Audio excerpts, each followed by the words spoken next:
what's up, dudes?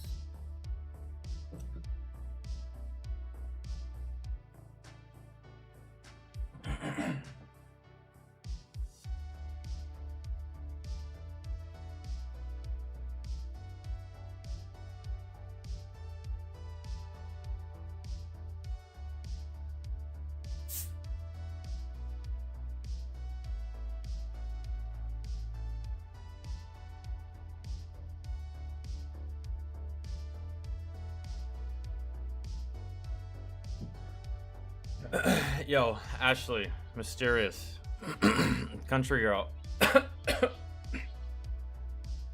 What's good?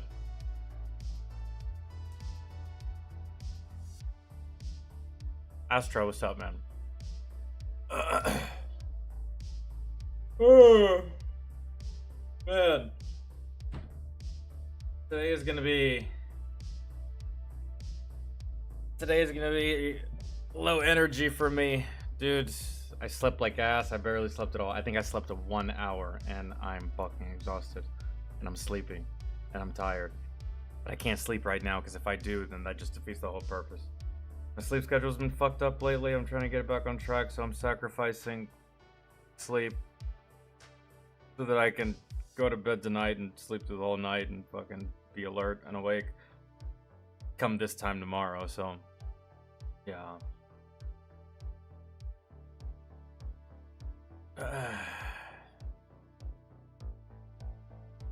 Yo, Tickin, what's good, man? No, this is the Braves, actually. I'm not an Alabama fan. I'm not even a college football fan. Which is all y'all got in Alabama. I think that's why people in Alabama are like so fucking fierce about college football, because y'all don't have a pro team for anything. I don't think y'all have a basketball team. I don't think y'all have a football team. I don't think y'all have a baseball team. It's the South, so nobody has a hockey team. But probably why. All y'all have, really, is college.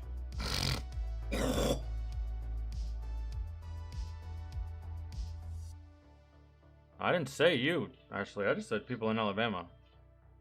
It's a big deal. But when you don't have the big time, you gotta settle for the, I don't know. Then again, if I had to pick between the two, I would prefer to watch college. I would rather see athletes compete because they actually love the game than the ones that are just going out there because of money. It's just, I feel like it's more pure that way.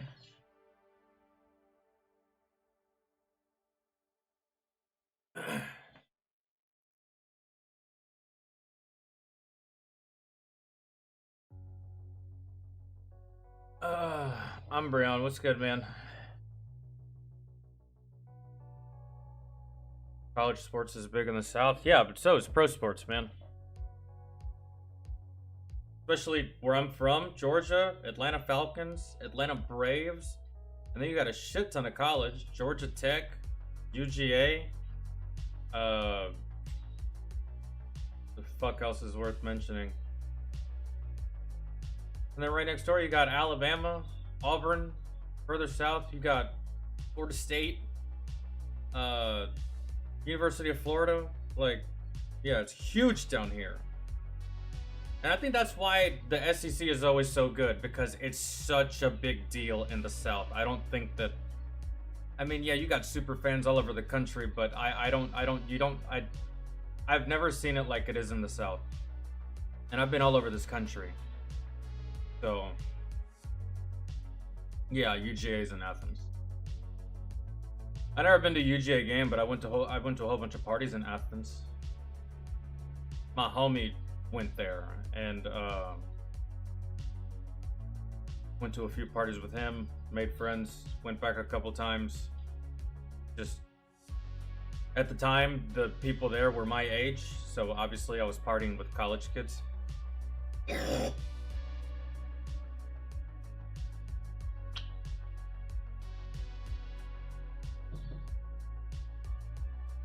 Alright, I don't know what we're watching today. Bro, my hair is like, I can't, I can't.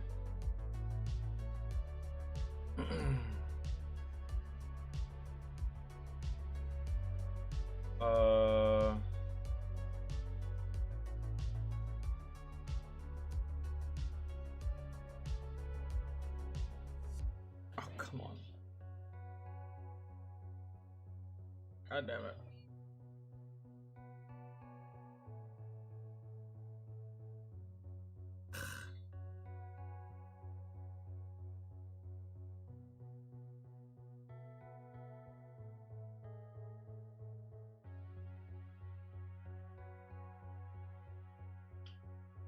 I feel like my camera moved.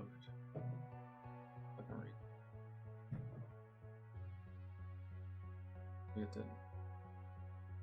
You know what has to fucking move those discs? Shit, not right now.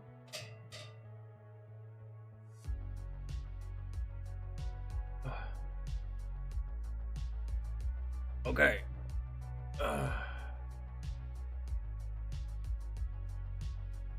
Okay, I don't know what's on the list, but I know what we're doing first. This. I saw this about like 2-3 hours after it dropped. But I haven't watched it. I saw it on my feed. It's, oh fuck, where did it go? It was just here. It doesn't matter. It's Angry Cops. There it is. Soldier caught in viral worst date ever. Man, that's rough.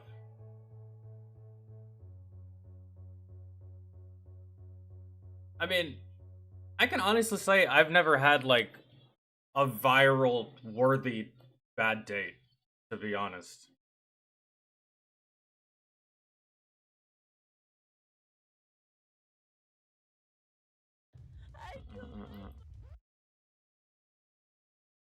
And most of the girls that I've dated or gone on dates with, they seemed all right enough to, you know, continue on, whether that continuation lasted a couple days, a couple weeks, a couple months, or maybe a couple years, you know what I mean? Right? So oh, we're gonna find out.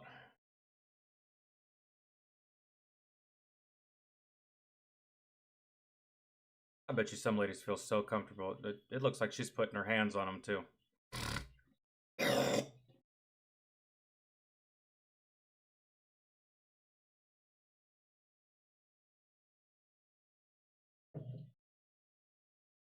But no, most of them like most of the ones that I went on dates with and didn't like date that's just all it was. We went on a date and I was just like, oh, you know, it wasn't horrible, right? Normal, just wasn't feeling it, right? That's it. It wasn't like she wasn't. They weren't unbearable. They weren't unreasonable. They weren't psycho. They weren't fucking. But because this says date, I'm assuming that like you know dinner or movie or something like that. Not just like you know they're dating and they have a fight, and but that could be it too.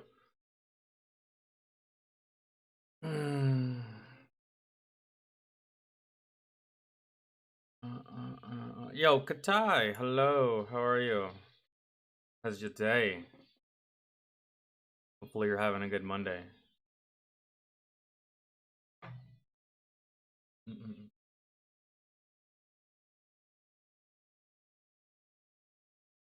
But no, and man, especially as military, you hear a lot of stories in the military of like bad dates or just loony ladies, right?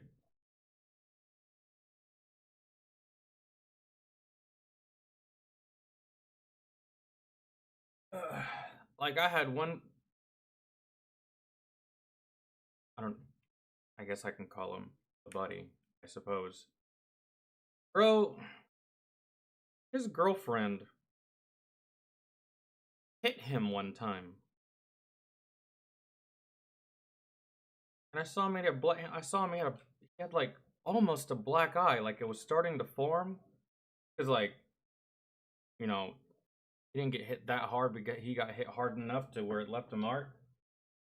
And I was like, dog, what what happened? You get in a fight after the bar last night? He's like, no, my girl. I was like, interesting. did you hit her back? He's like, nah. I was like, did you want to? He's like, yeah. And that was it. That was the conversation.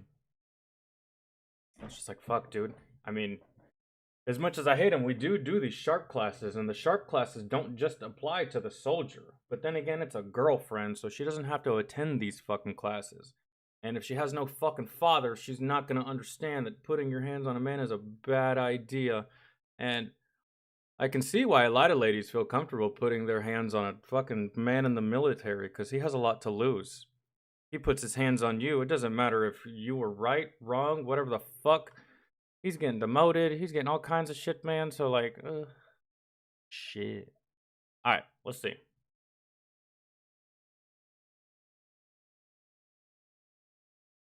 Daughter to be with you.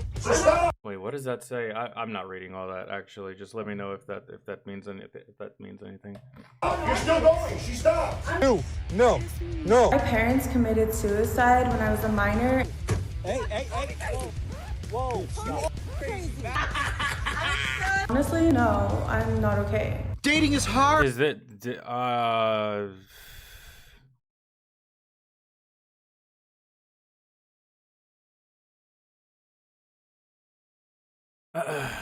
I'm trying to guess the MOS of the soldier that was dating that.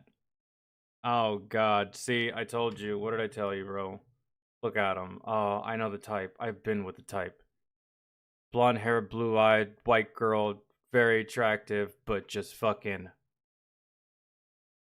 out of this realm, man. Out of this realm. She's somewhere off with like fucking Earth 697th version of Doctor Strange. Dude, she's off the reservation. I'm thinking 11 Bravo, but oh man, there's just a lot of 11 Bravos that are like, especially in their prime and when they're young, they're not gonna settle down with your ass no matter how good looking you are. They're gonna smash and pass a whole bunch of bitches until they get to the right one. And obviously, I guess this dude thought that, I don't know what the fuck he was thinking. I mean, you can see this from a mile away. Crazy. Look how she ran up on this dude like an angry fucking rooster.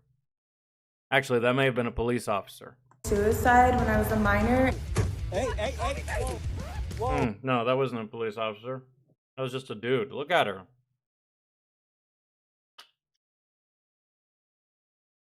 Nah, dude, I'm not gonna.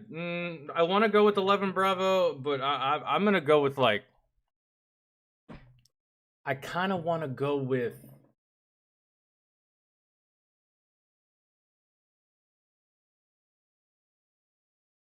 Like either a cook, or someone in finance, or someone in a desk job, maybe.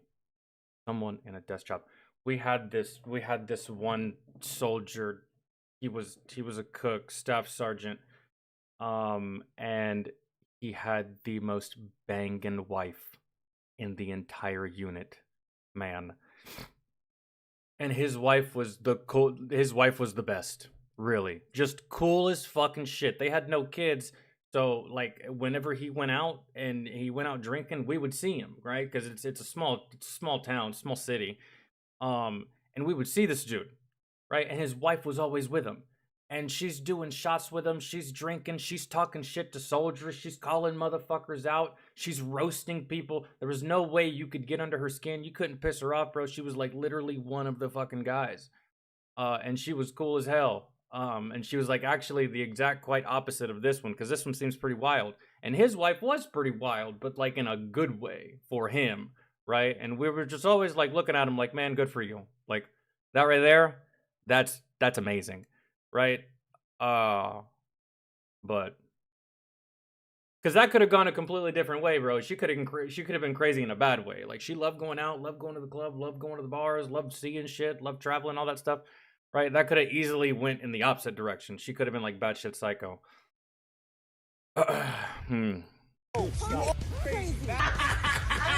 Honestly, no, I'm not okay. Dating is hard. It's very difficult. A lot of people No one in this world is okay, but you know, we kind of keep a lid on it because it's a fucking society, girl. Use dating apps now, and every once in a while, a dating app story breaks the internet, and this is one of them. And unfortunately, Yo, Amir, what's going on, man? How are you? it involves a soldier. Uh-oh, that's right. It's no PV2. It's a warrant officer, too. Hey, Chief, you on a dating app? Good for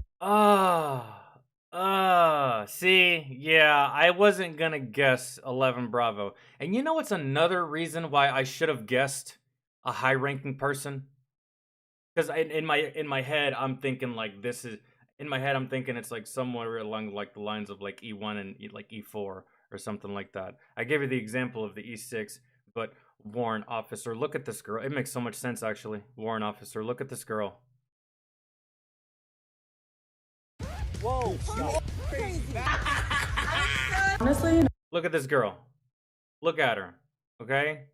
Now, E2 and 11 Bravo at the rank of E2, he is making anywhere from between $650 and $700 every 2 weeks. Roughly about like, I don't know, $1,400 a month, right? Does this girl look like she is going for someone that's making $1,400 a month? Nope. She's going for the warrant officer because the warrant officer makes 3 times that. So, makes sense. She looks high maintenance to all get out, bro. Look at her. Jesus. no, I'm not okay. dating is hard. It's very difficult. A lot of people use dating apps now, and every once in a while, a dating app involves a soldier. Uh-oh, that's right. It's no PV2. It's a warrant officer, too. Hey, Chief, you on a dating app? Good for you, buddy. And not some fat dependa or stripper, but some hottie Instagram model. I'll use quotes for Instagram model. Red flag. And I said this years ago, and I thought that, you know, you fucking ladies had gotten the message, but you're not models, okay? This whole Instagram model thing, you're not a model, okay? You know what models are? They weigh 110 pounds and their diet is an apple and cocaine, okay? You're not that. They get paid millions to walk on a runway. You're taking a fucking selfie with too much makeup on and yoga shorts and pants in your bathroom. It's not the same. You're not models. I'm so sick of hearing that. Man, stop. There. Ooh, you'll see why. And by now, you'd think that we would understand the hot to crazy ratio. She might have broken that scale, because you could certainly be an 8 to a 10 in looks, but she goes to a 12 plus in crazy. Yeah, that's a big disparity, bro. It's a big disparity. And the kind of guy that I was 10 years ago, I would see that I wouldn't even see the crazy because I'm so blinded by the hot, tits, ass, amazing to look at. You don't notice the crazy until it's a little too late in the relationship or she kills you. Right? So, yeah. For the dudes out there that like they see a fat ass and turn their brain off, stop doing that. You end up with bitches like this. I'm telling you, man. This little dude right here will betray you faster than anything else on this planet. Hey, you think people are bad? That thing right there will they fuck up your whole life. The extended scale on the hot crazy matrix? Yes, an anomaly, but very real. What puts this lady And on I've had a lot of experience with like the really, really hot girls that are crazy, which is why if I was dating at the moment, I would probably go, and I've said this before, I would prioritize, you know, a 10 in the personality department and a 5 in the looks department. Really. If you start prioritizing, you know, the behavior and the personality and the person that they are, and if it matches, you know, your long-term goals and thought process and logic and the way you see the world, then yeah, by all means. But man, I'm sorry, but prioritizing fat asses and nice tits and cute looks and a whole bunch of fucking artificial bullshit painted on their face, man, I'm telling you, that's how you take it from someone who's been there. Yes, how you end up with something like this, man. It's not good for you.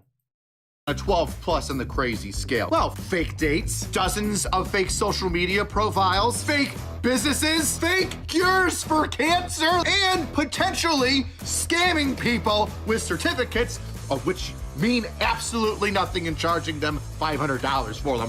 Oh, this got way more crazy than I expected once I went down this rabbit hole. So join me, won't you, on this ridiculous iceberg of what started with just a bad date and ended up into felony charges and an investigation from the FDA. Oh, but before you cuddle up,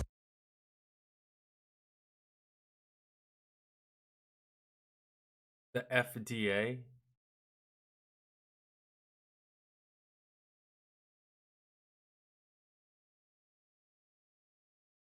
Isn't that the people that check food? Or is it, do they check food or medicine? Like, do they check all the shit that's at GNC, or are they in charge of the food? Is it food and drugs? I could remember. Okay, cool. Thank you, Tracy. How are you? FDA. How does a bad date lead to an investigation to the? Yeah, good God. See what happens when you stick the crazy?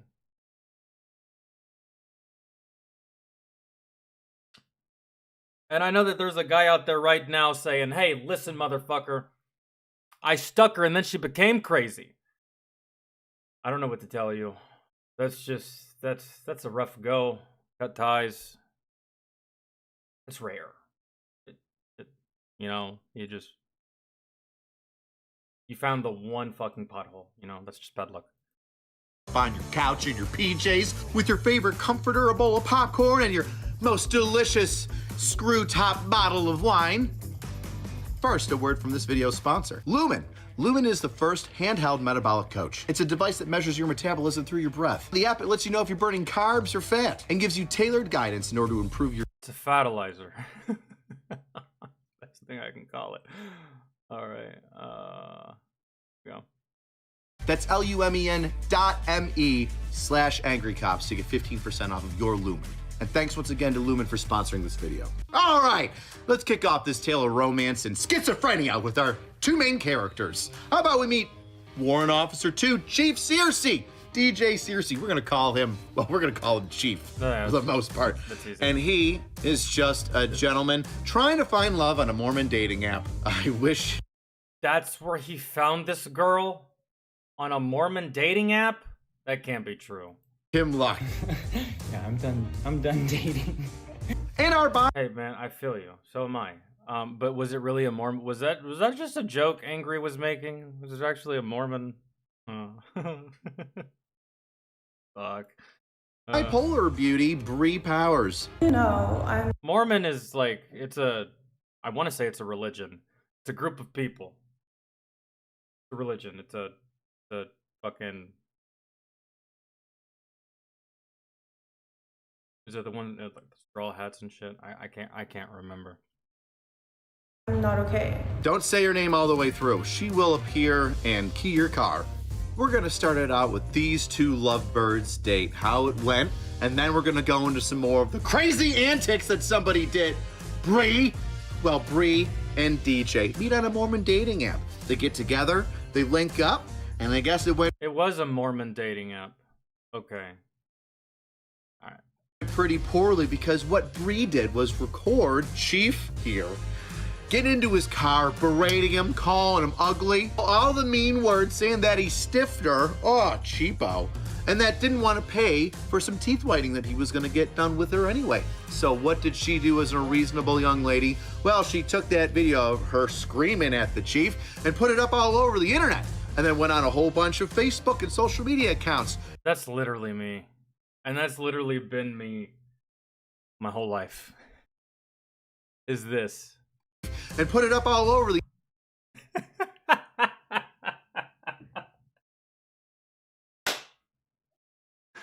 Every man knows this gesture and that look on your face. Okay. I got you, babe. Sounds good. Whatever you say. All right. Nice. Uh-huh. Yeah. Fucking been there too. The internet, and then went on a whole bunch of Facebook and social media accounts trying to say that he was a creeper, and then tear down the business that he started, and then make everybody hate him and make up more lies. So, what I'm here to do, Bree, is to set the record straight, because if you come for one... Oh, and you know what? This is like one of the many times where the internet is fucking glorious. 90% of the time it's shit. And awful. But this is one of the times where it's glorious, bro, because these girls can't get away with this type of shit, bro. The internet will call them out. They will get called out. Like, even the most hardcore of crazy fucking feminists wouldn't agree with this little young lady right here. Man. So it's just like, it's not gonna go unpunished. And for you ladies, like, that, and I'm talking to you fucking dudes too, because y'all do it with y'all's little passive aggressive asses. You post a video like this on the internet, I want to know what goes through your head. I want to know the thought process and what you thought would happen. Did you honestly think that you would look good from this? Did you honestly think you would get sympathy from, like, it's clear as day, you're lying, man. It's, ooh. One of us. You come for all of us. You crazy. Yeah. I've seen too many soldiers' lives ruined by a nutjob broad. It's time we stood up for one another. Gentlemen, this is our story. So quick recap. Yeah, it is, man. Like, I had 20 grand taken from me while I was in the military from a bitch. For real, dude. So, like, it's a dangerous game, dude. So yeah. DJ and Bree meet on I'm sure there's a soldier out there, and the reason that I was mad at the beginning, I'm not mad about it now. I laugh about it now because it's just like I know in my head that there's another soldier out there who's been taken for more than I was taken for. You know what I mean? So it's just like, and I hate it for you. It sucks. You get over it. I promise. It took me a while, but you'll be fine. Mormon version of Farmers Only. DJ kicks off the conversation with saying, hey, you're a teeth whitener. I could use my teeth whitened. You free today? I get out of work at 1600. How about I stop over your shop, you whiten my teeth, and then if we like each other, we'll go out on a date and continue hanging out for the rest of the night. By the way, I am coming from my military job, so I will be in uniform. Do you got a bathroom to change in? Bree's first response is,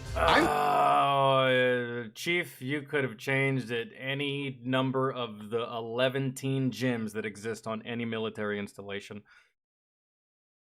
But that's neither here nor there, I'm just saying. And we hit it off. You could let me ask you out on a date. All right, that's him. I'm getting a cut ties right there. Chief. What? Chief. I would prefer if this was a private. Because they don't know any fucking better, man. Chief. Bro, you talking to a girl and she says some shit like that? Man, if we hit it off, you could let me ask you out on a date. I'm getting evicted and had to pay $2,000 in rent. So, basically, if you decide to help me out with that, then yeah, maybe I'll go on a date with you. But we're damn sure not gonna hit it off, that's for fucking sure. It all depends on what you can give me. Come on, man, Chief. Please. I'm getting evicted and I need $2,500. Ooh! He said it. He's not response stupid. is, I'm getting evicted. He's not stupid. Pretty weird that you put the dollar after the amount. Okay, never mind. That is weird. I didn't notice that. You fucking buffoon. The dollar sign goes first and then the number. I thought he was going to say, pretty weird that, I've known you for like 48 hours to ask you on a date and you're already talking to me about your money troubles. That's not a red flag at all, is it? Fuck out of here. And I need $2,500. Ooh! Ooh, red flag. Chief! Yeah. Chief! And Chief did say in his response video that yeah, that was kind of a red flag. But she is fairly hot. I'm getting. See? You see? Do you see? We're all guilty of it. We're all guilty of it. And god damn it, guys, you need to grow out of it. I know it's hard. Man. Really. Right? But you gotta grow out of it. Man, it's time to come back to reality. These ladies, these ladies on the internet, especially Instagram, they're not real, man. What you see is what they allow you to see. Not even what they want you to see. What they allow you to see. But in person, they can't hide that. They can't edit it out. They can't fucking superimpose something. They can't just cut it and remove it from real life. It's there, unedited, unfiltered, and you get to see them for the fucking real goblin that they are. Evicted, and I have $2,000 of rent to pay. Yeah, that's a red flag. So I was trying to get my foot in the door for a nice date with a beautiful woman. Oh, he seems like a good guy too. Oh, Chief, your kindness got taken advantage of. Well, he was trying to take advantage of your kindness, and yeah. And if you look at Bree's Instagram accounts, one of the many that she has created, yeah, little hottie bumbleati. You know, a lot of work done. Doesn't even look like her really, but hey, people are into that, I guess. So Chief gets out of work. oh no, let's read. Let's Work read. done, but hey, people are into that, I guess. So Chief. I think there is somewhere I can let you into the main building to change, probably. Sounds good. We just got released, so I can be there in about 20 to 30 minutes. Will you do me a favor and drop me a pin where you recommend I look for parking? Okay. Chief gets out of work. He says, hey, is there a place to park? Bree acts like a crazy person and is like, park on the street. Gets out of work. He says, hey, is there a place to park? Bree acts. Was this drawn by angry cops, or did she do this? I hope this was done by angry cops and not her. Who gives directions this way? Sweet Jesus. Man. Holy. Acts like a crazy person and is like, park on the street. Chief gets the location, can't find parking. Texts Bree again. Hey, what's up with the parking? It's kind of weird. I'm just going to park in this spot. Bree, once again, flips out. Can't park there. Park on the street. Like a horrible gremlin. And when Chief rolls up in his handsome uniform, looking tall, light, and handsome, opens up the door to Bree's boutique, where she does teeth whitening, microblading for eyebrows, and permanent makeup shenanigans. Well, he is greeted with nothing but contempt and ass pain. Okay, I'm gonna pass. So he decides, you know what? I've seen enough here. I'm just gonna slowly back out of here, live to fight another day, and we won't have to have any sort of confrontation. Well, that is not what Bree wanted. Immediately, she starts filming, and she chases me out the door. I'm not kidding. Even though she never said it in any of their texts back and forth, decides in that moment that if somebody cancels their teeth whitening appointment with her, they owe a minimum of $100 cancellation fee from the $200 whitening fee. Is that written somewhere? In either ink or blood, I don't care. Is it written somewhere, man? Do you tell every customer that? Do you tell them that over the phone when they make an appointment? Does it say it somewhere online whenever they book an appointment? Good God, what a fucking nightmare. This isn't just a nightmare of a date. This is a nightmare for any other human being that breathes oxygen to deal with. Nobody can deal with this one. It's not just about a man. That I don't think anybody could deal with this girl. And so Chief says, no, you didn't say that before. This is all just going really bad. I'm just gonna leave. Have a nice day. Yeah. And then that's when Bree pops up with her fantastic camcordering and her crazy mouth words. Now, like I said, we've all gone through bad dates, and this one was exceptionally horrible, and Chief breaks it down in a video of his entire experience. I'll link it below, and he even says, Hello, Bree, Bray, whatever the fuck. My name is DJ. I wasn't sure if you knew, but your number is on your mutual profile. Maybe it's intentional. Anyways, I'm very interested in you. So I was thinking if you were game, I could pay you to whiten my teeth, and then if you're attracted to me and we hit it off, you could let me ask you out on a date. Wow, this guy is good. man. Jesus Christ, girl, you're an idiot. You're an idiot. Most of the ladies in chat are saying he's attractive, and he knows how to speak, and he's not afraid, and he's not afraid to talk to you. He's like, I think you're attractive. I kind of like you. I want to see if you like me. Let's do it. Let's do it. Man, most guys won't even do that. This guy like had this whole monologue. Girl, you're an idiot. Like, Jesus Christ. All of the boot chasers are fucking going out of their mind right now. Do you guys know what boot chasers are? It's girls that chase soldiers. Mainly for the things they can provide, such as money, security, benefits, stability, insurance, yada yada, the whole fucking nine, right? The better reason would be, for you to like them and then eventually fall in love with them, but it's not a perfect world. So you got these things called boot chasers. Man, these ladies are fucking livid right now because these ladies would give anything to be with a dude that looks like that, in the military, in his prime, a warrant officer, which makes really good money, and is gonna have a really good retirement.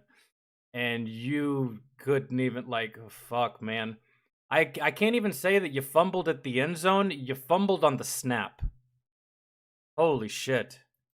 Saves the receipts, all the text messages back and forth of them showing how crazy Bree really is. But that doesn't even touch the tip of the iceberg of how crazy Bree is, because Bree is crazy. And before I go any further, I have Exhibit A to show you about the crazy. And what I'm saying, Tracy, is like, that's just so straightforward, and this is how it should be. Everything he just said right here is how it should be. But no, what do guys do sometimes? They're just like, hey, what's up? And you're like, hi, how are you? And they're like, nothing. What are you doing? I'm watching a show. Oh, that's cool. I'm watching a show too. Bro, just skip all that bullshit and just say all of that. Man, rip off the fucking Band-Aid instead of building up to it, and the build-up takes too fucking long that eventually the girl's gonna be like, are you interested, or did you just want someone to talk to? I don't get it. I don't know what's going on here. Holy shit. Yeah, it's like, that should be the template, to be honest. Really. Not this whole fucking verbal diarrhea exposition that doesn't fucking matter, that you're gonna have these conversations anyways if y'all start dating. Favorite TV shows, favorite color blue, blah blah blah, like football, yada yada yada, right? But to kick it off, do that, man, instead of fucking wasting time. Bree really is, but that doesn't even touch the tip of the iceberg. And you should have known this girl was crazy. Her name is Bree, and she spells it B-R-E. Who does that? It's either B-R-E-E or B-R-I-E. Who does it with just one E? That should have been another red flag too, really. I know one time I dated a girl, Summer, but it wasn't S-U, it was S-O. M-M-E-R. I should have known right there too that one was kind of... She had a fat ass though, and she let me put it in her butt, so I dealt with the crazy. You see what I'm talking about? You stop doing that, man. Of how crazy Bree is, because Bree is crazy. And before I go any further, I have Exhibit A to show you about the crazy.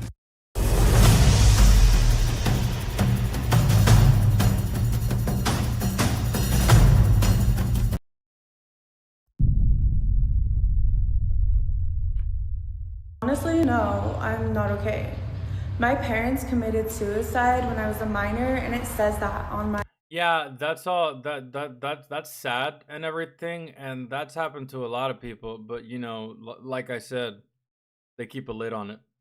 Really, there's a lot of people out here that ain't okay. There's a lot of people in the world that ain't okay.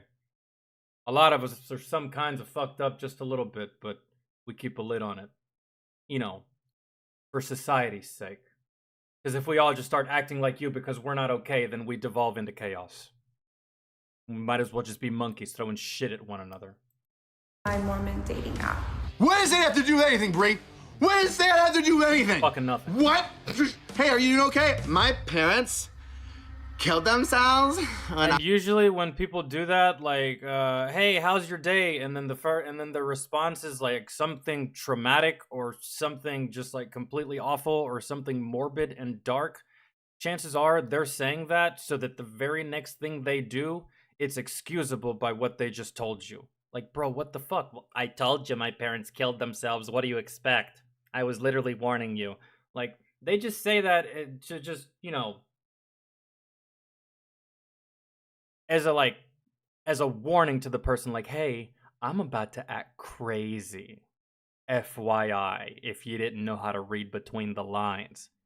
Shit's about to get fucking twisted. Okay? And you should see these things and you should just walk the fuck away from this person. As a child. And it says that. She doesn't even blink. She's just so cockeyed, crazy-eyed, making the Highness, I want you to know. It says that I want you to know. Crazy eyes. She's got crazy. The American brown guy, a warrant officer, and feel free to correct me if I'm wrong. This is just how I remember them. A warrant officer is the expert, is an expert of his MOS. So like, we had a warrant officer in my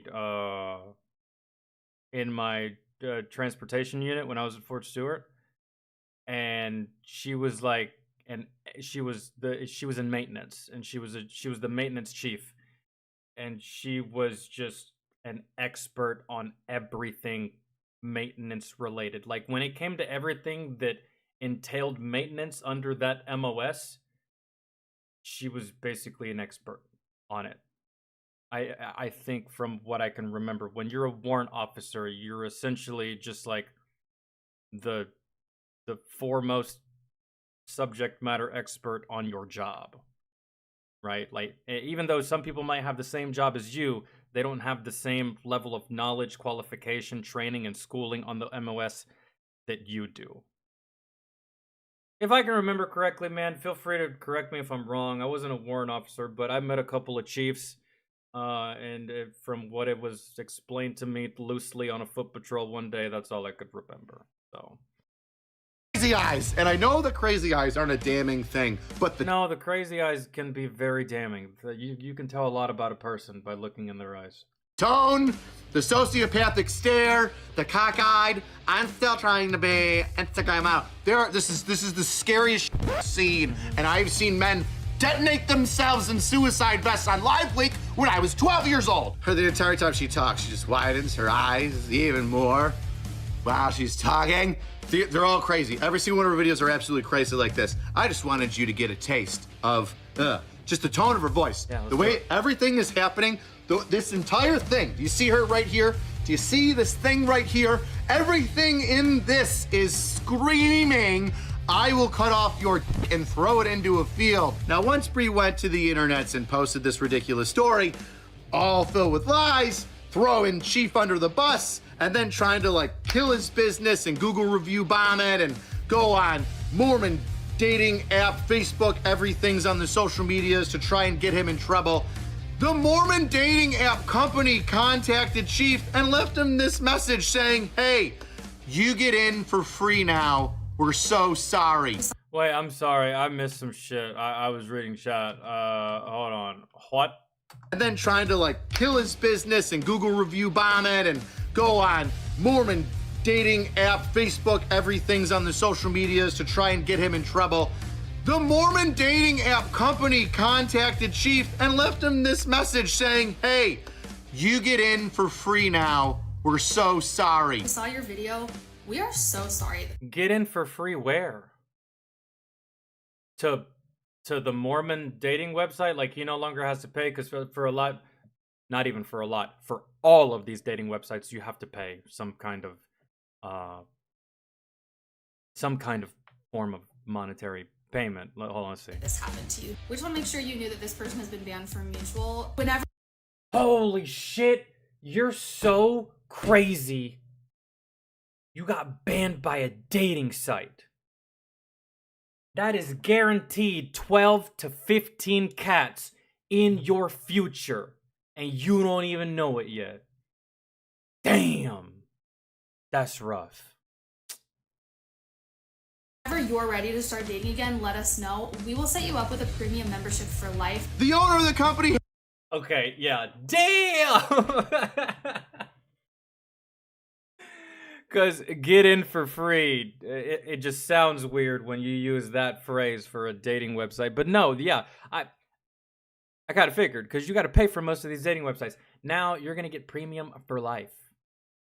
That's great. That kind of almost incentivizes you to, like, never find a girlfriend, though, really, if you have premium for life. Because, you know, most guys, they pay for these dating sites, find who they're looking for, cancel the fucking dating site. Why? Because they don't need it anymore, and there's no need to pay for something you don't need. But it's free for the rest of his life. That's like not getting charged at an all-you-can-eat buffet. He happens to be a veteran. And he wanted me to tell you to remember to conduct your 5s and 25s to avoid the next landmine. So that's the full internet blow-up that we have at the moment. Oh, but we're doing a deep dive into crazy 5s and 25s. Bree here because the chief walked away, I would say, scot-free out of this one, and it could have ended so much worse. So let's start the story that is Bree Summers. That's one of the names she uses. She uses multiple names. Not a red flag, totally a red flag, absolutely a red flag. Let's get into Bree and her very Bree background.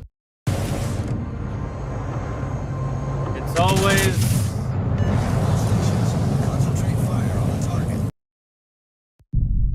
guys, and I'm not saying this to pick on the pretty girls, okay? I'm not. It's just how often do you see a psycho ugly girl, and how often do you see a psycho pretty girl? Tell me. I'm not picking on the pretty girls. I'm not saying this shit just to say it, man. And neither is other dudes. I'm just, from what we've seen and noticed, because, you know, for dudes that deal with women a lot, we notice shit, right? Whenever you're dealing with them. So that's just all I'm saying. Every story starts with childhood, and, well, Bree didn't have a very good one. Mom died by suicide at 6, potentially. Is that even true? Dad died at 14, also potentially by suicide. Was given to her grandmother, and then apparently awarded to the state and was in foster care from her age of 14. Actually, to be honest, that might be the only thing true that she says, is that her parents committed suicide, you know, given her behavior. Doesn't make it right, but it explains it. Until she graduated high school. Now, there isn't much to know about her in high school, but she did get a bill passed in Utah which allows foster kids to go to social events. And at the same time, that is how I expect most people to behave that were not raised by anyone.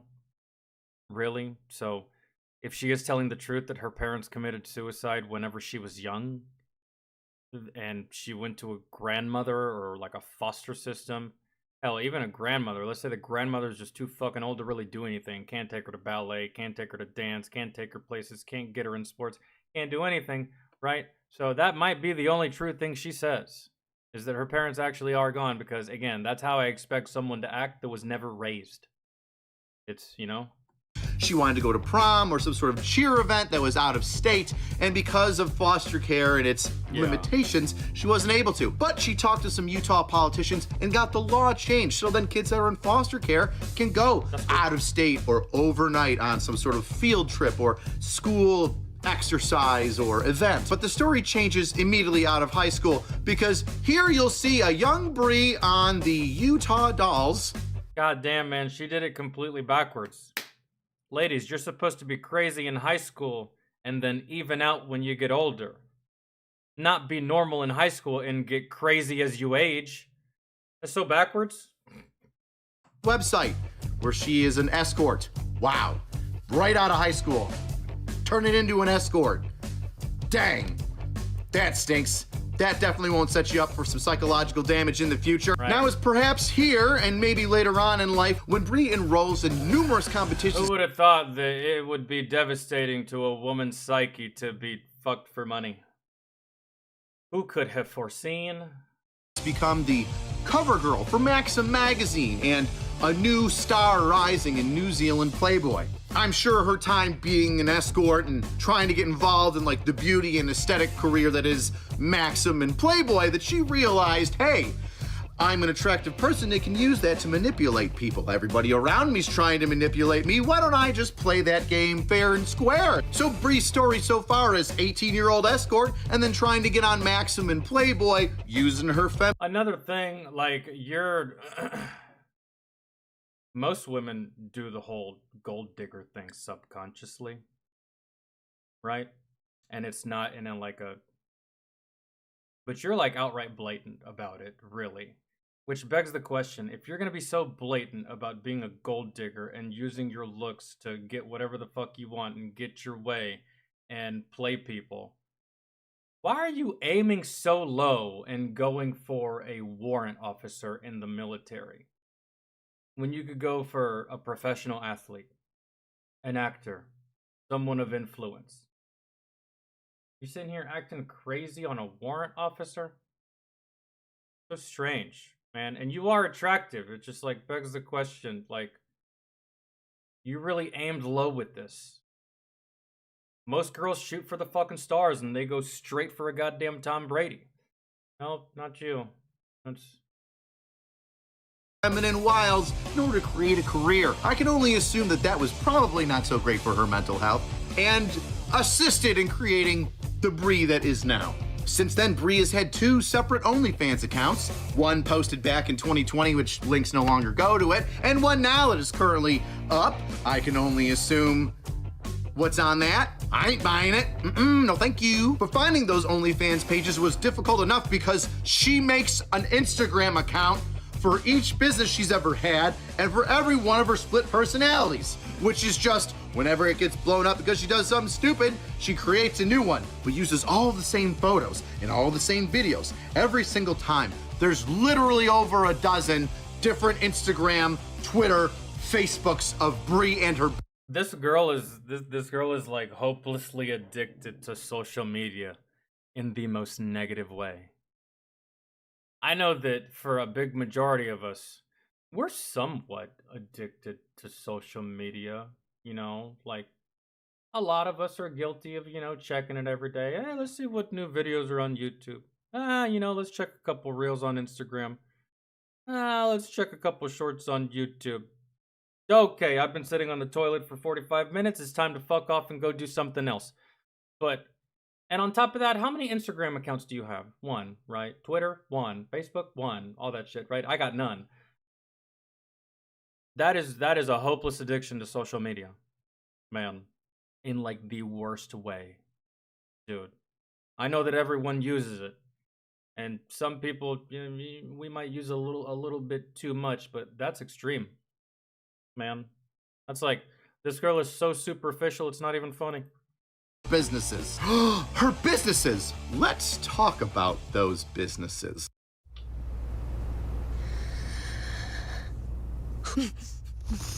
Business? I mean, if she's trying, probably not a business. You see, I'm not exactly sure how Bree can do teeth whitening in Utah. Both of her LLCs are expired. One died in 2022 and one is currently up as of, I think, June because she's failed to pay it. So Bree owns a business with 0 business licensing and she does teeth whitening, which up until a point, you don't need a certificate for, but once you start using dental tools, you do. So is Bree using dental tools for a business of which she doesn't have an LLC for? Oh, but those are just 2 of her businesses because of course Bree would get involved in multi-level marketing where she sold collagen. And one of the things that she said, this girl's a criminal. This girl's a criminal. And I don't know if she's trying to be a criminal on purpose or if she's just really dumb. I think that the massive amounts of crazy in her head are interfering with her ability to be smart. I already died. This is going downhill so fast. Says on her site selling her collagen from this multi-level marketing thing is that collagen cures cancer. You can't put that on a product and sell it to people. I believe that's against the law. Christ. And if you read the post about collagen curing cancer, it reads like some sort of crazy person trying to sell you something. It makes zero sense. But let's get back to the business of the young. Well, actually, let me see what it said, because I didn't read it. Wow, can you believe the before and after these products are known to cure? Wow, the grammatical errors already. I can't even read this. It pisses me off reading shit with poor punctuation and grammar. I know, I'm petty. Wow, can you believe the before and after these products are known to cure cancer? These products have toothpaste a literal made of silver and gold. Oh my god. Jesus. I'm guessing, you know, she said what? Her mom killed herself first, and then dad. Dad checked out when she was 14. What grade are you supposed to be in when you're 14? Like, what? A freshman in high school? I think, yeah. Freshman in high school? I think that's the only grade this fucking girl completed. Cures cancer. And if you read the post about collagen curing cancer, it reads like some sort of crazy person trying to sell you something. It makes zero sense. But let's get back to the business that the young warrant officer was trying to get involved with, right? The teeth whitening. What goes on at the boutique that Bree is running? Well, there's Isn't collagen poison? No, I think you're not poison. I think you're thinking of cholera, and that cholera is not poison. It's a medical condition. I think. I don't know. I'm not sure, but no, I don't think collagen is a. You know what? Don't take it from me. I actually don't know. permanent makeup, like doing your brows and like tattooing. Collagen and health. See, like I really actually don't know what collagen means, to be honest. But this is what she does, right? So. Permanent makeup, blah, blah, collagen and health, microblading, teeth whitening, powder brows, Instagram. What do you mean Instagram? How do you provide Instagram? I don't. Maybe that's your business's Instagram. Small, micro, mini tattoos. I don't really know what the hell that is. Tiny tats? Are they fake, or are those the bullshit henna tattoos that all the fucking 16-year-olds get when they go to Panama City? What is that? That's also a whole nother separate licensing matter right there in itself. Tattoos? Come on. What? Your brows and like tattooing small. Who are you tattooing? What Oh, do you micro, mean? mini. That's... Man... Well, I know there's people that do tattoos out of their house. But, again, it's out of their house. Not illegal. However, in the form of a business, health code checks, man, go with tattoos. Licensing for your business goes with the tattoos. And probably a whole bunch of legal shit as well that goes with it, because you're working with needles and you got to check for age and it's just, bro, I'm not in the tattoo game, but I have a lot of tattoos. I know how it goes. So what the fuck are you talking about? Tattoos. I don't really know what the hell that is. And Utah says that you don't need a cosmetic license for any of those things. Okay, all right, whatever. Do what you want to do, Utah. But the weird thing about that is that Bree says that she's a licensed cosmetologist and licensed in other things. But when I run her name through the different businesses and her businesses through the different businesses looking for the certificate, well, the cosmetology license doesn't exist. Why doesn't it? It's like me going house to house telling everyone to fucking that I'm running for senator.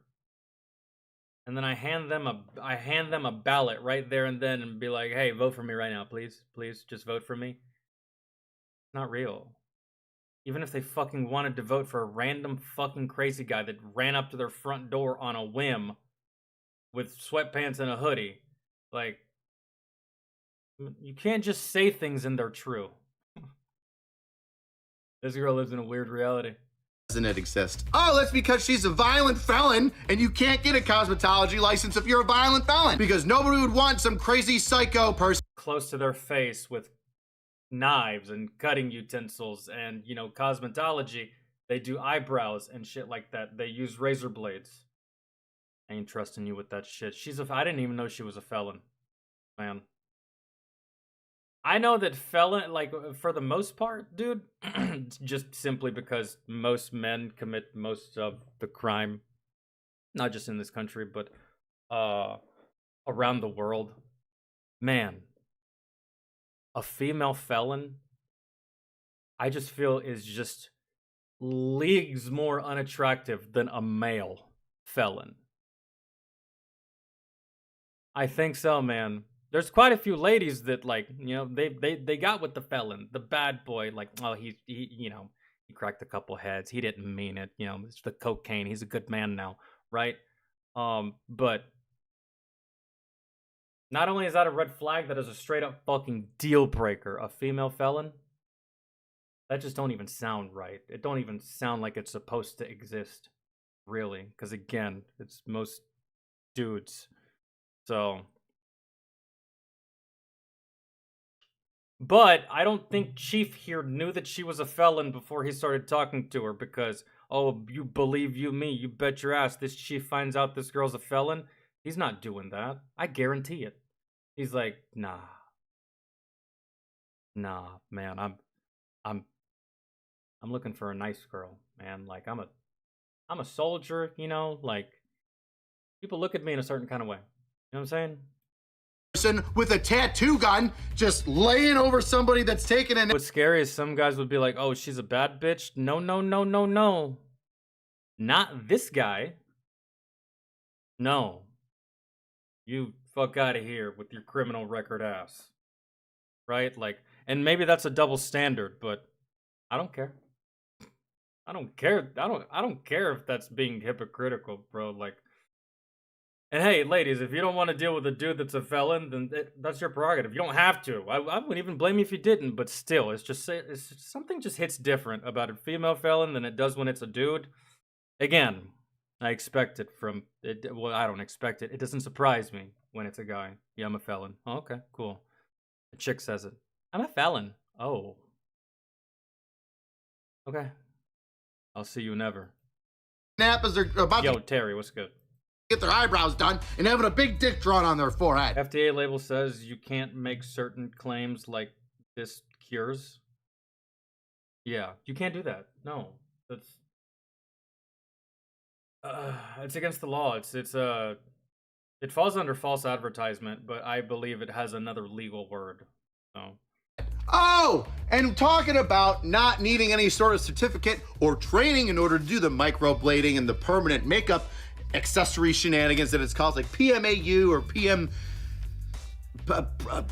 permanent makeup artist. It's like PMA, permanent makeup. Yeah, no, Tracy, I didn't think you were talking about me. I'm just saying no, that is not me. I just fuck that. But yeah, some dudes are idiots, man. Really. Makeup artist. Well, you don't need a license for it, right? Those are like the dudes that, like, for like the female felon thing, the dudes that would say that, like, oh, she's probably a bad bitch. Those are the dudes that like their mothers failed them. Their mothers failed them. Because when I was younger, oh, bro, any girl that I talked to, that I brought around the house, oh, my mother gave her opinion. And she would tell me, stay away from this one, stay away from that one, stay away from this kind, that one's no good, that one's, nope, not that one, that one's like, and lots of times I thought that she was just being disapproving of just everything, but looking back on it now, I could see that she was just trying to guide me in the direction, in the form of just being like, nope, you'll get it eventually, nope, you're gonna learn, nope. That's how she did it. Looking back, I'm just like, yeah, she knew what the fuck she was talking about. Selling licensing for it. Hey, come get this certificate for $550. And then you can practice this shit. Do you want to be a felon just like me?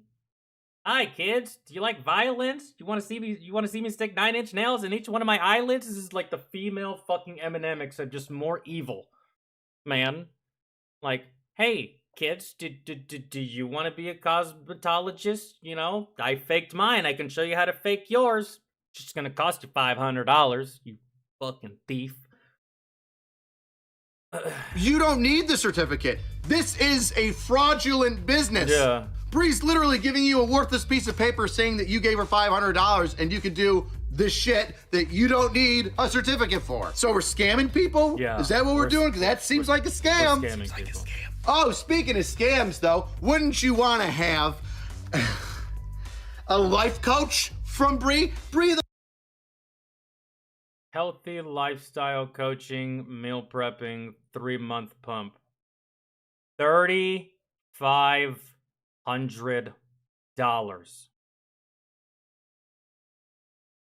Guys, if y'all want advice, come to me. I'll give it to you for free. And on the off chance that I'm wrong, at least you didn't pay me anything. $3,500? Fuck this girl. How dare you? Just come to me for advice. And if I don't know what the fuck I'm talking about, tell me I don't know what the fuck I'm talking about. And guess what? You still have $3,500. Hell is going on? life coach, everybody. Bree, the life coach. She's a life coach. For $3,500, Bree can be your life coach and teach you how to, swindle people out of $550 for a certificate that they don't need, that the state says is not necessary. Oh, let's learn business practices from her. Let's go to Google. Let's go look at her business. What's it rated? Oh, out of 5 stars. Oh, look, a complaint. Somebody says that. Lies. Let's go look at her business. What's it rated? Oh, out of 5. 4.7.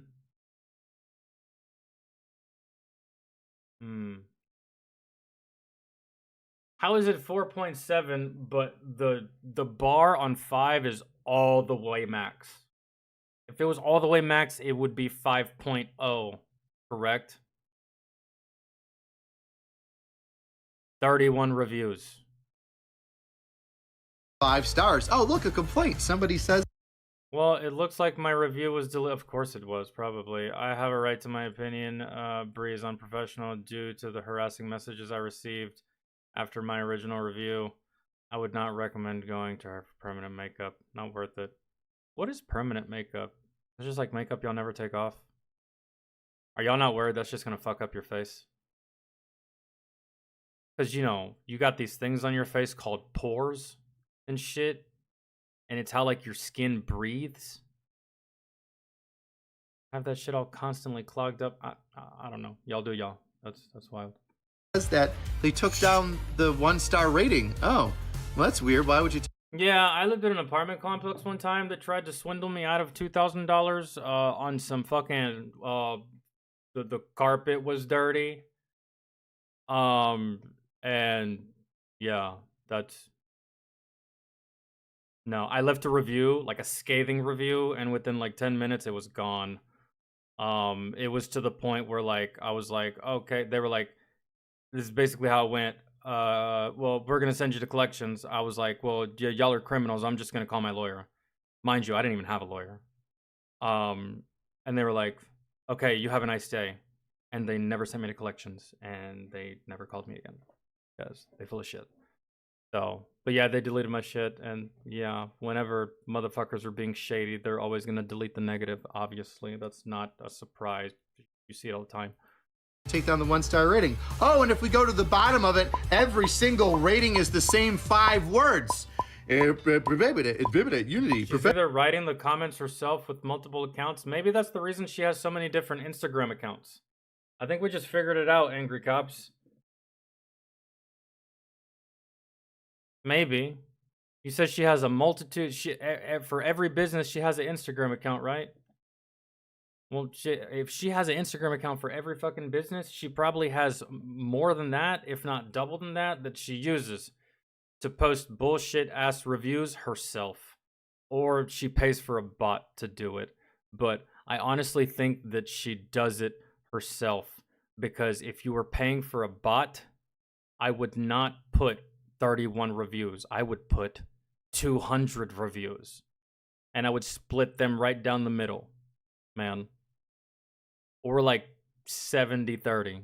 70% good, 30% bad. But didn't even do that. She's probably doing these things herself. Really. Be way more than 31 reviews if it was an actual bot. And yes, bots exist for this stuff. There's bots that you can get to automatically like someone's comment when they comment on your video. Bots for everything, but I don't think she used that. I think she was like literally doing all of this by hand. Very tedious work, I will say, but professionalism. That doesn't seem like you spammed your own reviews on Google. Oh, but wait, I forgot. I already said that she was a felon. What do you mean she's been arrested, AC? Yes, she has. Boom. Would you look? Okay. Wait a second. Okay. Hold on. Wow. There's a lot happening.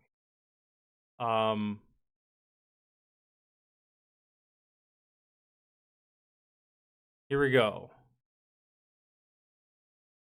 Salt Lake City Justice. Traffic violation. Bree versus Jaden Casey. Protective order. Bree versus Abdul Aziz Al Ansari.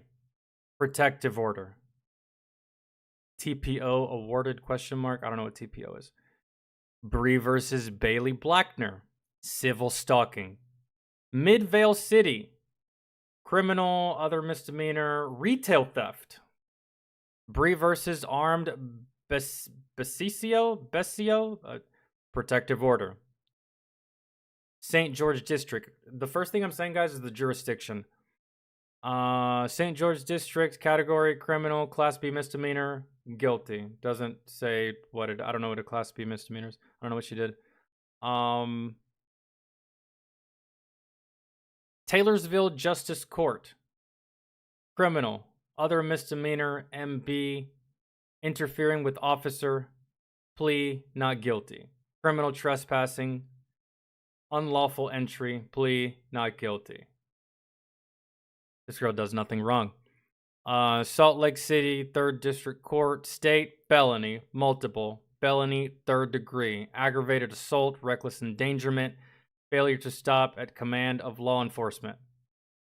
So this girl just thinks she can do whatever the fuck she wants. She ain't gotta listen to cops. She's just like, fuck everybody. All right. Taylorsville City, other misdemeanor, class B misdemeanor, retail theft, again. Orem City, electronic harassment. Texting, calling over and over and over and over again obsessively. Yeah. Plea, not guilty. Jesus Christ. What a...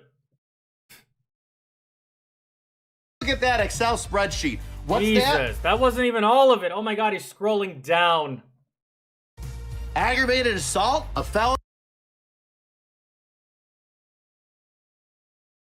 3 Interfering with officer, assault, violation of duty to display headlights, lots of traffic violations, disorderly conduct, disposition, and then it says denied. Does that mean bail? Denied, denied, denied, denied, denied. And if she's late for $2,000 in rent, chances are she can't afford bail. That must be what that means. I'm not entirely sure. I've never read a document like this, so. separate occasions? What's that? Violating an order for... Oh my fucking God, it just keeps going! Bail forfeiture, bail forfeiture, bail forfeiture. Reckless driving. Open container. Failure to disclose identity. No left vehicle mirror. Refuse to comply with police. No valid driver's license. Driving without license plate removed.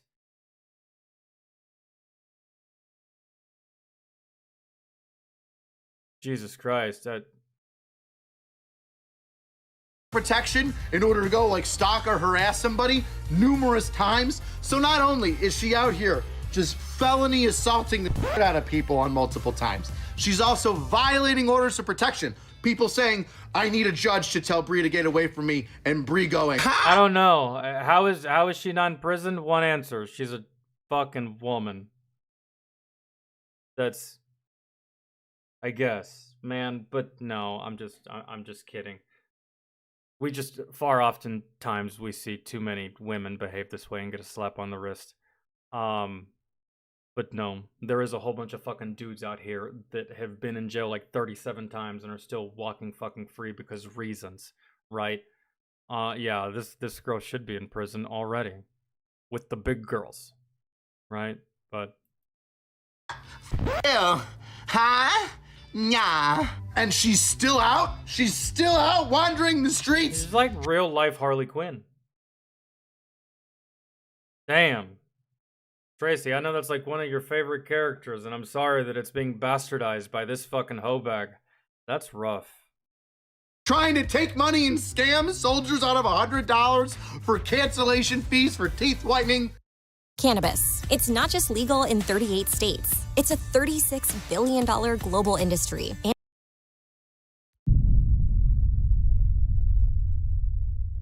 So let me break this down quickly. Here's Bree. I don't think that's 18-year-old escort. Up to the young 20s, she's trying to get in Maxim and Playboy to be a cover girl. Fails out of that. Comes back home and starts doing businesses and things. But what are these businesses? Well, they're kind of fraudulent and not real. Lying about college and, curing cancer. Letting all of her businesses expire. Trying to sell certificates of which you do not need a certificate. Trying to sell $3,500 life coaching advice when your whole life is a train wreck. Trying to put a soldier on blast because he didn't want to go on a date with you because you're obviously a fucking nutjob. Assaulting everybody and violating orders of protection. But the creme de la creme is that because of this whole thing, of course, this narcissist would play the victim. She started a GoFundMe, and the GoFundMe is Chef's Kiss Delicious. Let me bring you to the GoFundMe please, let's for do this. Bree Summers. Let's do this. Once again, written like a crazy person, and I'll read it out loud for you. This GoFundMe sounds as though it's a charitable organization raising money for a cause, but then falls completely on its face into shambles towards the middle and then the end when Bree starts talking in the first person. Empower foster kids. Dude, honestly, I think that Bree, read the memoirs of fucking Sarah Kavanaugh, but, skipped a whole bunch of fucking chapters. She's like, yeah, I'm gonna do that. Sarah did that shit. She's not even all that attractive, right? I'm banging. I can get away with that and more, except you're stupid. For as much of a bitch as Miss Kavanaugh was, at least she played the system correctly, bro. She extorted millions. You couldn't even extort $100 from this service member. So, and survivors with Brianna.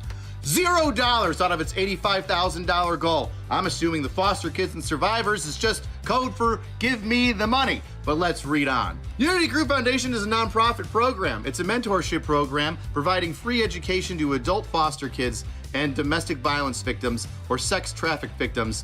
And there's a comma. We're just gonna keep going with this run-on sentence. Cool. Yeah. Unity Crew Foundation. You gotta remember, bro. She only has a 9th grade education. Not a 501c3, but Unity Crew could become a 501c3. Or maybe I'm stupid because I don't know what any of that shit means. What?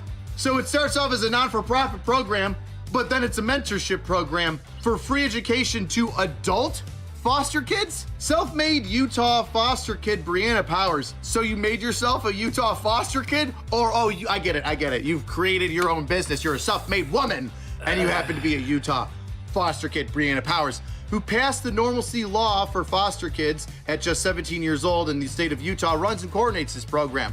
So here we go. It says, she, Brianna, She, talking in the third person, this is the business, saying that, like, this person works with us. She understands the needs of young women and men. That I've been through trauma. Uh-oh, did we just switch into the first person, Bree?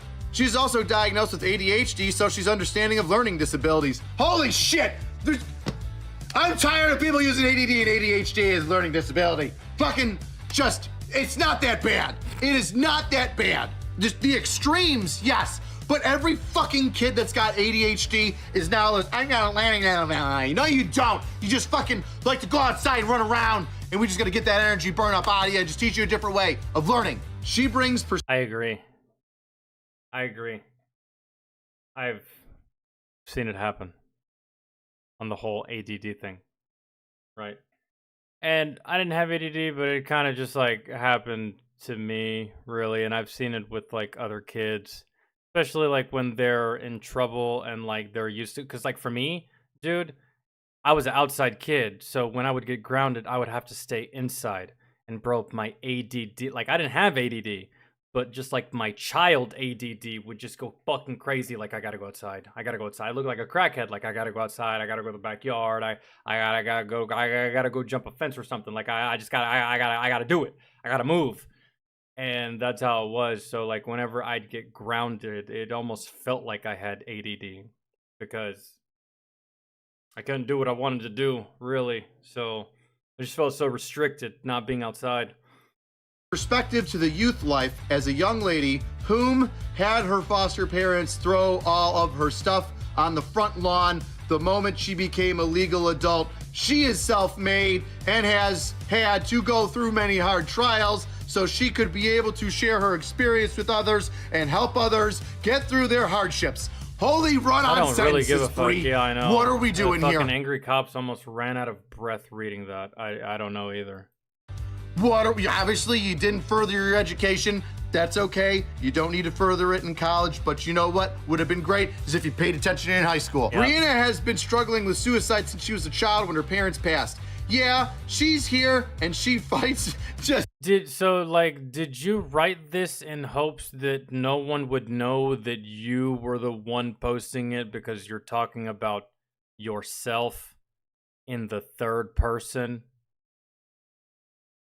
It's like, hey guys, I'm starting a foundation that's gonna help a lot of people.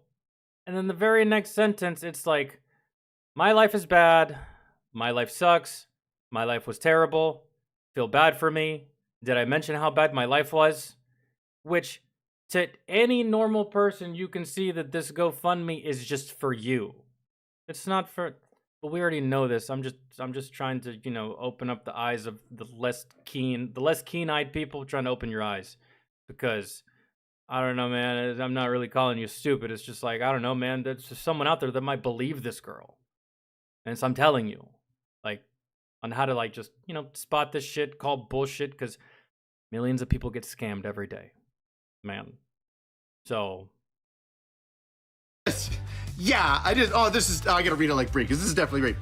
Yeah, she's here and she fights every single day to make herself better, to make the world a better place for everybody. What kind of incoherent mind babble is that, Brie? Brie. That right there sounds like my niece. It sounds like my niece. And it probably sounds like your 4-year-old son or daughter. You know how they talk. And we went to the playground. And we played with the soccer ball. And then we went home. And then we watched TV. And when we were watching TV, I was eating my chicken nuggets. And after I got done eating my chicken nuggets, I went to my room. And after I went to my room, I got my toys. I played with my toys. And my toys were like really, like my toys were lost. I couldn't find them. But I found my one toy that was like my absolute favorite. And his name is Johnny. And he's yellow. And then I had a banana. You know how kids talk? Like it's just like random fucking nothingness and just like every single direction. There's no rhyme or reason to the things that they say. They don't even know where they plan on going with the things that they're saying. They're just saying things. That's this girl. Like, Here I am, telling you that you are a piece of... But there's time. You can change. You can flip this boat around. You're 26 years old, and you're fairly attractive. No, if it's too late. It's too late. By the age of 26, all of this behavior should be worked out of your system, bro. By the time I was 26, I no longer drank alcohol. By the time I was 26, I didn't smoke cigarettes. By the time I was 26, I had already cut the bar and the club life out of my life. This is...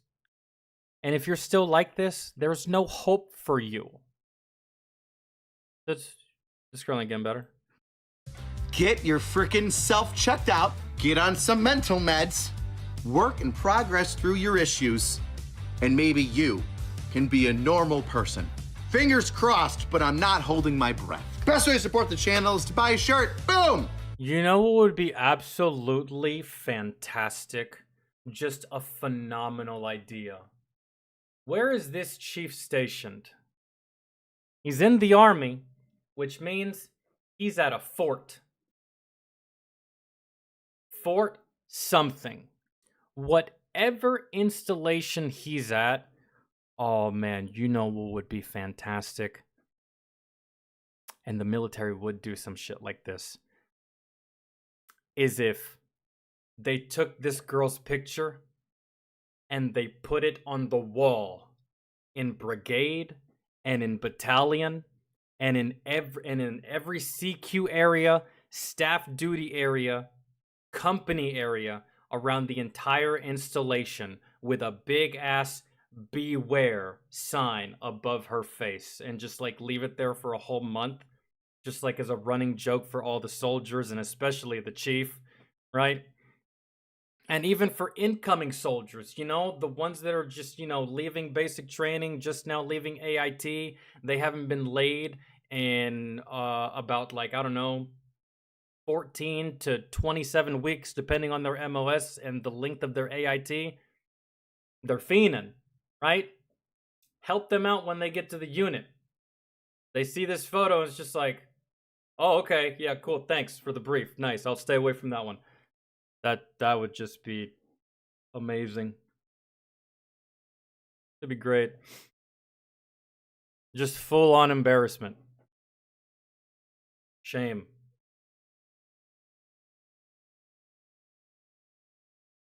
What was that one clip? 10 on the outside, 0 on the inside. The 10 fades, but bitch lasts forever. Yeah, that's what it is. And I've always said that. I've always said that. Mainly when I was younger. I don't really say it much anymore, but gonna might sound bad, but like, I mean, that's why the ugly ones are so nice, man. There, I said it. And don't take that as in, oh, I'm nice. Does that mean I'm ugly? No, it doesn't. But from what I've seen, most of the ugly ones, they're nice, they're cool, they're chill, and they're gonna treat you the same way you treat them, because they know what they look like, and they know that they have to try other ways and other avenues and bring other things to the table to attract what they want. They know this, and they behave accordingly. You can't be ugly and a bitch, man. It's like the age old saying. You can't be ugly and be a bitch, which is why some of the lesser desirables, they're super cool and chill and nice and down to earth, and that's probably the girl you should be with, but instead you're chasing fake Instagram bullshit and plastic surgery and too much makeup, and there you go, have fun with that. You know, Chief dodged one, but it's not always going to work out that way. So, all right, what are we doing next? I'm going to go smoke real quick before we do whatever is next. I watched what I wanted to watch.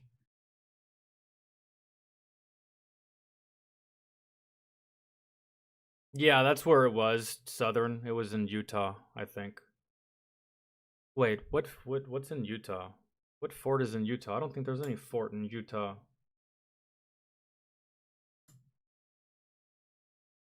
Not that I can remember. Colorado? I don't know.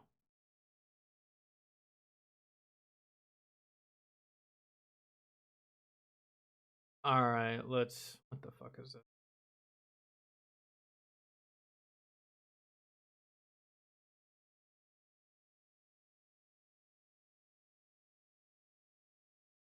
Ugh.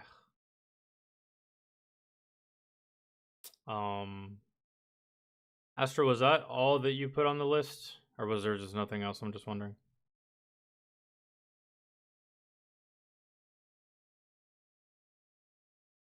Or have you just not put anything else on the list to make sure I do yours first? Hold on. I'm just looking real quick.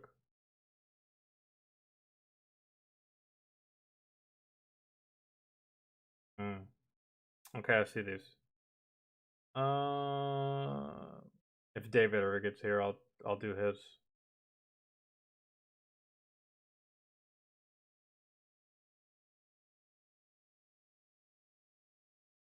Neil deGrasse Tyson on science, religion, and the universe. I want to watch that, bro, but like, that's gonna be like an hour-long reaction. You know how long we're gonna talk on that?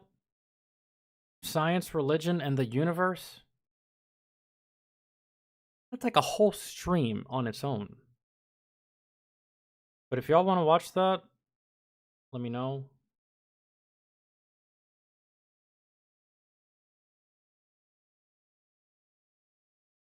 And then let me check the patron section. What the fuck is the patron? Why do I always get lost here? Here. Okay.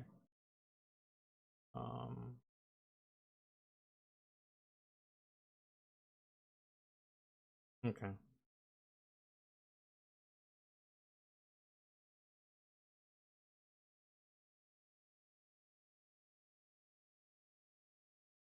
I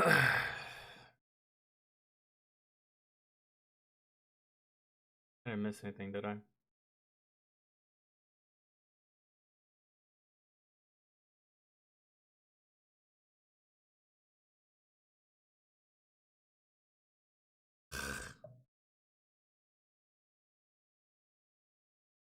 I'll just do what's on the list right now. Mortal Kombat animations.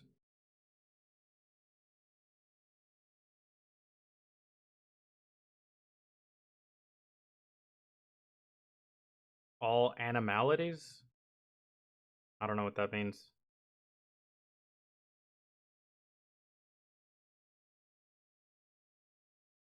I've seen so many Mortal Kombat fatalities and shit over the years. I played Mortal Kombat as a kid, and I don't play. I suck at fighting games, so I don't really care. But I played them all when I was a kid, and that was fun. But against other people, I fucking suck. So, but I've seen a lot of these over the course of time. Not many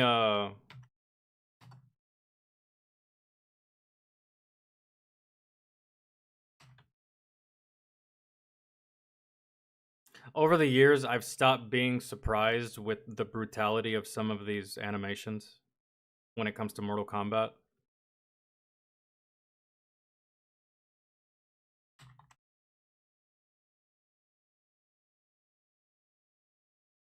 Because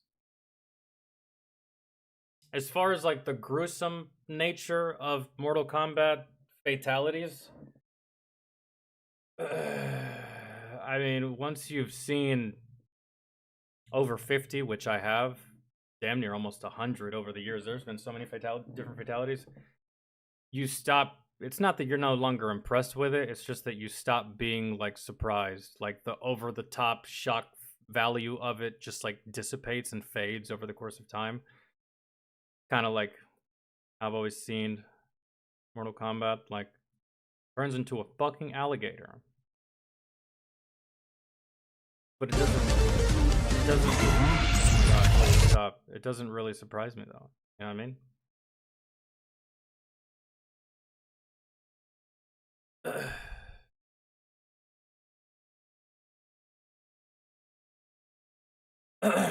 So, okay. And these are all fatalities that have to do with animals. I never really considered this in Mortal Kombat. I just don't fighting game. Not my thing. Don't think it ever will be.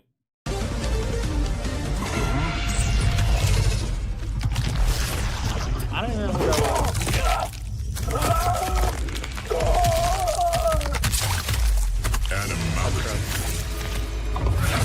Noob Saibot wins. Flawless victory.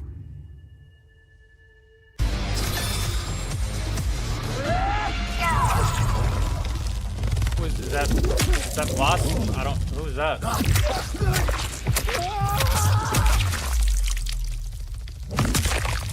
Animality.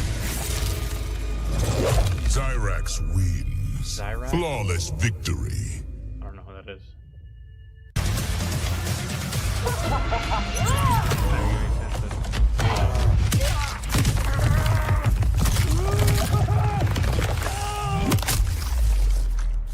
Animality.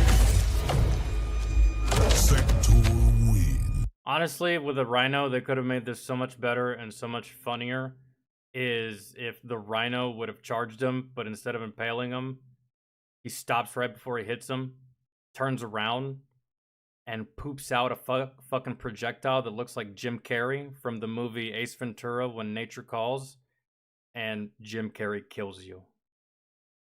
That'd be better. That's all I can really think of with a Rhino. Flawless victory. Homelander. There you go. Another. That's actually fine.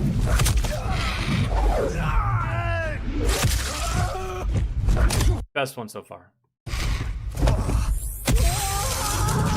Animality. Best one so far. Homelander wins. Or maybe I'm just biased because, you know, America. But best one so far. So, like, these characters, they have fatalities and then they have animalities. Does every character have an animality? Does, like, so you got, I know what the fatalities are, but does every Mortal Kombat character also have a fatality that has to do with an animal, or is it just specific ones? It's got to be all of them if they gave fucking Homelander an animal. That just doesn't even make any sense in that universe. But it does look cool, and that's the best one so far. Flawless victory. Peacemaker.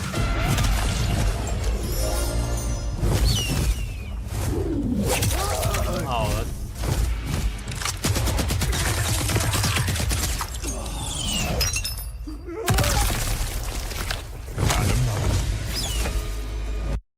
What? Those are... Okay, yeah. Homelander's is still better. That was alright. Peacemaker wins. Flawless victory. Omni-Man.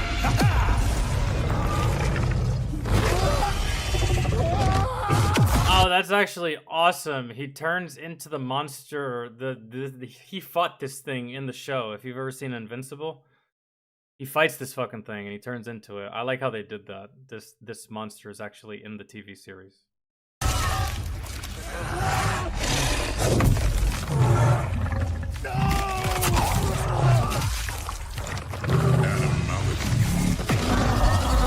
Omni-Man wins.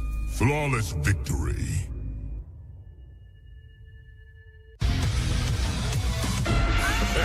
Who?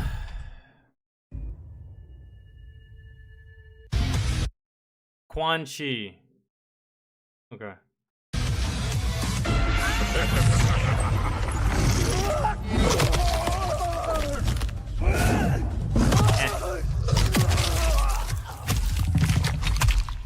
Animality. Quan Chi wins. Flawless victory. That was alright. That was like, eh. Havoc. A hyena.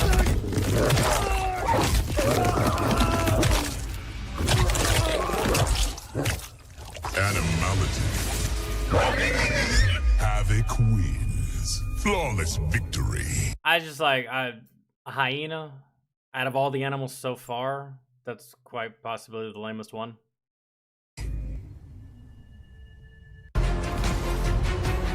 I don't know. God, I hate that it goes so fast. Victory. Oh.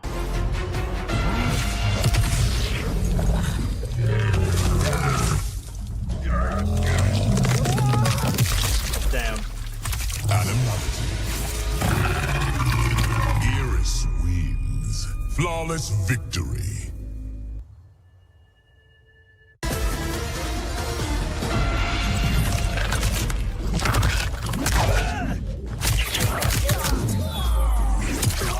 That one's not bad. Animality. Baraka wins. Flawless victory. I mean, I don't know how you can do a video with animalities and not have the honey badger anywhere in here, but I'm holding out hope for that.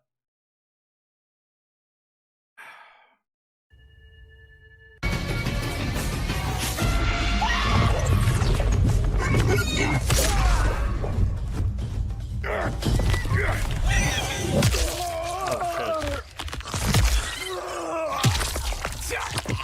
Damn. That was pretty gruesome. Netaro I think the grossest thing about this one was the sound effects, really. wins. Flawless victory. I don't know any of these characters.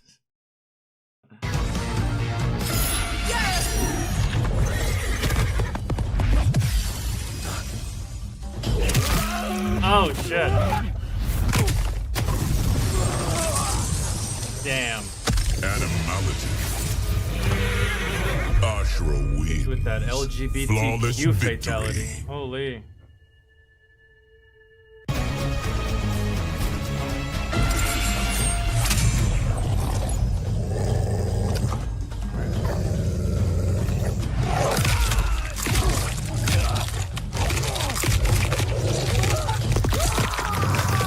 If that was Liam Neeson, it'd be a different story. Kenshi wins. Flawless victory. Because, you know, Liam Neeson was in that one movie where his plane crashes and he has to defend against a pack of wolves. And he wins because it's Liam Neeson, right? I know this guy, Kung Lao.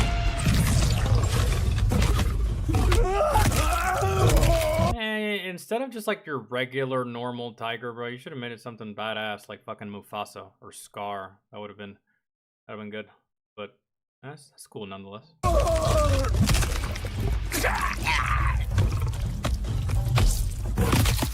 Oh goddamn! I thought it was over. Kung Lao wins. Flawless victory. They should put, in Mortal Kombat, they should put Robin Williams' character from Jumanji. And then all of his powers is him just throwing random shit from the game at you. Really. I'd like that. And like, he's dressed the same way with the big beard. And then like his tagline in the game is like, "What year is it?" And then fucking Thanos says, "Fucking time for you to die," right, or some shit. I don't know. That'd be funny.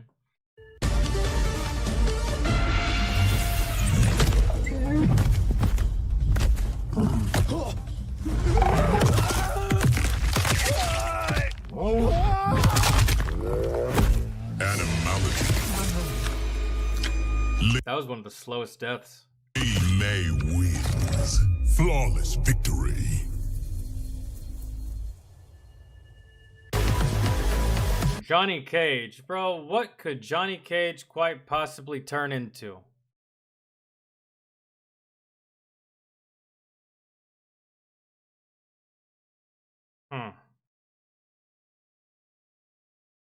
I mean, we already did the Bald Eagles. They're not they did the Bald Eagles with Peacemaker and Homelander. It's not gonna be Bald Eagle for Johnny Cage. I really want to try to guess this one.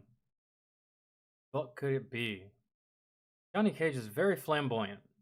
with his personality and his looks, the way he speaks.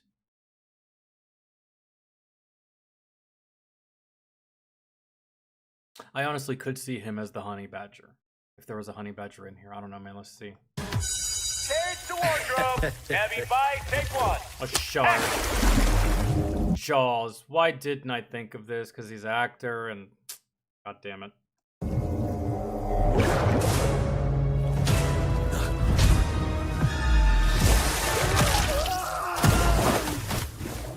Animality.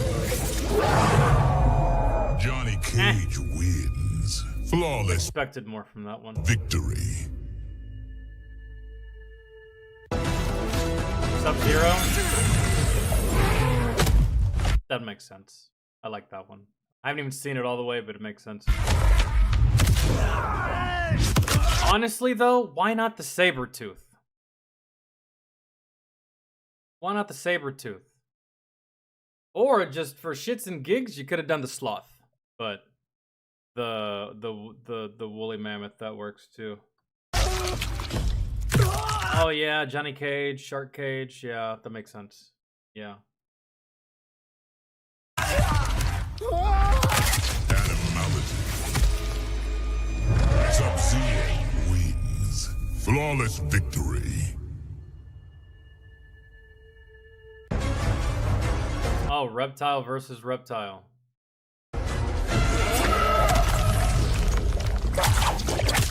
Venus flytrap. Jesus. Jesus. Yeah, that fatality was like sped up by, I don't know, 5 whole business days, because that's about how long it takes one of these Venus flytraps to digest fucking anything. Kyle wins. Flawless victory. Scorpion. Makes sense. I was gonna say it really should be a scorpion. I mean, come on. I know it's too on the nose. Well, what did you expect, right? Animality.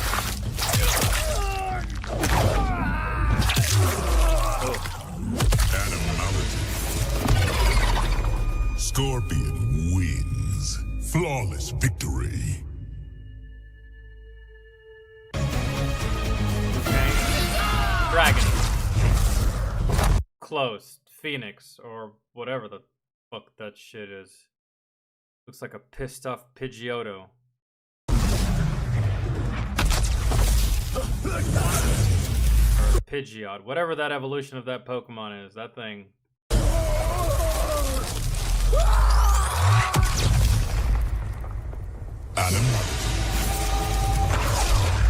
It's a phoenix. I'm fucking retarded. Jesus Christ. Stop it. Don't tell me. Don't say it. I know.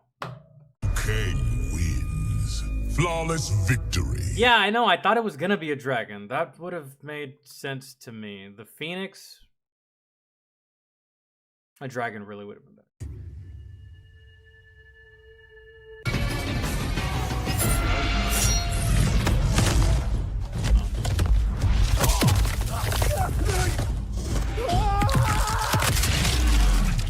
I don't know, is there something about the character that says gorilla or ape? Because we already have a gorilla ape inside of Mortal Kombat.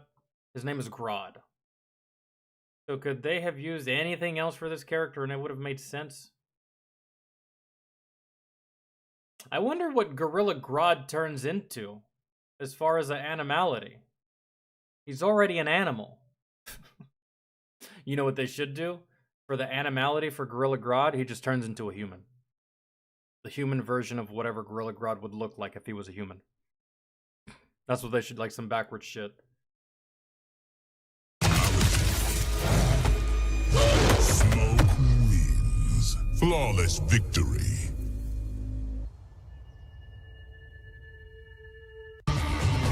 Raiden. No!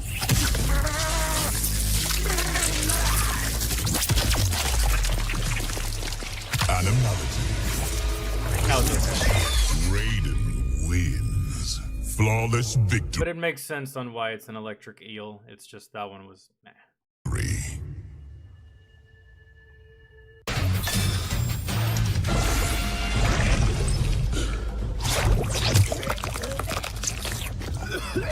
Oh yeah, that's right. It is a DC character, and that game is called Injustice. It's another fighting game. Anyway, same. What I said still stands. They should do that shit.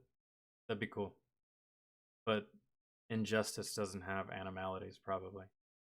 Yeah, I was thinking of yeah. They should do it though, man. Fuck it.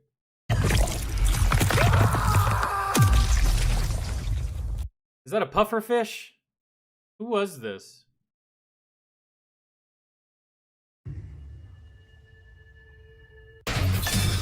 Rain.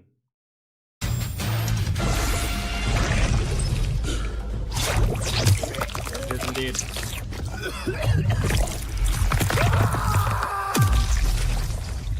Animality.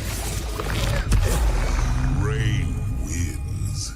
Flawless victory.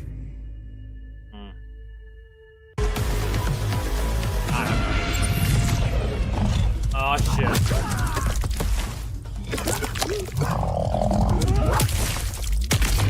Damn! Animality. Reiko wins. Flawless victory.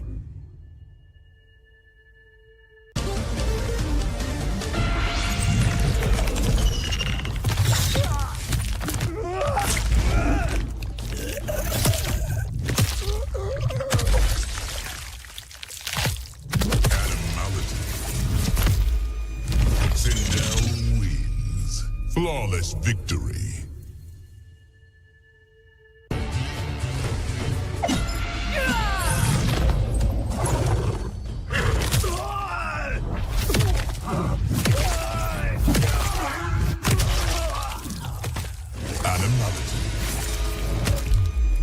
I just can't. I can't take the giraffe seriously. Really, I'm like. Yeah, the shark I can take seriously, the gorilla I can take seriously, the cheetah, the lion, the tiger, the gorilla, all that stuff. But in real life, I mean, unless you truly piss them off, these animals, relatively kind of harmless to humans. I mean, I've seen some of them get testy, but not to the extent of some of these animals that it does make sense them fucking you up. I can't take the giraffe seriously. Tanya wins. Flawless victory.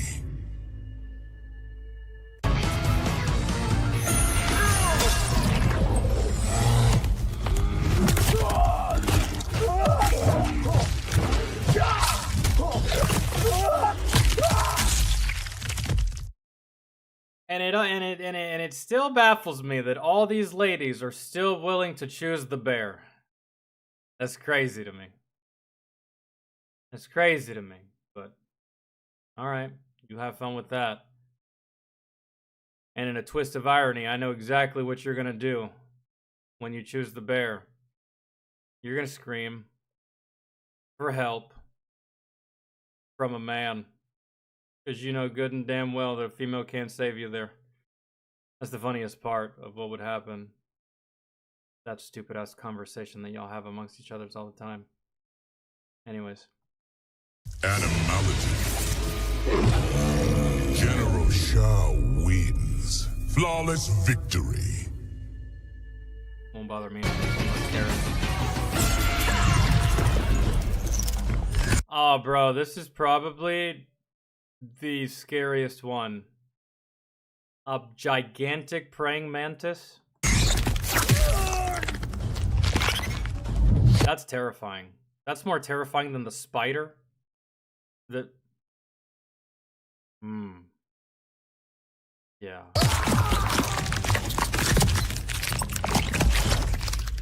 Oh yeah, that's the one right there so far to me, in my opinion. The fucking these things already like. I'm not afraid of them, but just like I mean, they're ugly. They give you the heebie-jeebies, and it's yeah. You know, an animal that they could use that really would freak me the fuck out if I played this game and I saw it for the first time? A cicada. Dude, those things, again, I'm not afraid of them, but if you're not paying it, them things will scare the shit out of you. and they're so loud it'll take you off guard. It's almost like a fucking alarm going off, or like a tornado siren. Melina wins. This one in Homelanders is the best one so far. Flawless victory.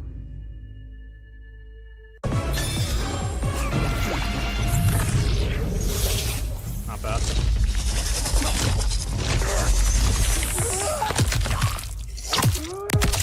Damn.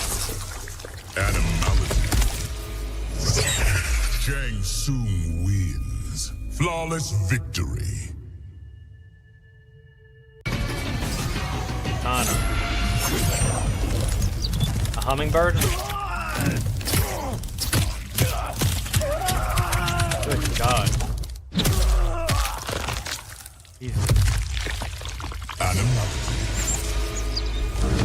Kitana wins. Flawless victory. I think that'd be a hummingbird, right?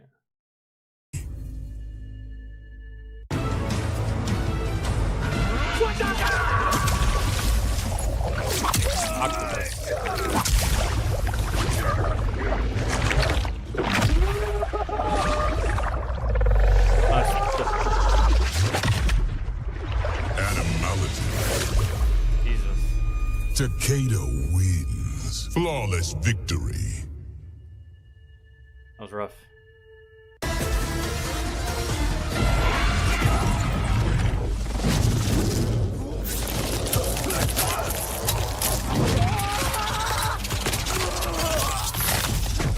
Animality.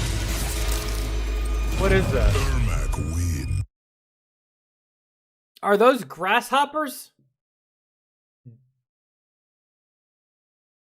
Are these grasshoppers? Dude, if these... Oh, locusts. I couldn't remember what the fuck they were. Derived from the... They look like it. It didn't even occur to me. Flawless Who victory. the fuck was that guy? That was it.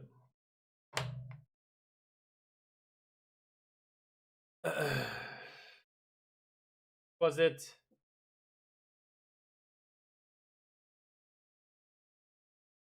Okay.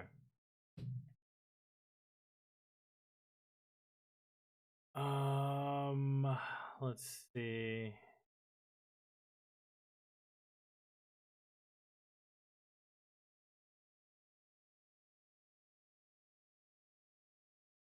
Just looking through my feed real quick to see if there's anything that I want to put in my watch later.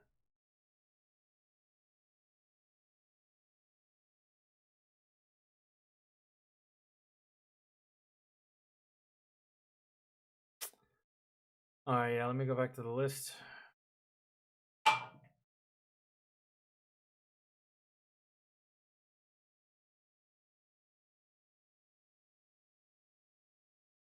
Oh, you don't have to tell me, Christian.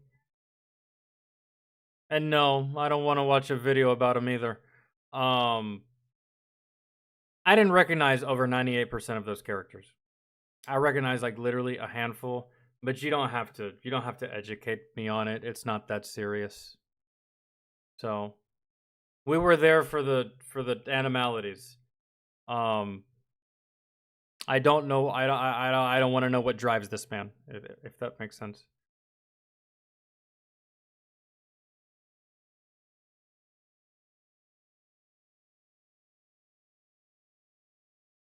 All right.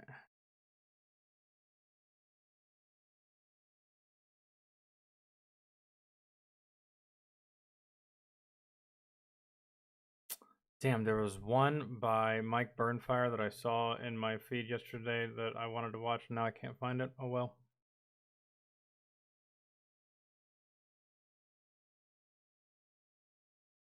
Astro, are you still here?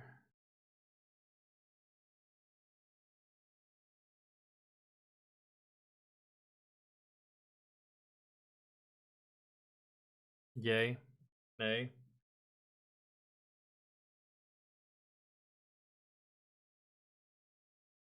I mean, it's your request. And I don't know if I want to run it if you're not here. Because it's already hella long.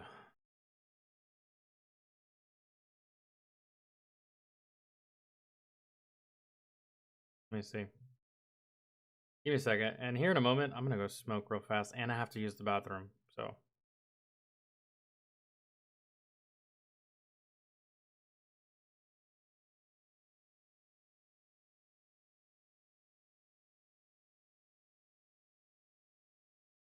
Okay, did that.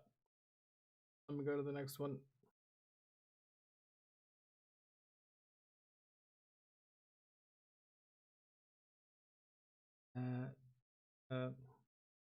Haven't done that. Did these.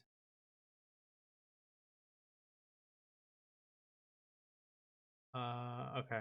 Most of these we've already done. And the ones way up here, these are just like that fucking hour-long ones that just never got taken off. All right.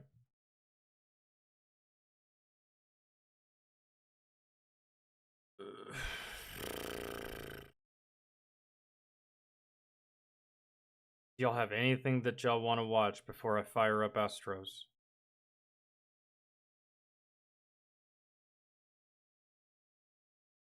Because on these, I can just run them and they'll just be watched back later. It's not a big deal.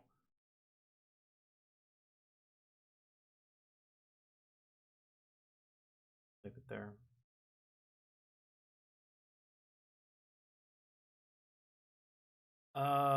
Mr. Ballin, let me see.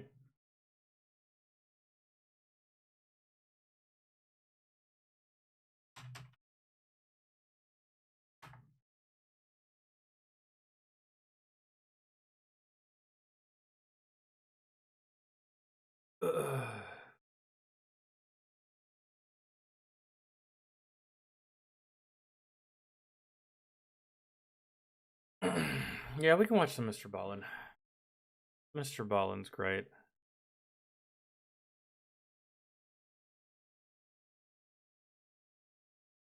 Half of his community is great. The other half just pisses me off. Strange. One half of his community wants me to do reaction videos to his videos. And there's another half of his community that doesn't want me doing anything of the sort. So naturally, you know what we're going to do? We're going to say, fuck those little goddamn crybabies, and we're going to do some Mr. Ballin. It's just something that I've noticed. Do more Mr. Ballin reactions. Stop stealing content, man. Both of you shut the fuck up.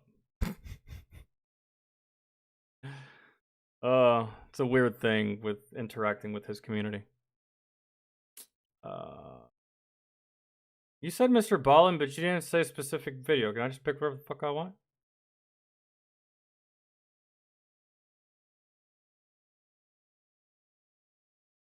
Because if I get to pick whatever I want, that's going to be great.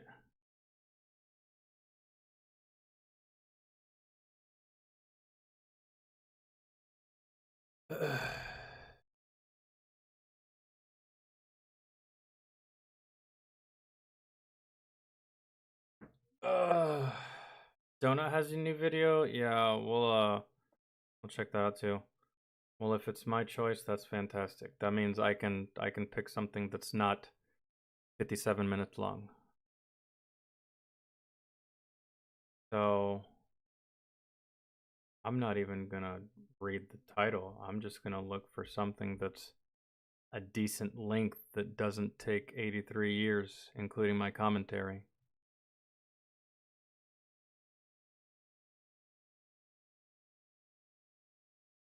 Well, I kind of want to watch that, but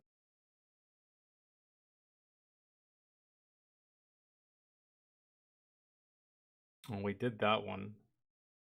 Of course we did. 16 minutes.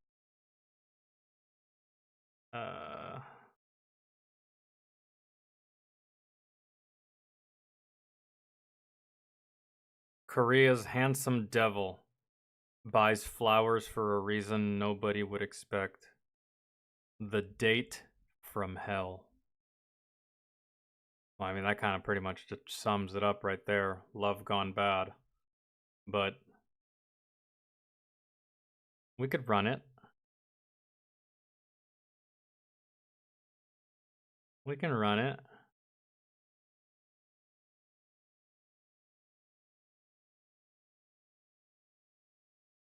When you shop with the Shipped app, your schedule is the only schedule that matters. Shipped, delight in every delivery. You know what I hate more than anything? Terrible Chinese products. Did you know that those little things will shatter if you drop them from... Today's Christmas.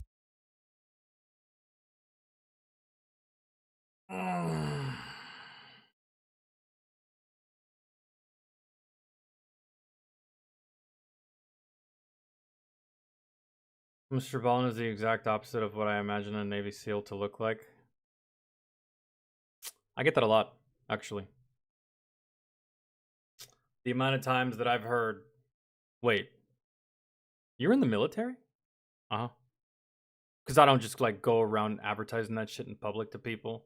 Like if I meet you for the first time, it's probably like the last thing I'll ever bring up. But yeah, I've gotten that a lot. You were in the army? Uh-huh.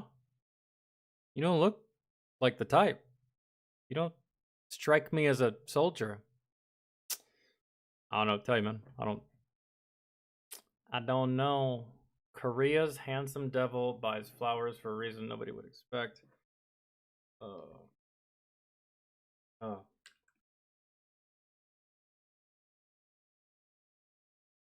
I don't know why I bothered reading it again out loud like I was about to start or some shit. But I'm gonna go smoke real fast. So if you guys want to give me a second. And I have to use the bathroom. Like, I'm fucking dying.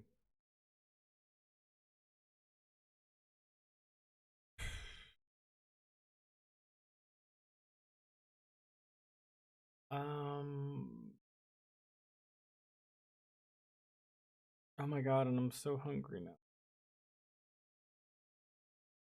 All this fuck ass coffee.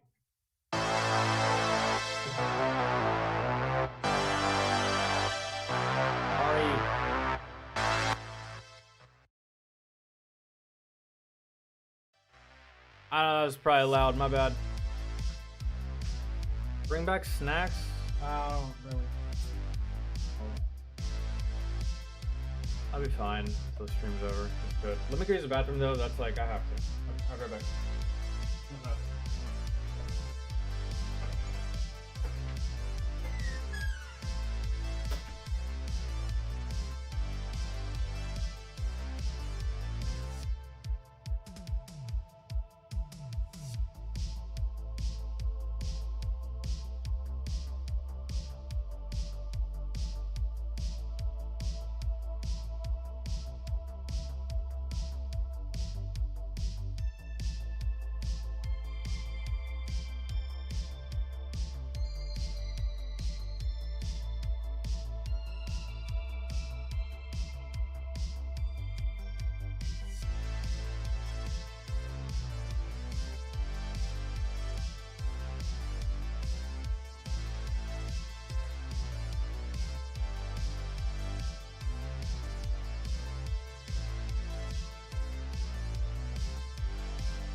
Okay. Oh. Alright. What's up? Not bad.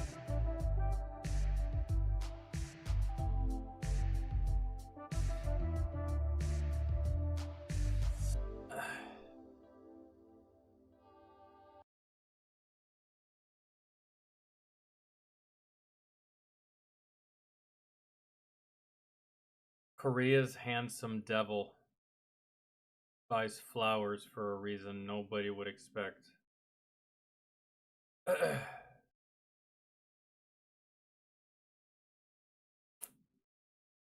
Guy's old school. He buys flowers. You know, I know it's not as romantic, but I've had some good results from giving a woman some Taco Bell, maybe some Chick-fil-A. You know, some Zaxby's. Flowers are good too, but I'm just hungry at the moment, man, so bear with me. Alright, here we go. Christmas-themed story is a stark reminder that there are truly dangerous and unstable people who walk among us. But before we get into that story, if you're a fan of the strange, dark, and mysterious delivered in story format, then you've come to the right place because that's all we do, and we upload once a week. So if that's of interest to you, please invite the like button to go fishing with you, but when you're out on the water and the like button asks you, what are we using for bait, say nothing and just stick your hook into the like button and cast them out into the water. Also, please subscribe to our channel and turn on all notifications so you don't miss any of our weekly uploads. Okay, let's get into today's story.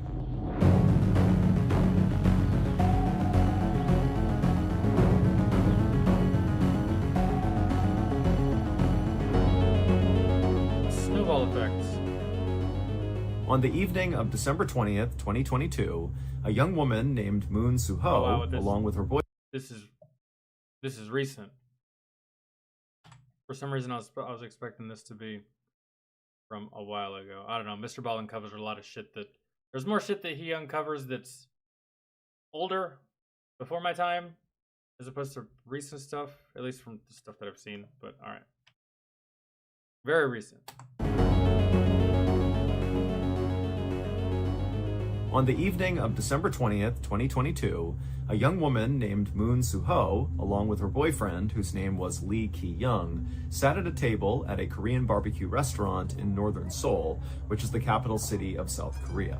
The couple didn't even have any food yet, but Moon was not even looking at the menu. Instead, she was excitedly checking her watch, waiting for her parents to arrive. This dinner was a very special occasion for Moon because she had been dating Lee for several months now and she was totally in love with him, but she had not introduced him to her parents yet. And so Lee had surprised her with reservations to this restaurant tonight for 4 people. He had invited her parents to come to the dinner so they could all finally meet. Hold on.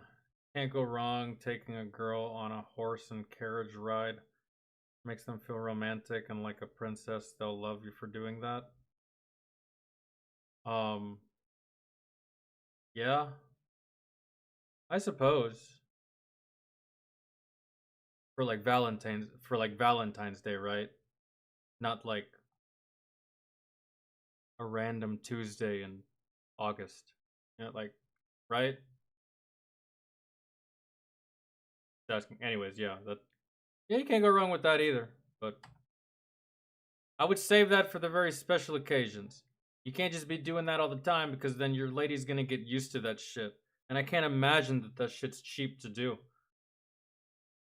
Unless you actually have a horse and a carriage, in which you're probably a farmer and she's not gonna like that shit at all. Like, no, honey, I'm not going to work with you. It's hot. Fuck that. Anyways, okay, we're getting lost. Sorry. Yet. And so Lee had surprised her with reservations to this restaurant tonight for 4 people. He had invited her parents to come to the dinner so they could all finally meet. Moon looked across the table at Lee and she smiled because she knew as soon as her parents saw this guy, they were going to be impressed. Lee was a 32-year-old Army veteran with lots of crazy stories from his time in the military. He was also exceptionally good looking. He was very well educated And he came from a family that was extremely successful and very wealthy. Lee's grandfather owned the high-rise building that Lee was staying in. I mean, this family was very influential and powerful in... And obviously, right, you put two and two together. This guy is guilty of some heinous shit. And that just further drives home the fact, ladies, that the perfect guy does not exist. I mean, look at him. Good looking, military, smart, educated, good future. But he's up to heinous shit. See what I'm telling you? Perfect guy's not real. Perfect girl's not real either. But dudes accept that. Some ladies, y'all still looking. And I'm telling you, anyways. In South Korea. But Lee was not full of himself. He was very humble, he was kind and polite, and he had a total soft spot for little animals. He had adopted a dog and 3 cats and adored them. I mean, this was a guy who was kind of like the total package that any parent would be psyched that their daughter was dating. Yeah, man, I can't say that. I can't say anything to the contrary. If I had kids and I had a daughter and she brought home a man like this, what choice do I have? What father would be like, nope, not good enough, or something's not right about him? I mean, maybe there is a father that might get like that fucking, he's got like that 6th sense or something like that that's very rare and stuff like that. But yeah, man, if I was a father, I'd be like, that. It's fantastic, sweetie. This is great news. I'm proud. That's great. But again, you just never know. You just never know. After Moon and Lee had been sitting at this table for about 15 minutes, Moon looked up and she saw her parents finally coming in the door. And so Moon, she stood up and she waved to her parents and flagged them over to the table. And so they came over, they said hi to Lee. And right away, Lee, he picked up the menu and he ordered all these very expensive drinks and all the expensive meats on the menu. And then before long, Lee was chatting with Moon's father about his military service. And then Lee was talking to Moon's mother and showing her pictures of his dog and his 3 cats. And Moon, she was just sitting back, enjoying watching this. It's almost too perfect, isn't it? It's almost like we're getting into it's almost too good to be true type territory. And man, that shit's really hard to spot sometimes. That too good to be true type shit, especially when it comes to matters of the heart. This girl had no chance. Because she could see from her parents' facial expressions that they seemed to really like Lee too. And so this night was going as good as it could have. Moon and Lee and Moon's parents stayed at this restaurant for at least 2 hours, just enjoying each other's company and throwing back a lot of drinks and eating expensive food. And by the end of the night, when the parents got up to leave, they were like hugging Lee and slapping him on the back and telling him how great he was. And Lee was doing the same thing to the parents. It was like really they had hit it off. But after Moon's parents were gone, Moon and Lee, they left the restaurant too, and they began walking across the street towards the parking garage where Lee had parked. And right away, Moon could tell Lee was actually pretty drunk. She had not noticed it in the restaurant, but now she could see Lee was kind of stumbling a little bit. But Moon wasn't upset about this. If anything, she just thought, wow, he was so composed talking to my parents in there, despite obviously being drunk. He had just managed to mask it really, really well. But most dudes can do that. That's not really specific to Mr. Lee here. Yeah, that's not one of those situations where you can afford to lose your composure or your shit. Most dudes, really, no matter the drug or the alcohol, they're not gonna. Yeah. Despite how impressed she was with her boyfriend, Moon didn't want Lee to drive them home. It seemed like that would be really unsafe to do because, again, obviously he is drunk. And so when Lee and Moon made it to Lee's car, Moon kind of gently told Lee, hey, why don't we leave your car here and just call a taxi and they can take us home safely. But when she said this, Lee took it as if Moon was criticizing him for being too drunk. And he felt really offended because in his mind, he had just put on this great date and made this great first impression on Moon's parents. And here she is kind of nagging him. And so Lee just kind of blew his... That's not nagging, bro. That's safety. Believe me, as a man who's been nagged at a lot in my life, you can tell the difference between nagging and someone just, you know, looking out for your safety in that way. I was talking to someone about this the other day. You know, this isn't to be confused with just a guy that's bored in his basement tinkering with shit and is fucking around with nail guns and shit. You know how guys get, right? When they have free time and they have toys and or tools, they build irresponsible things, right?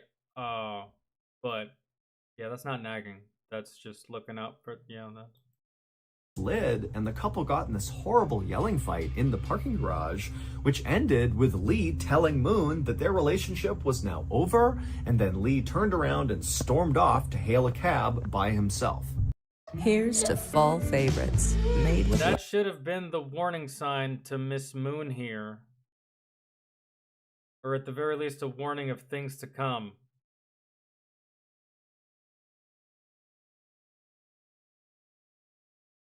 Right?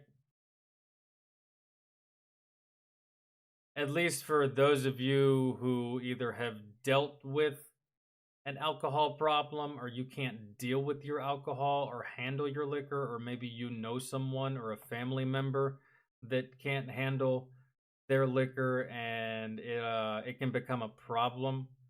And you can always tell someone's true colors with how they behave and the things that they say when they're drunk. Because you know that saying, drunk words are sober thoughts. And in this case, drunk behavior and drunk rationale is sometimes an indicator of what you actually feel on the inside when you're sober, but you don't act out on it because, you know, you don't want to make a fool out of yourself. But when there's alcohol involved, that's how that person truly is. I don't know, man. I'm pretty chill when I'm drunk. I just talk a lot, so sometimes people tell me to shut the fuck up, and not like is like I'm in like obnoxious like in your face. I'm just like talking about everything and everything. So if that turns you off, then sorry. I'm just like I'll literally talk to you about space, the universe, religion, and I don't know, fruits and vegetables in like less than 5 minutes. That's how I get whenever I drink. Not really annoying. I'm not trying to start fights. I'm not even any kinds of like that. So if I got drunk around my lady, chances are she'd probably get irritated with me and put me to bed early. Man, that's all really a lady would have to worry about with me drinking if I drank. But this guy right here, it's not off to a good start. And on top of that, man, it's military. I don't want to make excuses or anything, but the military does have a reputation of creating psychopaths and creating mentally unstable members of society, either during or after their service. So, I'm not trying to make an excuse or anything, but you always run the risk of this, more so with sometimes military, a combat veteran, than you would with just like your regular normal dude. But, you know, anyone can slap, man. Or anyone can snap, you know. That plumber is just as capable of going home and starting punching, so. Stood there next to Lee's car being totally shocked at what had just happened, and then kind of in a daze, she went and hailed a cab herself and went home, and then she just laid in bed and cried until she went to sleep. Poor girl. But Moon was not heartbroken for long, because the next morning when Moon woke up, she heard a knock on the front door, and when she opened it up, there was a delivery guy with this huge... Let me guess. Flowers, chocolates, I'm sorry, I acted a fool. You know, that's why I don't drink. That's not really me. Blah, blah, blah. Yeah. That's, if that's what, that's classic narcissistic behavior. Beautiful bouquet of roses for Moon. And so Moon took these roses and quickly found a card attached to the roses. She opened it up and there was a letter from Lee saying, you know, please accept these roses as a part of my apology. Yeah, Jericho, most of us can keep a lid on it, you know, but then there's just some of us can keep a lid on it for the most part. And if we can't keep a lid on it, it sucks to say, but most service members, they just turn their violence onto themselves, right? But most of us, we keep it under wraps, man. But some can't, and the ones that can't, man, and especially you throw onto the fact that they're good looking, charismatic, never been in trouble, impeccable record, respectful, likable. This girl has no chance. I don't know what's going to happen. We're going to get there eventually. Sorry if I'm pausing a lot, but last night didn't go so well. I'm really sorry. Please come to dinner with me tonight. Moon was so relieved to get this apology letter that she called Lee right away and said, you know what? I do forgive you. It's all water under the bridge. My parents, they loved you and they have no idea about that fight we had. So let's just put it behind us and just continue being boyfriend and girlfriend. And at this point, it was Lee's turn to be totally relieved because he didn't know if Moon would want him back. But they were back together, and that night they went out for a fancy dinner together, and then also Lee had booked a very fancy hotel room that night for them to stay in.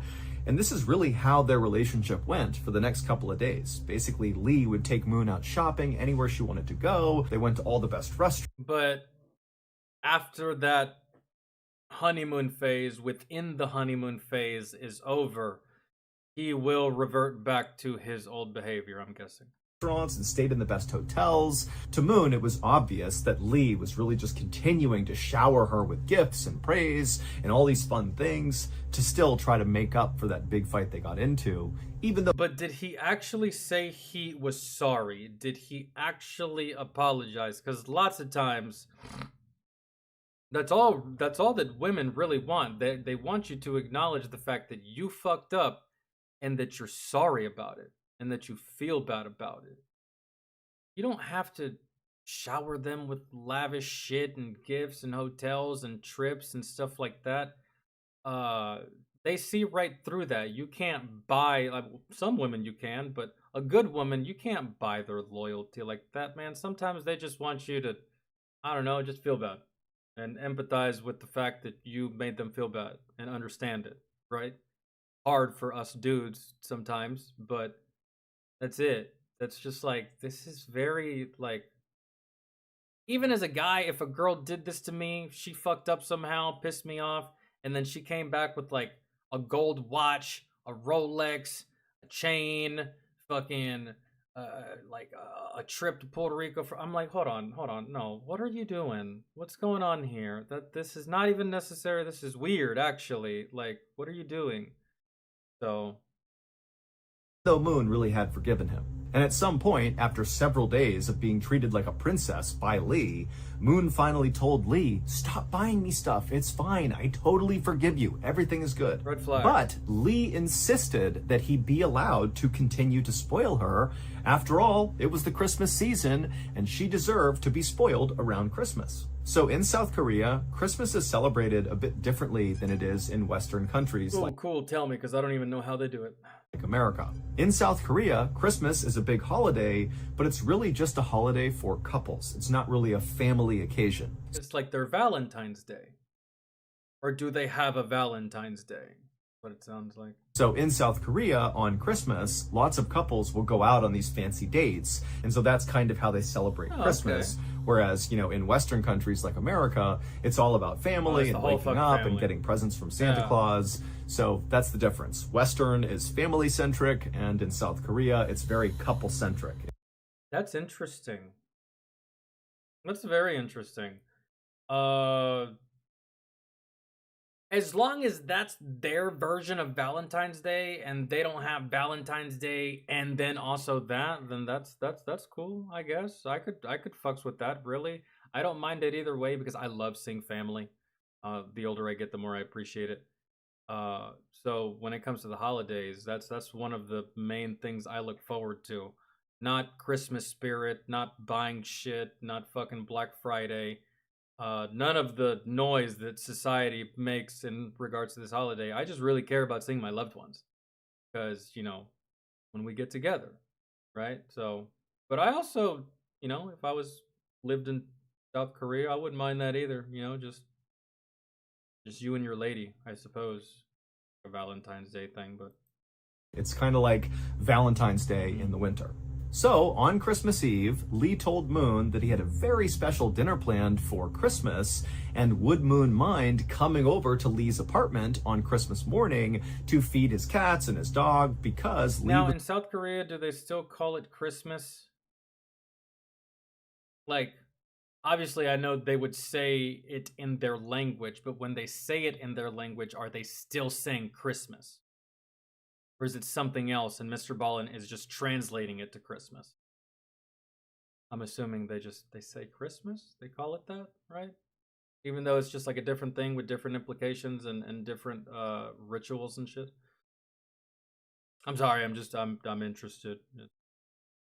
was going to be out running errands in preparation for this big Christmas dinner. And of course, Moon said she would. So, at around 11 a.m. on Christmas Day, Moon hopped off the elevator inside of Lee's apartment building and began walking down the hall towards his door, carrying the key to his door. But as Moon walked closer and closer to Lee's door, she began smelling this really powerful smell. It smelled like roses. And for a second, Moon thought to herself, oh my goodness, this whole thing was a setup. I'm not here to feed his pets. I'm here because he must have planned some really elaborate thing for Christmas Day for right now. And probably it has to do with lots of roses inside of his apartment. And so Moon was really excited by the time she got... I don't know, man. I've bought roses for ladies before. I mean, yeah, if you get like right up to it and you're just like, you can smell it, but like, I mean, if I put the roses in the back seat of my car and I'm driving, I can't smell them bitches.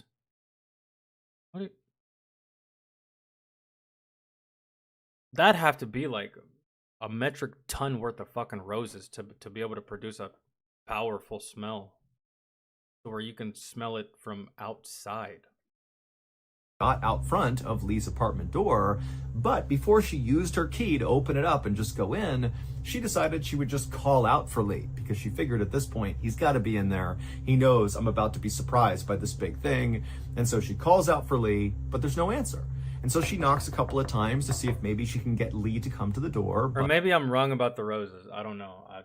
But after knocking several times, there was no answer. So eventually, Moon used her key, she opened up the door, she swung it open, and she stepped inside of Lee's apartment, expecting to be wowed by whatever Lee had planned. But instead, when she looked around, she couldn't really understand what she was even seeing. Lee was nowhere to be found, but there were roses all over the apartment. However, these were not new roses. These were like several days old. Many of them were wilted and the petals were starting to fall off, and the water that all these roses were sitting in was very dirty. But really, there were like vases of roses everywhere on every surface. And right away, Moon started to feel really uneasy. It was like very creepy to be in this dark apartment where no one's inside of, with just these weird flowers everywhere. And so without going any further into the apartment, Moon once again yelled out for Lee in hopes that maybe he was here, but again, he didn't come out of any of the rooms, so she knows she's alone. And so she called Lee on his phone. Am I wrong about roses having a powerful smell? Powerful enough to where you can smell it outside, especially if your apartment is full of roses? Am I wrong? Tell me, am I wrong or right? What I'm thinking is that I'm thinking of the most sinister shit imaginable. I'm thinking that he bought like about $1,000 worth of fucking roses because he thought that these roses would cover up the smell of something. What do you think that thing is? What do you think I'm talking about? What do you think that something is? I think it's a fucking person. This dude might have dead bodies in his apartment, and he's using roses to mask the smell, maybe? To try to get an explanation for what she was looking at, but Lee didn't answer his phone. By this point, Lee's 3 cats were circling around Moon's legs because they were eager to be fed. And if that's the case, who fucking does that? They don't teach you that in the military. Moon kind of stopped thinking about this strange flower situation and looked over at the cat's bowls and saw there was no dry food. They had eaten all of their food. And so Moon began walking over to the bowls when she realized Lee had not told her where he kept the cat food. And so she had no idea where it was. So Moon began opening all the kitchen cabinets, hoping to find this cat food somewhere. But she didn't, and so eventually she left the kitchen and she walked down this hallway inside of the apartment, and she found there was a skinny closet in the hallway that looked like a place where you would store cleaning supplies and vacuums and that sort Yo, this girl's gonna find his ex-girlfriend. of thing. So she reached down and tried to open it. But she was able to turn the doorknob, but there was something inside of this closet that was making it really hard to open, like it was stuck on something. Now, again, Moon is kind of looking around this dark, dingy apartment that's filled with all these wilted roses, and she's feeling super uneasy, but she thought, you know, I just want to feed these cats and just get out of here. And so Moon just grabbed that door handle and yanked as hard as she could, and she managed to pop it open. And for a second, Moon just stared at the inside of the closet, having no idea what she was even looking at. And then she started to scream. So obviously, nothing good was behind that door. How dense is this guy? Yeah, go feed my cats. I'm not gonna tell you where anything is. That way you're forced to look around my apartment where I'm hiding nefarious things. Jesus Christ, this can't be real life. This sounds like a really shitty action movie with like a lull in the action, and it's just very poor writing. Good lord, dog. One of the most terrifying places in the entire world is a place called Skinwalker Ranch in Utah. There have been so many unexplained occurrences on this property that government agencies have been sent to this ranch to basically do an investigation, and a lot of what they found is classified. I actually covered the Skinwalker Ranch story early on in my YouTube career, but the reason I covered it is because I watched another video, which was way better than mine, about Skinwalker Ranch, and it was by my favorite YouTube channel by far back then and still today, and that is, of course, Bedtime Stories. Their coverage of Skinwalker Ranch is terrifying. The scene where one of these things is outside the...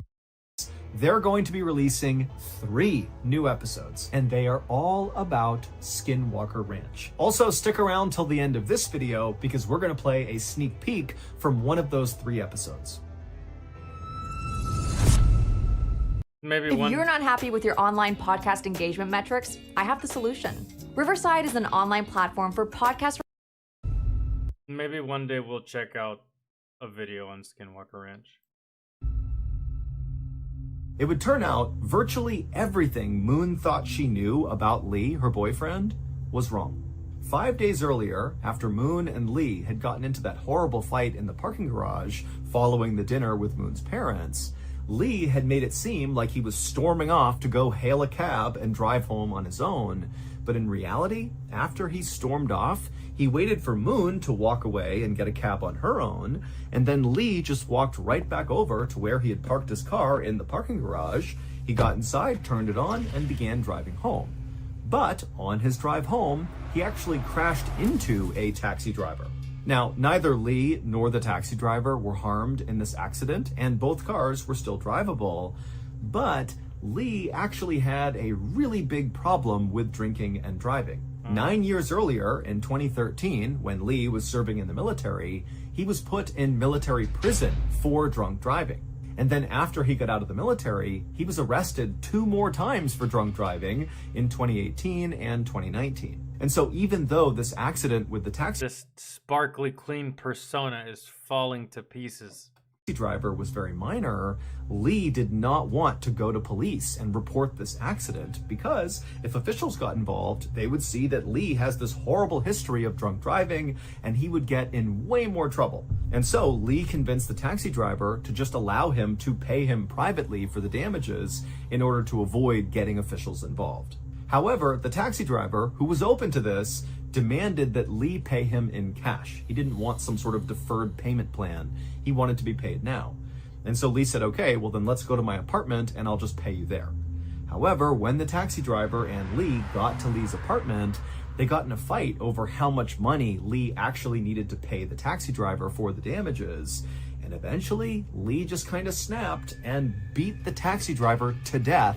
and then stuffed his body inside of that cleaning closet in his apartment's hallway. And so that's what Moon had seen when she had opened up that closet. She saw the corpse of the taxi driver.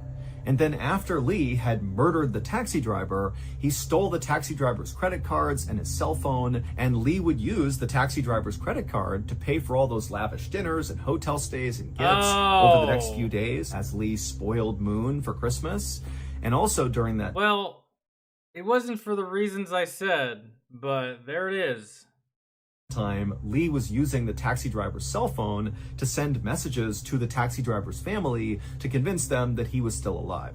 Also, Lee went out and bought a whole bunch of bouquets of roses and put them all over his apartment to try to mask the smell. I fucking knew it. I knew it. I knew it. I knew it. You are a buffoon. I knew it. Who does that? That doesn't even make sense. That's so redundant. It lacks reason. Or am I missing something? Did he get these roses from the fucking Poison Ivy's cave? Her den? Her basement? And they just like emit some crazy aromas? No, bro, I knew it. I knew it was on some stupid shit. I knew it. Of the rotting corpse inside of his closet. But this murder and Lee's horrible drunk driving were not his only secrets. Lee claimed he was from this very wealthy, successful family that owned all these amazing high-rises in South Korea, but that was all a big lie. Lee was not from a very successful family. This man forged his whole ass resume, man. Did not have any money. He basically just borrowed money from family and friends and then lied about how he acquired the money, claiming he was this big, successful, wealthy guy. Also, when the police in South Korea began investigating the taxi driver's murder, they discovered that Lee's apartment was not even his. It belonged to his ex-girlfriend, who was a bartender in South Korea who was in her 50s. Also, Lee's beloved 3 cats and dog that he talked about all the time, about how much he loved them. And bro, don't tell me those dogs and cats belong to the taxi cab driver. That'd be diabolical. Cared for them. Well, those weren't his either. Those were his ex-girlfriends. Oh, okay, okay. Well, she's still alive, but okay. Whew. As police continued their investigation into the murder of this taxi driver, they would eventually find traces of Lee's ex-girlfriend's blood inside of Lee's apartment. Never mind. Spoke too soon. Girlfriend's apartment, and they would discover that Lee had murdered Holy his ex-girlfriend, stolen her apartment, stolen her pets, and even took her cell phone, and to this day had been sending messages to her family to try to convince them that she was still alive, even though nobody had seen her and had no idea what was going on with her.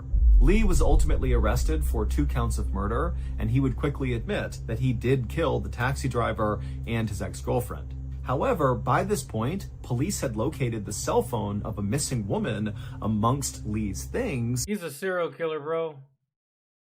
All it takes is 3. They gotta, well, you gotta have a pattern to be considered a serial killer. But he did have a pattern. His pattern was to take over your life. Kill you and assume your life. You text the boss, hey, strep throat, out for a week. Okay, see you then.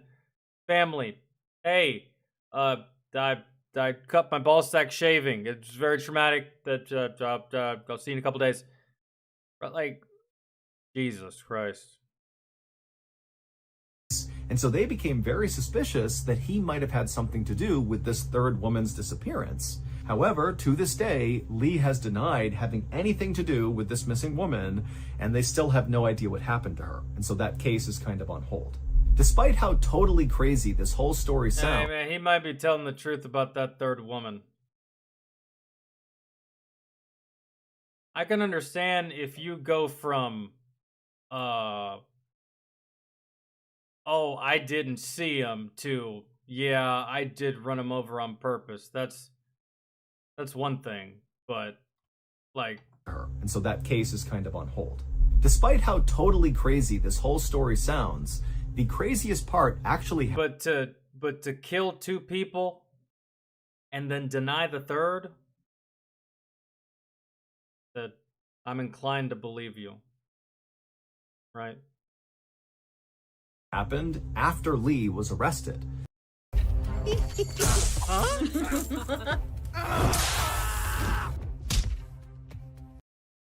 Once Lee's crimes were being talked about all over the news, Lee became totally famous in South Korea because he was good looking, right? He was exceptionally good I looking. knew it. On the news, they would play CCTV footage of Lee interacting with that taxi driver before he murdered him. And the only takeaway from lots of people in South Korea was, wow, this guy is so unbelievably attractive. He looks like an actor. Not, here's a guy who's about to murder someone. In fact, Lee became so popular in South Korea for being so beautiful that there became a real fear that Lee's ex-girlfriend, Moon, would become a target in some way. That maybe Lee's fans would blame her for putting... Because y'all are weird. Man. Because that's weird. Because that's strange. Because it's literally your fault. Man.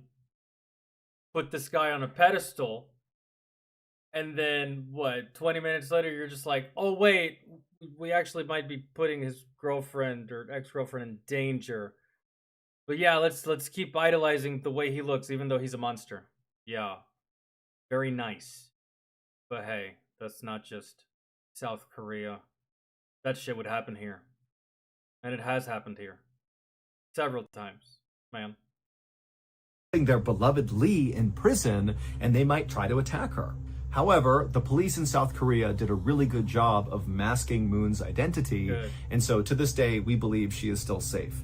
And also, for clarity, Moon is actually not her real name. That is a pseudonym that we used to protect her identity as well. In the end, Lee was sentenced to life in prison for those 2 murders. One of the most terrifying places... Yeah. What a dummy. What an absolute dummy. Dude, as military, do you know what you have access to that civilians don't? And most of these places don't have surveillance ranges. Well, I don't know about South Korea, but he was in the military, right? You're in the military. Bro, if I was at Fort Stewart and I wanted to kill somebody and I wanted to dispose of their body, I would go to an artillery range with the body in the dead of fucking night, and I would place this body way, way, way out there, man. It would literally be in the same area where artillery rounds would quite possibly land. And not just artillery, but tank rounds. I would literally take this corpse to a tank range, man, and put it way deep out there. Because lots of times, unless it's like sweeping for UXOs, they'll check, but that most of that stuff is already exploded or in the dirt. Ain't no reason going out there anyways. Lots of times they probably just don't, man. So yeah, that's where I would put it. I would literally put it in fucking no man's land, man. Very, very deep grave, more than 6 feet. Definitely not shallow. But hell, probably just not even buried at all and let the critters, the insects, and all that shit and just nature eat away at it. He didn't do any of that.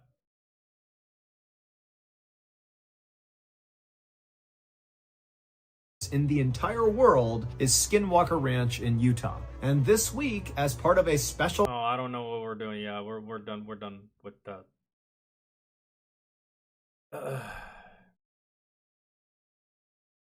And again, hell, you still may even get caught doing the whole range tactic, but it's so much better than what the fuck this guy did. But his plan just defied all logic, man.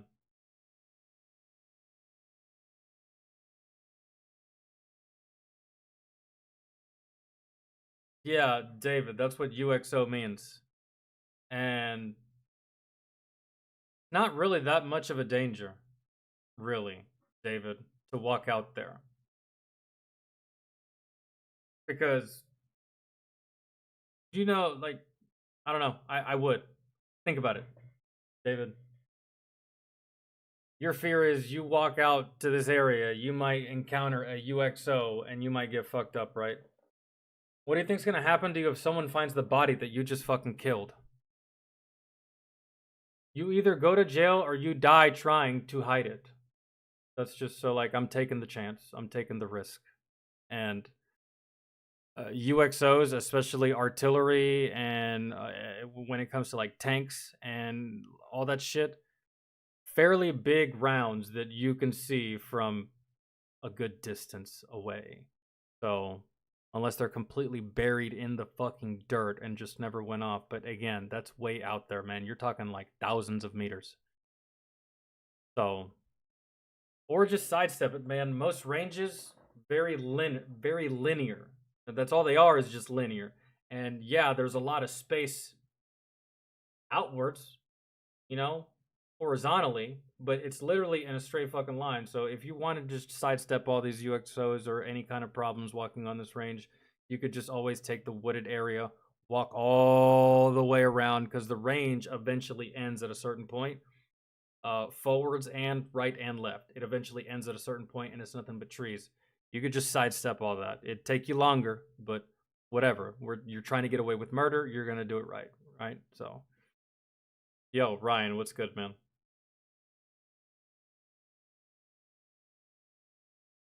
And you just really don't have to worry. If it's artillery, you don't have to, like, bro, as long as you don't pick up that fucking round, drop it and kick it, you're relatively fine. It's,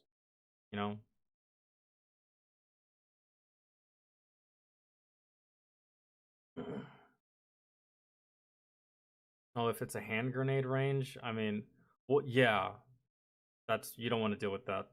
A UXO at a hand grenade range, yeah, that's different. Because you just never know. The pin's already been pulled. It's already been primed, ready to fucking go, bro. A ladybug could set that shit off. Yeah, I wouldn't play with that, but with artillery, it's most of that shit is just a dud. Okay. Yo, country, what's good? Country boy, actually, because we have two countries. Hope everybody is far from the hurricane. Yeah, I am. I mean, we got some rain from it in Virginia. My hometown got hit, but not that bad. I talked to all my friends and they were like, bro, it rained a little bit, somewhat hard. The wind blew, and the next day it was sunny. And I was like, oh, okay, so how it typically goes in Georgia. Really. Which is funny because I was watching the Weather Channel, and my town in Columbus, Georgia, on the map, it was all pink. That was the color of the clouds, of like the storm that was over it, and not much. So, I didn't get much rain up here in Virginia, so.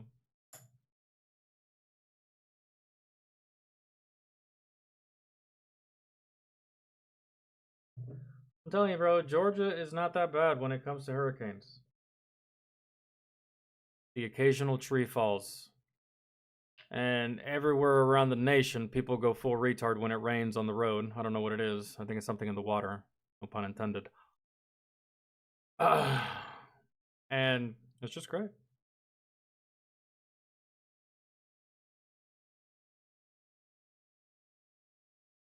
I will say one thing. People down south really do, especially in Georgia. They overreact when it rains. They overreact when it rains. I remember being a kid. We get like fucking 2 centimeters of snow. They cancel school. And you got all the motherfuckers up in Ohio and Michigan with like 3 feet of snow going to school talking about this is bullshit. I don't know. Y'all school might get canceled too for that much, but y'all still do operate in that shit. And a lot of people in the motherfucking South, they do not operate in that shit.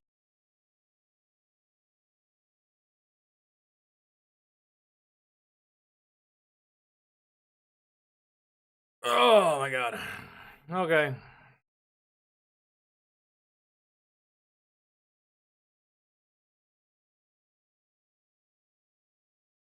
Yeah, I kind of figured. Y'all don't cancel anything because y'all are used to living that way. But in the South, we say fuck that with a capital F, bro. Everything closed, man.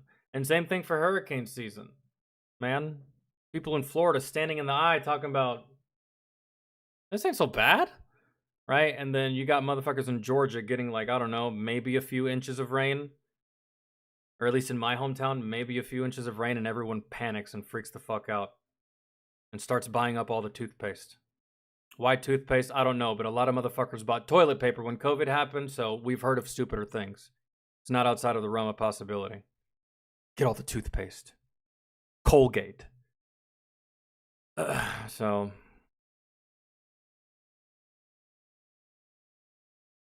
yeah, David, I suppose we can do yours. I'm going to try not to pause a lot, even though I'm probably going to want to. This is... I know the video is only 26 minutes, but given the topic, this video is going to feel like it's going to take an hour. Neil deGrasse Tyson on science, religion, and the universe.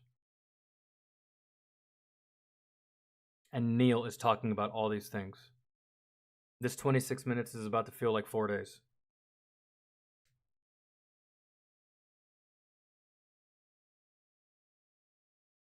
I like Neil. I watch him all the time in short format. I don't think I've ever watched him in 26-minute format. So this is about to be a fucking journey.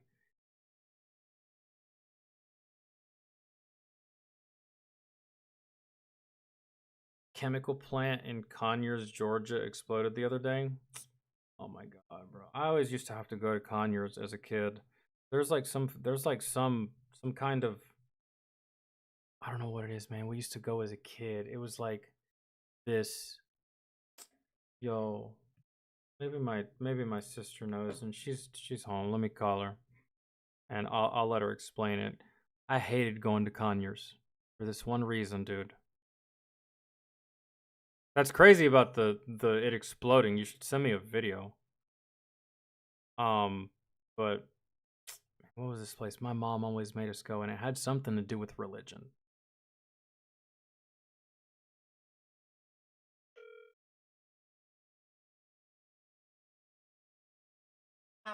Hey. Yeah. Hey, what was that place that mom always used to make us go to in Conyers, Georgia? Remember, it had like it almost looked like a cemetery, but it had a whole bunch of statues of like Jesus and Mother Mary and shit.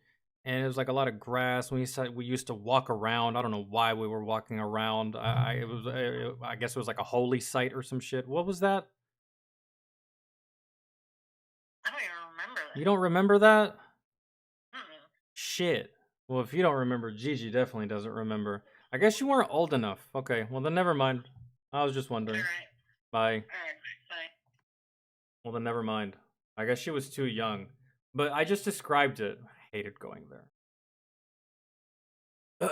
I don't know what it was. If y'all know what I'm talking about, then fucking say it. It was like the weirdest thing. It almost like, looking back on it, it kind of damn near almost gave me like Bohemian Grove vibes. Like statues, and like my mom used to walk around with like the rosary around these statues, and one statue looked like the Virgin Mary and other statues looked like Jesus, and it was like I don't know, man, it almost looked like witchcraft. Whatever the fuck my mom was doing there. I'll just actually have to just ask her, like, hey, what was that about? Because I honestly can't remember. And a pilgrimage? I don't know, but she would, and there was nobody there. Like, there was There's a couple people there that were there for the same reason my mom was there, but I don't know why I don't know why we were there. And I used to have to walk next to her, and she'd be with the rosary saying prayers, walking next to all these statues.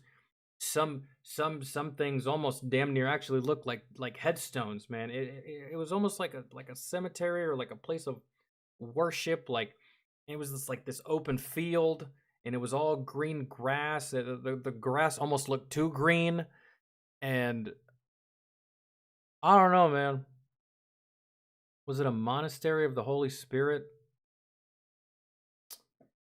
I'll have to ask my mom, dude. Like, I'll have to ask my mom because I remember it vividly, and I thought it was I thought it was the strangest thing because we were there, and I remember thinking, I was like, I don't remember any about this in church, because I was raised Catholic. I was like, I don't remember learning this. That fucking old dude never talked about this. What are we doing? What is going on? And as an adult now, I think back on it, and it's even weirder. It's like, what the fuck was going on? Anyways, let's pull up this video by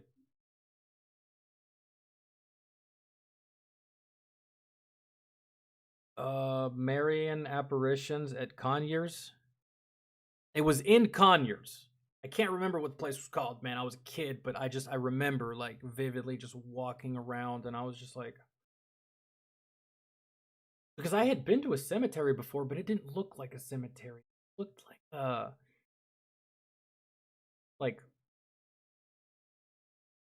Western culture's religious version of like a mosque, I guess. It was like a worship place. I don't know.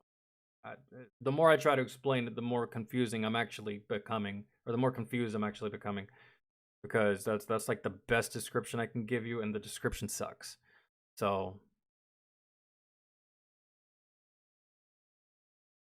apparently there was a group of Catholics that had visions of Mary in Conyers. They later made the Monastery of the Holy Spirit. It's 2,300 acres, so it has to be it, I would think.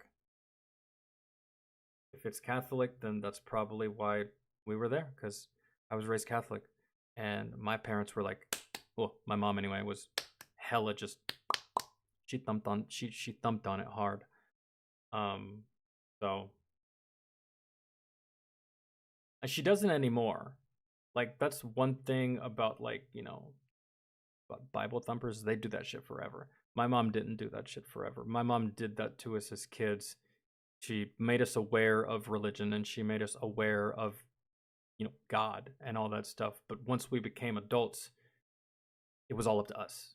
It's like, I ain't gonna force you. I don't care what you believe. I don't care if you do. I don't care if you don't. I just wanted to put it in your lives, and you can make a decision on your own if you want to accept that or not. And she left it at that. Once we all turned 18 and we were of age and we started doing our own thing, she left that shit alone, really. And I'm thankful for that, really, because, man, no one likes a thumper. Nobody likes a thumper.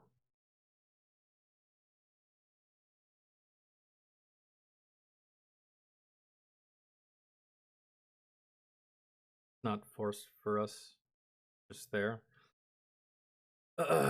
Yeah, so like, yeah, when I was a kid, it was like, yeah, man, I was an altar boy, bro. I was in it.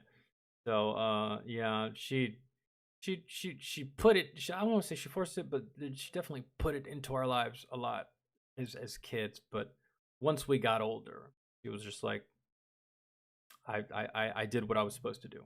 I exposed you to it, and that's all she wanted to do, is just expose us to it.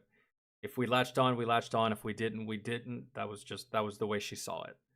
There was no forcing. There was no shaming you for not feeling the same. There was no animosity either. That was like one good piece of parenting that I liked from her. I need to find this video.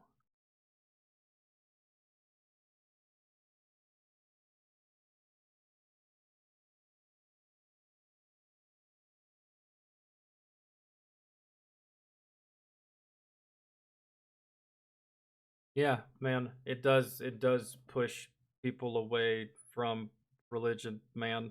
I know that from what I can remember, it says in the Bible that you, as a Christian believer, person of faith, you need to spread the message of God, and that's fine. Spread the message, and whoever wants to listen will hear you, right? But don't just be like forcing it on people, bro. Everyone reaches that conclusion at a different point in their life. And that's what I can't stand. Is like motherfuckers will literally try to force it on you, but then the very next day they'll praise someone who found their faith at the age of 50. So it's okay for this motherfucker to take 50 years to find his faith, but I'm not there yet and you're gonna give me shit for it?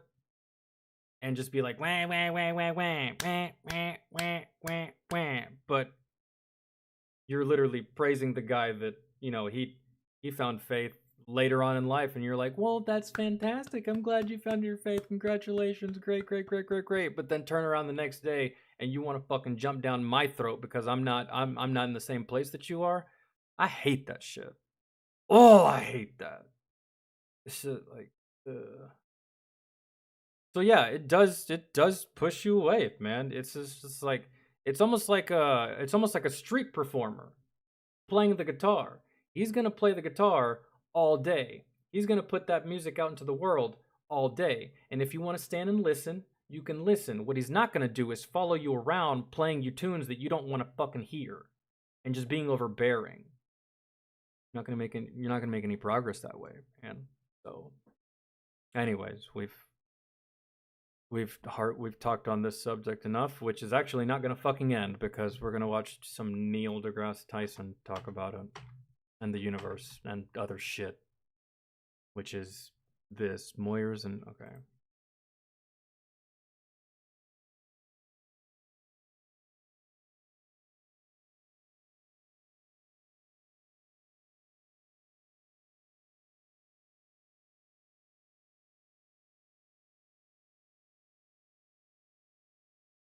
I have a direct link to God. I don't need the middleman. That's fantastic.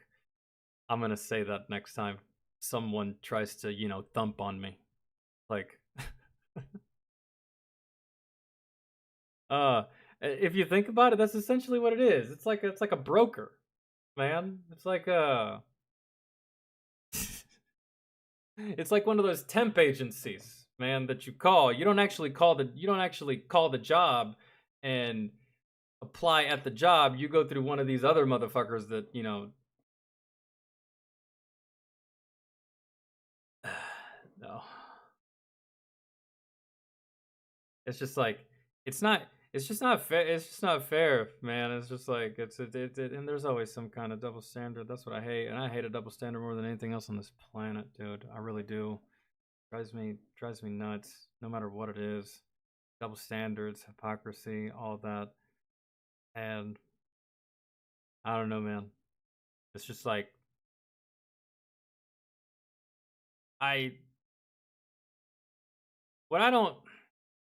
one thing I will say is why, like, for the Bible thumpers, I never understood why their faith isn't enough.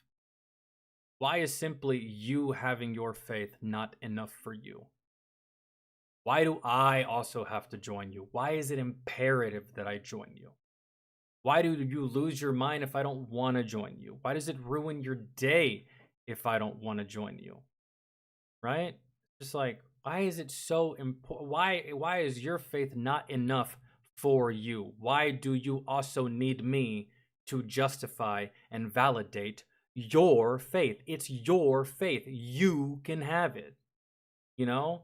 It's like going to a buffet and demanding that everyone that's sitting next to you also eat the same shit that you're eating.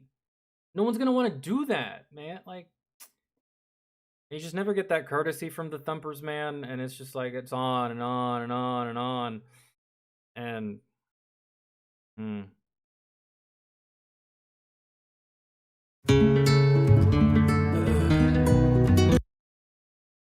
because, like, you know, if my next door neighbor refuses to mow the grass in his backyard, that's not going to affect me. And I'm not even one of those people that it's just like, oh, that's an eyesore. I don't give a fuck, bro. That's your property. That's your house. That's your dojo. That's your domain. You know? Right? do whatever you want. I don't care what you do with your house. I don't care what you do with your car. I don't care what you do with your life, man. As long as you don't negatively impact mine, right? And it's just like,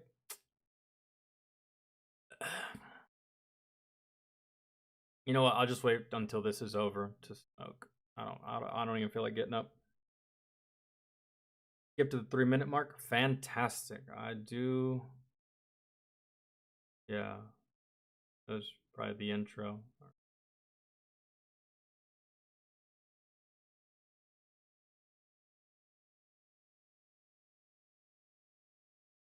And another thing, because in this video, we're going to be talking about science, we're going to be talking about religion, and we're going to be talking about the universe, right? God is God and God created all, correct? If you were someone that believes that there are other intelligent life forms such as ourselves, other sentient beings such as ourselves that exist out there in the cosmos, do they also know God?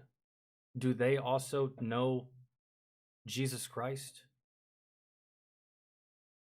I've always wondered that, because I do believe that there's others out there. It's just the universe is too big, right? It's just that it's such a grand scale of things that we might not ever even actually know.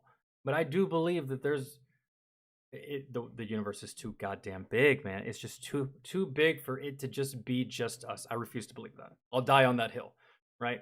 If you're someone that believes, like me, that there's other sentient, intelligent life forms such as us, and God is God, and God created all, God created the universe and the heavens and the cosmos, that means God and the knowledge of God and the should be everywhere.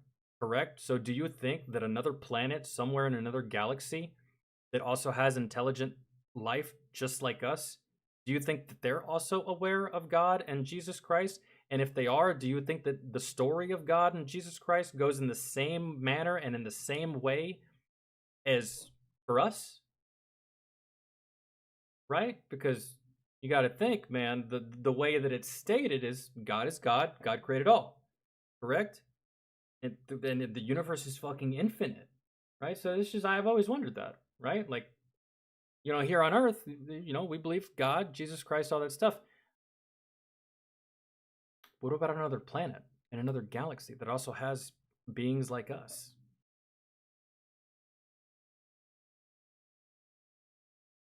Because I say that to reach the conclusion of, if this, let's just say that this planet in another galaxy doesn't have the knowledge of God and Jesus Christ, then you know what that means, right? That means that God and Jesus Christ is exclusive to this rock. You see what I'm saying? But we'll never know, man. This universe is too damn big. This is the shit that I think about. I just... Don't mind me, I'm just talking, okay? Okay, here we go. In the next part of my talk with Neil deGrasse Tyson, welcome. Thank you. There were two strange sequences in your planetarium show, and I managed to go online and look at Did you become a dark matter junkie here? You going on? You need more. Give me more. Okay. So let's talk about the scene of dark matter from your show at the planetarium. So what's going on here is you're viewing the structure of the large-scale universe.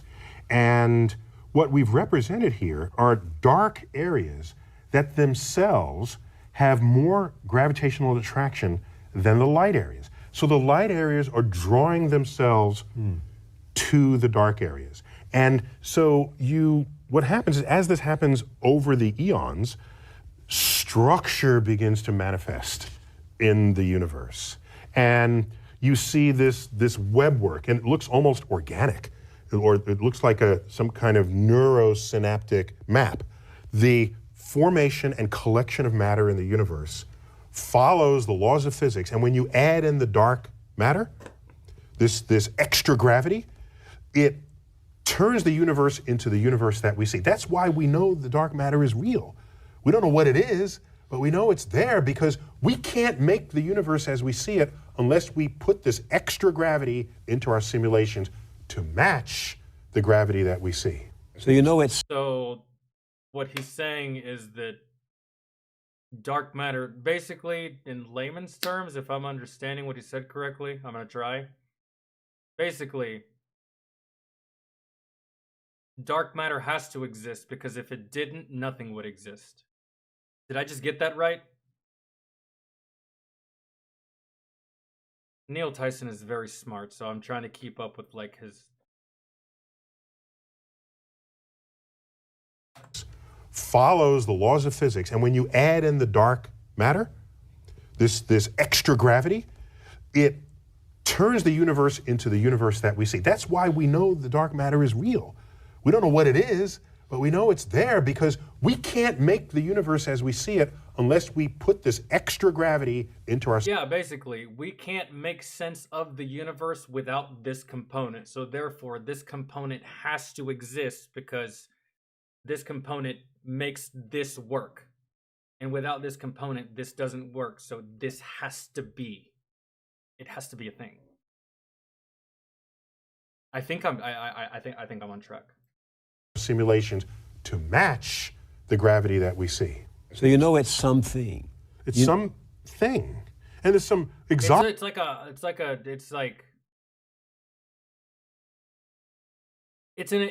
like an inevitable answer. Like, you know, I'm not going to confuse myself. No, I'm just kidding. Exotic ideas for it, by the way. Particle physicists are convinced that it might be an exotic particle that doesn't interact with us, doesn't interact with our light, with our telescopes, but that it has gravity. So these particles are doing their own thing, invisible to us, but otherwise attracting our matter into their, nucleating us among them. So, but of course a particle physicist would think that the solution is a particle. If you're a hammer, all your problems look like nails. One of the more intriguing accounts I've heard is if you have multiple universes, it turns out gravity can spill out of one universe and be felt by another. And if we have another universe adjacent to ours, it could be that these sites where we see extra gravity is ordinary gravity in a parallel universe. Which means, by what you're saying, that the gravity on that parallel universe would indeed be different, hence the fluctuation. No two universes have the same gravity, because no two universes are the same, I think. Adjacent to ours, it could be that these sites where we see extra gravity is ordinary gravity in a parallel universe. And here we are looking at it mysteriously, like... Maybe, I mean, because that's basically how the multiverse is explained, man. You have an infinite number of Earths, and because these Earths are mirrors of one another, you can never actually see anything when you look through your telescope and look out into the cosmos, because it's a mirror of itself. So what you see is you, but it's just like an infinite number of, and these Earths will never know of one another, and they'll never see one another. Almost like that concept, maybe, I guess.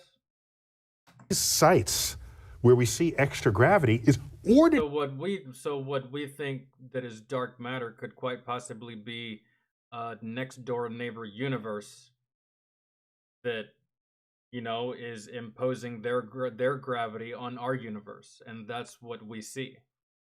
And that's what we consider dark matter, I guess, is what he's saying. And I guess in that universe, their normal in that other universe, our gravity would look like an anomaly to that universe. And if they had intelligent life, they would probably be having roughly the same conversation we're having right now. It could be that these sites where we see extra gravity is ordinary gravity in a parallel universe. And here we are looking at it mysteriously, like, what is this? It's like the blind man touching the elephant. I don't know what this whole thing is, but here I can describe this part of it.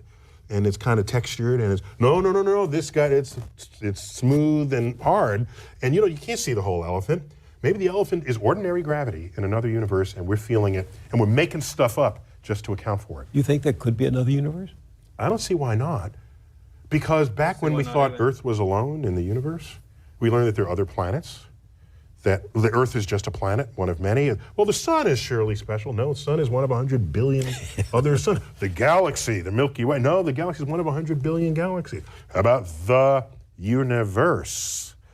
We have philosophical precedent to suggest that for me, when I try to wrap my head around the size of the universe, like when I try to wrap my head around something that big, what helps me is by shrinking it down and making it, I don't know, just almost just as simple as possible. So when I try to grasp the scope of the universe, I think of Earth as a grain of sand on the beach. And every single speck of sand is planets, galaxies, stars, solar systems. And then you have the water, which is, just an extension of just the universe as well. And you got millions of unknowns in there. It's just like, it's huge. So that's what I do. Why should nature make anything in ones? Okay? Everything else we ever thought was unique or special, and we found more of them. Yeah. So philosophically, it's not unsettling to imagine more than one universe.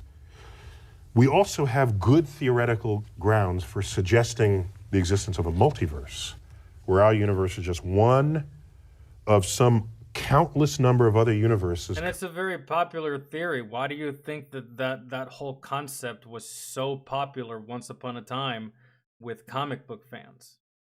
Because not only was it part of our favorite pop culture entertainment, but it was a very plausible thing that people thought about and considered to actually be real. The technology doesn't exist to prove it, but I mean, so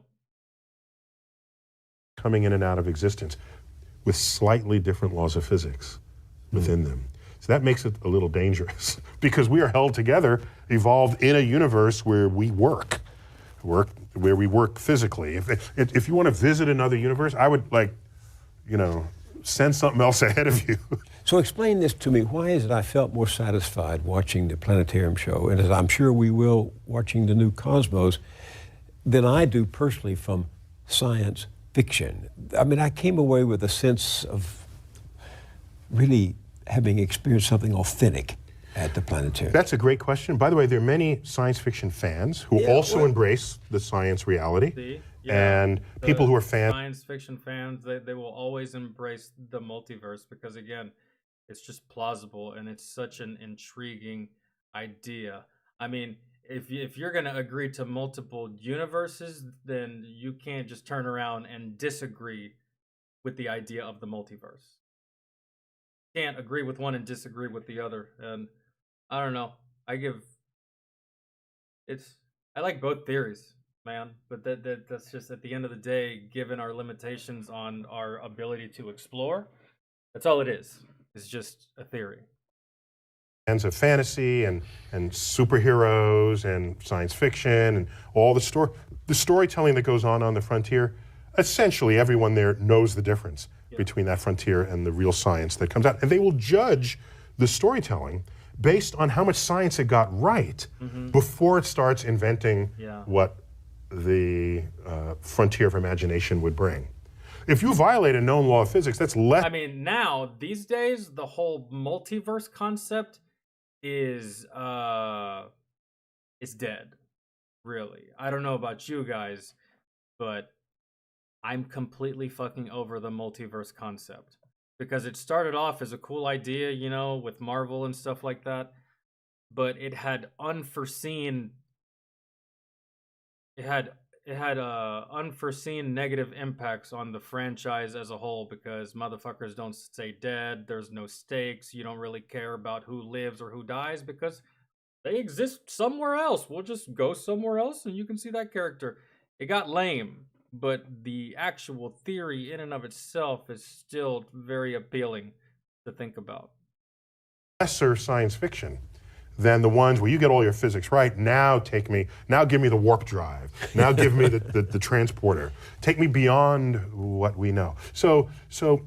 But to your point, I think maybe it's the same effect as if you tour the Air and Space Museum in Washington, which has the history of flight, including space flight. That we could have made museum people could have made an exact replica of the Apollo 11 command module that went to the moon. And then we'd say, here's an exact replica. So that's okay, but if I now say this actual thing went to the moon, intellectually that means something different to you. It does. That's absolutely right. You know, you put the real Apollo landing craft in an auction with a replica right next to it. No one's gonna bid on that replica because the real thing has more implications to it. It has more of a purpose. It means something. The replica means nothing, you know, because it actually went to the moon. It's worth something, man. It carries weight and value, and you know. I see exactly the same. You can make a replica perfect, that looks exact with all the blemishes and all the heat shield damage. You could do that, but if you know it's the real thing, Exactly. the meaning. It's almost like, dude, it's perfect example. It's almost like stolen valor, you know? You can wear the uniform, right? But people are going to know you're fake, right? As opposed if you're an actual soldier, that uniform means something because you're actually in the service.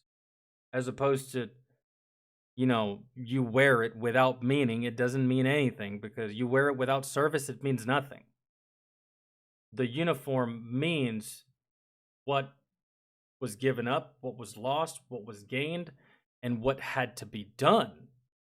You know, as opposed to you not being in the service, you wear that uniform, there is nothing to be inspired about. There is nothing to gawk at. There is nothing to praise. There's nothing to, there's no progression. There's nothing to evolve from that. You know what I mean? Or maybe that was just a bad analogy, but that's the way he said it. That's how I look at it.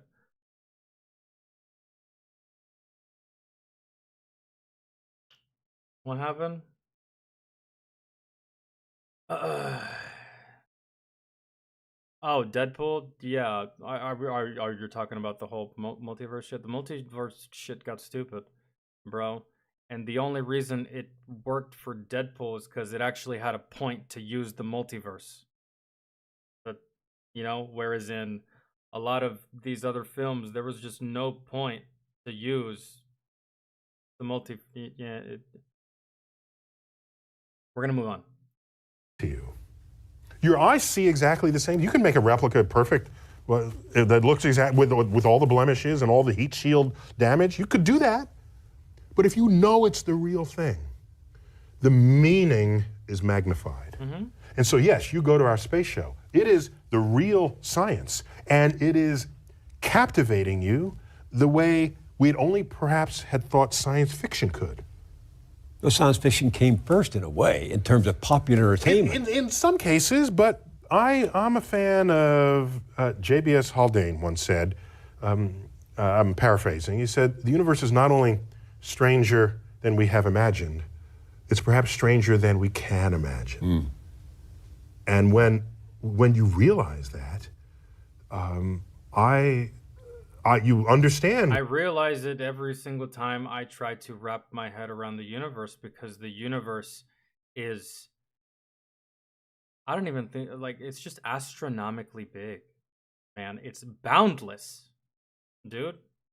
So it's why some people don't need to read the science fiction. Because black holes flaying stars in orbit around them, and planets that have life forms undreamt of on Earth, we're speaking real stuff here. And not to mention, dude, you have to also think about the fact that the universe is so fucking big that some of the most insane, craziest things that have happened in the universe, they're so far away that the light of that instance hasn't even reached Earth yet. That's how big the universe is. There's so many insane things in the universe happening right now that humans won't see for another 100,000 years. Because it's that far, and guess what? Light has to travel. That's how big it is. It's like, once you start to think about it, it's just like, yeah, it's... To even begin to imagine, like, it's just, the universe is so big that it dwarfs your imagination. That's the best way I can put it. Maybe that's as seductive as the imagination of someone standing on the frontier. One thing I took away from your planetarium show is that dark... Like, I like the way I'm thinking about it, I'm looking at the universe as a person, and he watches a movie, he watches a sci-fi movie that humans made, and he goes, that's cute. Really? Like, I could see the universe being a person, and he watches the movie Alien. He's like, cute. He watches some apocalyptic movie. He watches Star Wars. He's like, okay. Okay. Yeah, that's... I see it's amateur hour, I guess. Yeah, that's the universe, man. It's... Energy is the increasing rate at which the universe is pulling itself apart. So how does it happen that we don't experience this expanding of the universe as we walk down the street or sit here in this building? Yeah, because you live 80 years instead of billions. Yeah. If you live billions of years, oh yeah. You'd notice. This would be, hey, check that out. Yeah. Look what I notice. Yeah, I think about things you miss because of how short our time on Earth is. The best example I can give is when you walk around and say, oh, there's a nice puffy cloud. You don't stare at it for an hour, you just notice it. Right. If you do a time lapse of the cloud, especially cumulus clouds, they are roiling, gurgling, boiling places of condensed water vapor. They're alive. Yet when you walk down the street, you think it's just sitting there peaceful and calm, if it's just a simple cloud. So even something that does change in your lifetime, you don't think of as an actively roiling place, a cloud. So imagine mountain. It's kind of like think of tectonic plates. You don't actually feel these things shift. Well, earthquake, but tectonic plates shift all the time and don't cause earthquakes. The ground beneath us is constantly moving, but you don't feel it because it's so big. Like, you can't feel the Earth hurtling 120,000 or however fast it goes around the sun because it's too big. And on top of that, gravity. It's the same concept. Building on Earth. Imagine watching the Hawaiian Islands pop up or come up. Imagine watching ice ages come and go. Imagine watching species of life rise up, the dinosaurs, and then an asteroid comes, they go extinct, essentially overnight in the fossil record. That's a whole other way to see the world. And it's the task of the geologist, the astrophysicist, to think about how that works.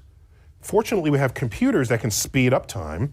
I'll give you a great example. We used to have catalogs of galaxies. We'd say, that's a really messed up looking galaxy there. Let's make a catalog of irregular galaxies. So we have a catalog of beautiful galaxies and irregular galaxies. And then people came up with theories. How does a galaxy become irregular? No one knew until we realized galaxies collide. Mm-hmm. Galaxies feel each other. For instance, I won't be alive, and neither will any of you. And don't feel too bad. This is thousands of years in the future. Our galaxy will collide. The Milky Way galaxy will collide. This is what scientists say, and astronomers and astrophysicists, they already know the trajectory. This galaxy that we're in right now, the Milky Way galaxy, will collide with the Andromeda galaxy. But me, like, dude, I don't even think humans will be here by then, but here's to hoping, because if humans are alive when that happens, that light show in the sky is gonna be fucking wicked, and y'all are gonna see some gnarly shit. But yeah, Other's local gravity collide, and it's a train wreck. And half the irregular galaxies are train-wrecked galaxies. There's a famous astronomer, Gerard de Vaucouleurs, who said, a wrecked Lexus is still a Lexus. It just happened to be in a car accident. So we would learn. still a nice car is fucked up a little bit. Now, how do you get to know that galaxies collide? You put in the forces of gravity on a computer, run the simulation, and watch it unfold. And there you can recreate the havoc that you see in the universe on 100 million year timescales. So when a child sings, or used to sing, I don't think they do anymore, Twinkle, Twinkle, Little Star, how I wonder what you are, it's not twinkling. Something powerful, dramatic, and dynamic is happening to it, right? Well, yes, and we call that twinkling. Yeah. So, yeah, there's starlight coming billions of, or millions of light years. Well, it depends if it's a galaxy. Hundreds of thousands of light years across space. I think the Twinkle, Twinkle, Little Star, oh, how bright you are, however the fuck that shit goes. I think that little children's saying was about, like, I don't know, dwarf stars or some shit like that, or like novas, supernovas, like really cataclysmic, super bright, hot shit, or just like explosions, or just like a dead star. When a star dies, it implodes, and when it implodes, that's like, can't even do the math, but that's a lot of gravity caving in on itself. It's how black holes are made, and that shit's violent in the fucking universe, but to you it just looks like a little tink tink tink tink tink. And the crazy part is another crazy thing on like just how big the universe is there's some stars, there's a lot of stars that you look at them, man, out in the night sky. When you go outside, you just look up, there's a lot of stars that you see, they're already dead, really. What you're seeing is just remnant light from something that used to be. Crazy, isn't it? And it's a perfect point of light. As it hits our atmosphere, turbulence in the atmosphere jiggle the image, and it renders the star a twinkling. And by the way, planets are brighter than stars typically, like Jupiter and Venus. Venus has been in the evening skies lately. And if you go twinkle, twinkle, little star, how I wonder what you are, and you want to wish upon the star, most people are wishing on planets. Right. That's why the wishes don't come true. The planets are the first stars to come out at night. Don't you sometimes feel sad about breaking all these myths apart? No, because because it's educational. You know, you don't learn shit from a myth, and you don't progress off of myths. You progress off of education. I think it's some myths are deserve to be broken apart out of respect for the human intellect. That no, I'd rather be smart than yeah. Me and Neil are on the same page. Fuck a myth, man. If I can know the truth and the actual answer. Leave that whole myth shit. Leave that shit to like the Loch Ness monster and Bigfoot. Don't be doing that shit with science. Don't just slap science across the fucking face like that. When you're writhing on the ground and froth is coming out of your mouth, you're having an epileptic seizure. You have not been invaded by the devil. Mm-hmm. We got this one figured out, mm-hmm. Okay? Yeah. I mean, discovery moves on. Yeah. So I don't mind the power of myth and magic, but take it to the next frontier and apply it there. Don't apply it in places where we've long passed what we already know what's going on. Don't apply myths to already established knowledge and or achievements and or technology. Like Neil said, leave the myths up to shit that doesn't exist yet. That's where it thrives. Going on. I came out of the planetarium, and that evening I sat thinking about what you said in the show about you acknowledged the Big Bang, and I remember that Hubble rewound the process mathematically, correct me if I'm wrong, and calculated that everything, matter, space, energy, even time itself, actually had a beginning. So the Big Bang is like one of those things that I do accept, right? But one thing that's really hard, and he might explain it right here, for me to wrap my head around when it comes to the Big Bang is, how does nothing exist? That's like the hardest part of the Big Bang theory for me, man. Before the Big Bang, there was nothing, but how is nothing nothing? How does nothing exist? Something is something. Something comes from something, right? A flower doesn't just appear. It grows, right? It's the seed. Well, that's actually a good explanation. It's a seed. Starts off as something like this, and then with the right environment and the right specifications, the stars align, it grows into a flower, God willing. Photosynthesis, heat, water, the temperature, the environment, right? And it's just a culmination of things that come together to grow something from essentially nothing. It's not nothing, even though it's small. Just because it's small doesn't mean it's not nothing, but it's like a hard concept. Like, how does nothing exist? It doesn't. I think before the Big Bang, there was another universe that imploded. Or what if it was just two universes that collided and gave birth to another universe? These two universes collide, cataclysmic damage to these universes, but it causes an explosion so big and a massive energy so big that it creates a brand new universe. And didn't Neil just say that, the universe is beyond imagination, right? So you can't really say that that's not true, right? So it's always like, always had a hard time. Like, how do you get nothing? How do you get something from nothing? But, if you compare it to like a flower, then yeah. Or you could say that it's just two universes that collided, and when things collide, they explode.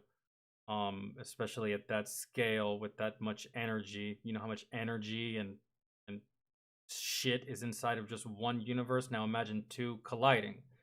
That'd be like two atomic bombs hitting each other at the same time and going off. And then our universe is just the spawn of that explosion that was just so massive that it just created a brand new instance of time, which is crazy to wrap your head around. The creation of time itself is just... Turns out that was not Hubble, although Hubble had the data that enabled the calculation. The person who did that was a Belgian priest, Georges Lemaitre. He was a priest, physicist priest. Right. Okay? What a cool thing to have on your business card. You got people coming and going with that. But he calculated what the implications of Einstein's general relativity. No, well, with that, Jeff, I will say this.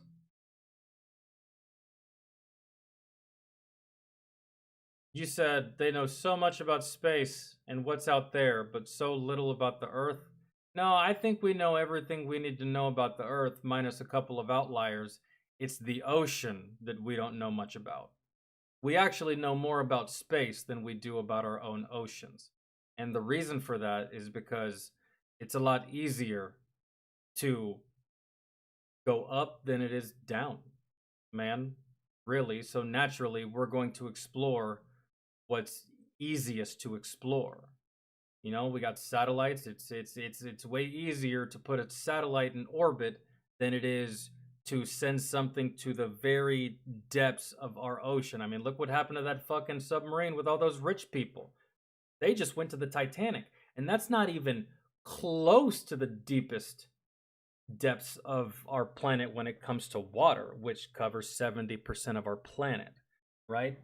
So you're dealing with water pressure, which I feel is much harder to deal with than space and breaking the atmosphere to get into orbit. And you know, you're when it comes to exploration of space and, you know, going up there and going out there, you're dealing with friction as opposed to water pressure. And our technology, it helps with that. Our technology is better when it comes to friction than it is when it comes to water pressure. So that's just why, man. At least I feel anyway, in my opinion. That's why we don't. It's just, yeah. So Relativity, which was the new theory of gravity, would be with Hubble's expanding universe. And he says the whole universe may have begun in a singular point in the past. And thus, Big Bang as a phrase was used pejoratively of this idea, but it stuck. Well, the astronomer Robert Jastrow described it like the explosion of a cosmic hydrogen bomb. Not the explosion of a cosmic hydrogen bomb, but like the explosion of a cosmic hydrogen bomb. Yeah, so there you're stuck with the analogy of the biggest explosion you know, using that to describe something that's even bigger, which is hard to do, right? I mean, not to get morbid on you, but I was 4 blocks from the collapse of the World Trade Center towers. I live downtown, and I was trying to describe to others the sound of the collapse of a 107-story building. And it is not like anything else. it's a fucking roar. It's a roar, and the ground shakes, and it feels like the sky is falling. Yeah. So I can say, well, imagine 2 trains colliding, but how many of us even have heard or seen that? Exactly. Whatever that is, it's more than that. So you're stuck. If the biggest explosion we've made on it is a hydrogen bomb, then you say it's a cosmic hydrogen bomb. It is. What that explosion is creating dwarfs the explosion itself. Maybe I think that's what he's trying to get at. Then you say it's a cosmic hydrogen bomb. It is.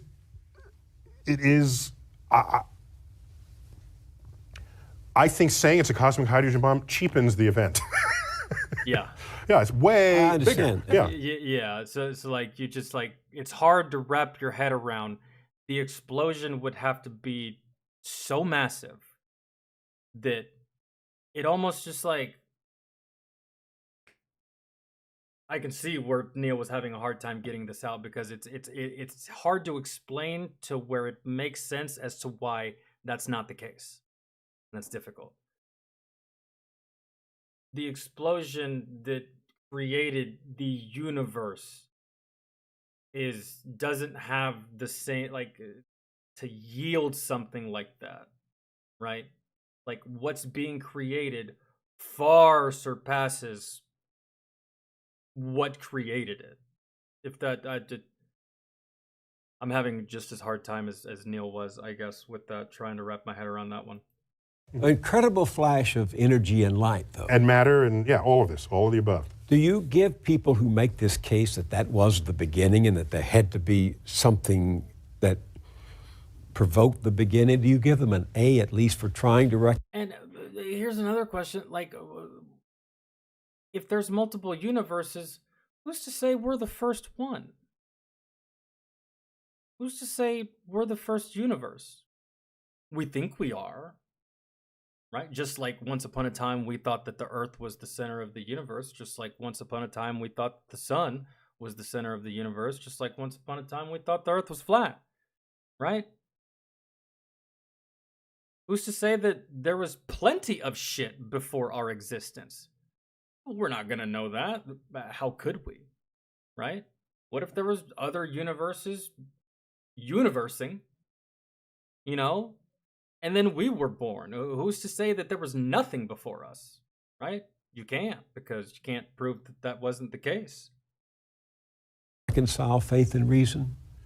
I don't think they're reconcilable. What do you mean? Well, so let me say that differently. All efforts that have been invested by brilliant people of the past have failed at that exercise. They just fail. And so I don't, the track record is so poor that going forward I have essentially zero confidence, near zero confidence that there will be fruitful things to emerge from the effort to reconcile it. So, for example, if you knew nothing about science and you read, say, It's my favorite subject in high school. I retain more science that I learned than I did mathematics. That's for sure. But the Bible, the Old hold on, let me go back. From the effort to reconcile it.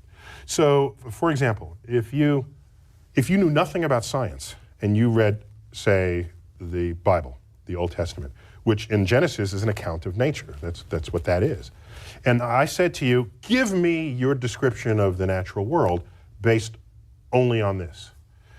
You would say the world was created in 6 days and that stars are just little points of light, much lesser than the sun. And in fact, they can fall out of the sky, right? Because that's what happens during the Revelation. One of the signs that the second coming is that the stars will fall out of the sky and land on Earth. So to even write that means you don't know what those things are. You have no concept of what the actual universe is. So everybody who tried to make proclamations about the physical universe based on Bible passages got the wrong answer.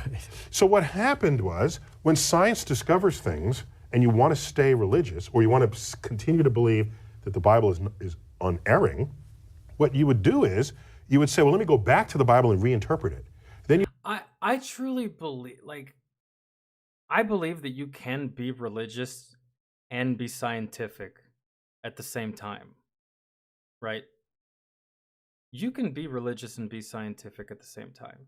Not like everybody else, right? But you could be. Because I love science and I believe in science, right? However, I do believe in a creator. I do believe in a higher power. I do believe that we were made by something.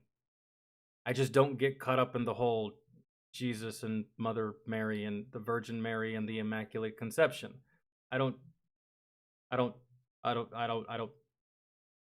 gravitate towards that. I do gravitate towards something, though. You know what I mean? So you can still gravitate towards something and, be humble about your existence and say that, yes, I do have a creator and I'll meet him one day. Whether it's what it says in that book, I'm not sure, but I do believe in something. So I believe that you could be scientific and you could be religious at the same time. At least I can. I don't follow the typical religion, the typical faith. I was raised Catholic, but I don't do any of that stuff anymore. I just live, man, and when I die, I go where I go, right? Try to live the best I can. But I don't do the religion thing. I believe that there's something much more powerful than what we actually think it is. There is a grain of truth to it, in my opinion, and I truly believe that, humans they're onto something. Billions of people don't just believe the same fucking thing, and it's a coincidence, right? There is a degree of truth. I just believe that the paint on the walls is a different color than what's, because, the book obviously is an interpretation of an interpretation passed down through eons via man, right? So I some things I take with a grain of salt, but overall, man, did you guys understand what I'm trying to say? Okay, we're gonna keep going.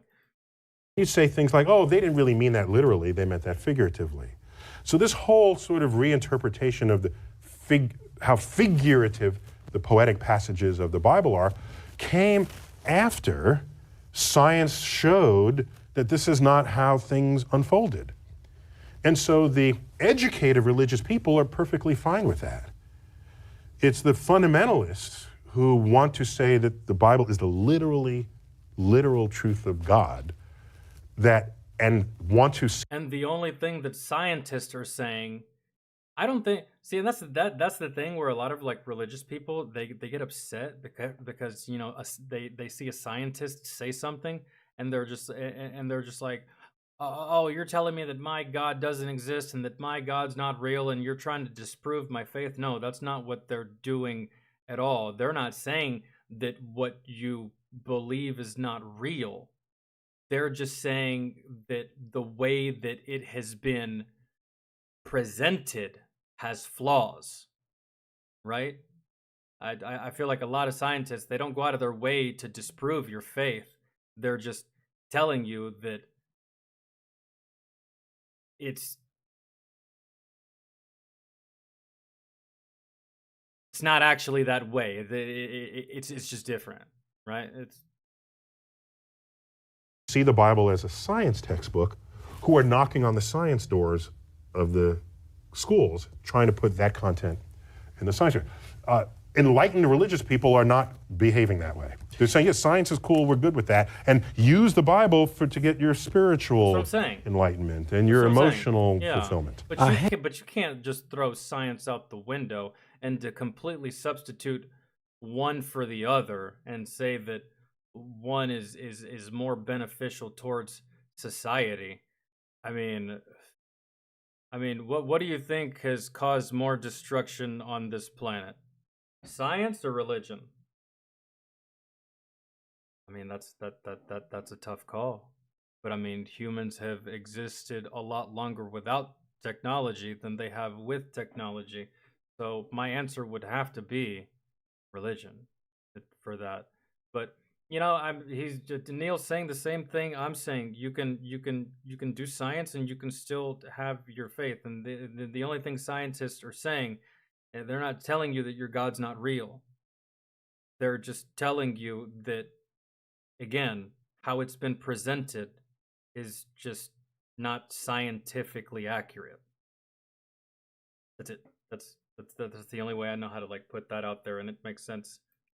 I have known serious religious people, not fundamentalists, who were scared when Carl Sagan opened his series with the words, "The cosmos." And why be scared? Why be scared? I thought that the whole deal of religion was based off of faith. Why are you scared of someone coming in and upending decades of a belief system that you were probably born with, right? If the faith is so strong, why get so nervous when a scientist starts talking? That doesn't really scream faith to me. If you're getting nervous about a scientist talking, that you're not really confident in what you believe, in my opinion. I mean, feel free to disagree, but that's just what it looks like to me. Is all that is, or ever was, or ever will be. But that scared them because they interpret that to mean then if this is it, there's nothing else. No God and no life after. Yeah, but see, that's where I see things so differently when it comes to religion, and maybe that's why I've never really gravitated towards religion, because I'm all about doing right now, man. Like, I can't control what happens after I die, but I can control what happens while I'm living. You know what I'm saying? So like,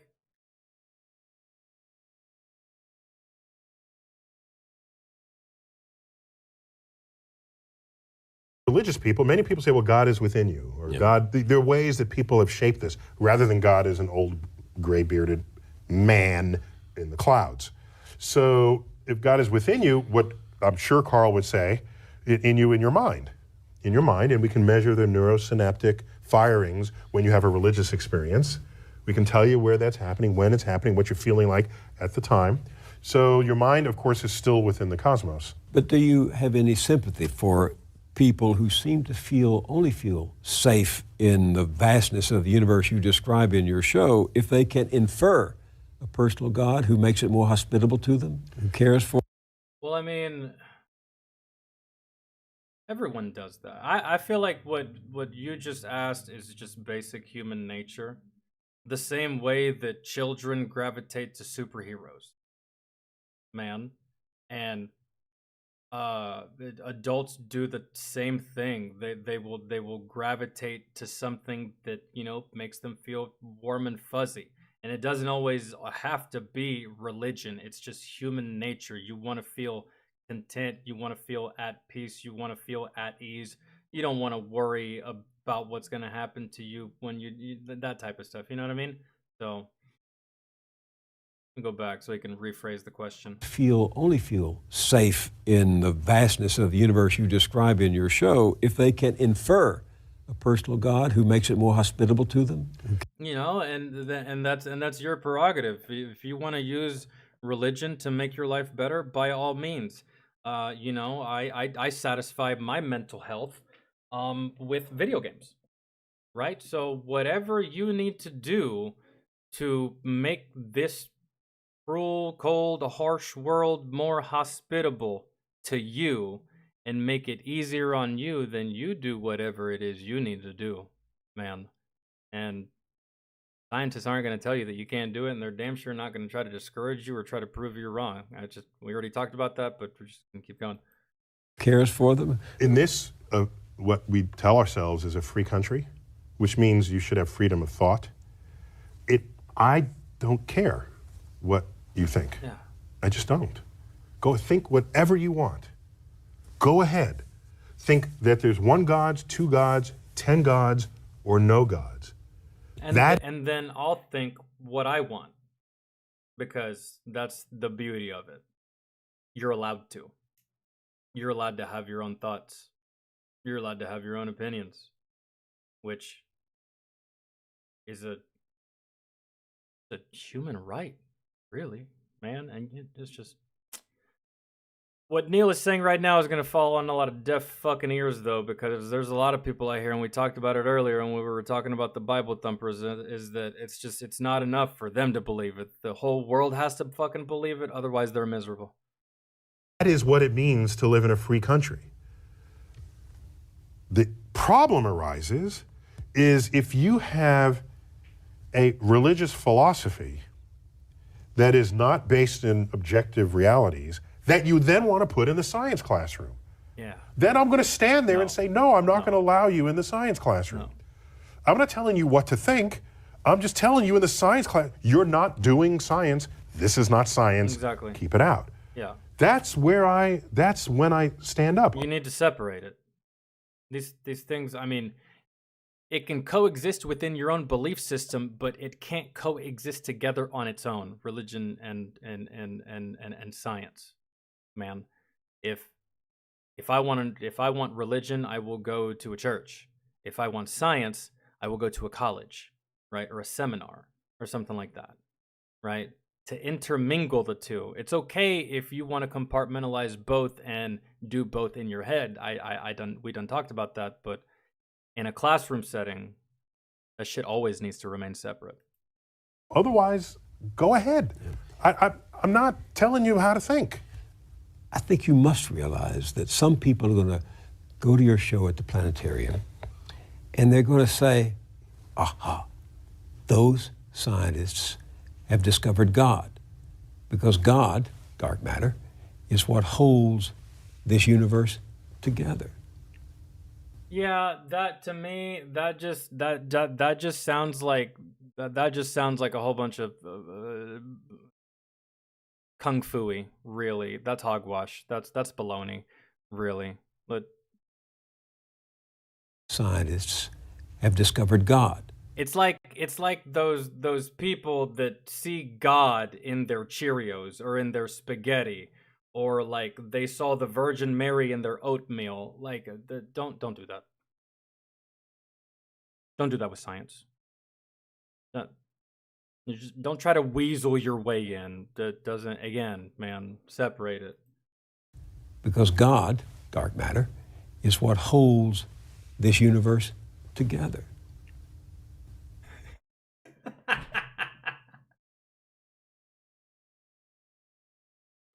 I'm almost pretty sure that Neil thinks that's just as ludicrous as I do. Let's see what he has to say. Was that a question? It's a statement. You know they're going to say that. So the history of discovery, particularly cosmic discovery, but discovery in general, scientific discovery, is one where at any given moment there's a frontier. And there tends to be an urge for people, especially religious people, to assert that across that boundary into the unknown lies the handiwork of God. This shows up a lot. Newton even said it. He had his laws of gravity and motion, and he was explaining the moon and the planet. He was there. He doesn't mention God for any of that. And then he gets to the limits of what his equations can calculate. So can't quite figure this out. So maybe God steps in and makes it right every now and then. That's where he invoked God. And he invoked God when he invoked God when he ran out of answers. And basically the thought process was, well, if the smartest people on the planet can't explain it, then it must be otherworldly. It must be God, right? Which for the time, that's not a crazy illogical thing to think. And Ptolemy, he bet on the wrong horse, but he was a brilliant guy. He formulated the geocentric. But no, science can explain so much more now. But yeah, I guess that's how it was, man. Once he had reached the limitations of what was able to be discovered, given their technology, their equipment, and just their willingness to discover, he chalked everything else up to God, I guess. Universe with Earth in the middle. This is where we got epicycles and the machinations of the heavens. There was still a mystery to him. He looked up and uttered the following words: when I trace at my pleasure the windings to and fro of the heavenly bodies. These are the planets going through retrograde and back.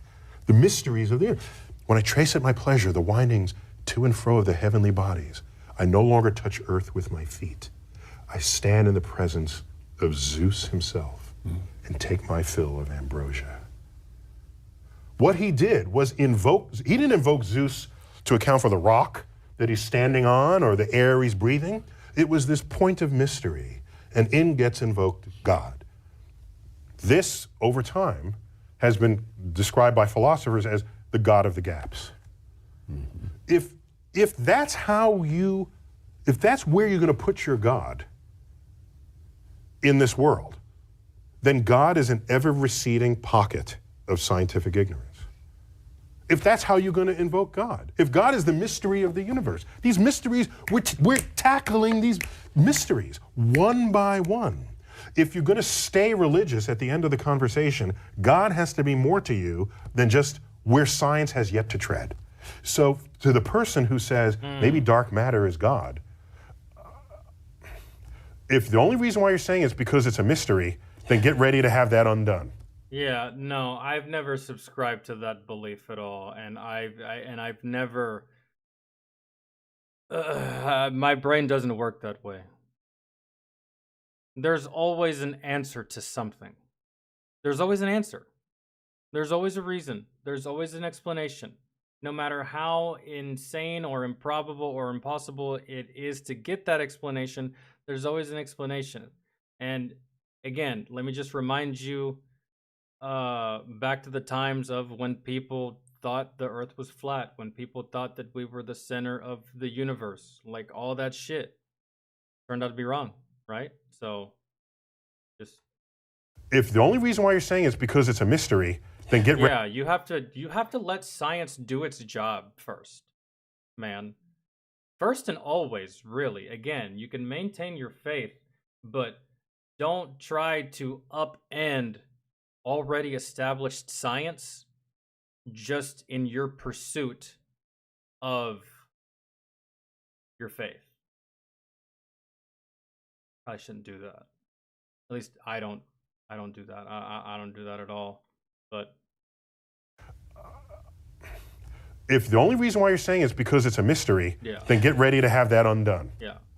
Because science will figure it out. Really. And then yeah. That was a good video. Lot to talk about.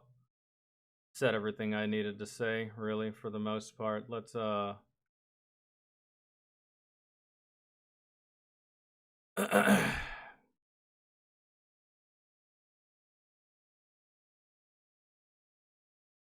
This beats watching football teams that I don't care about. I could listen to either, as science and philosophy and religion are fascinating. I love science, man. The favorite subject in elementary school, middle school, high school, never failed a single test. None of that shit. I was excellent in science. And so I just love it. And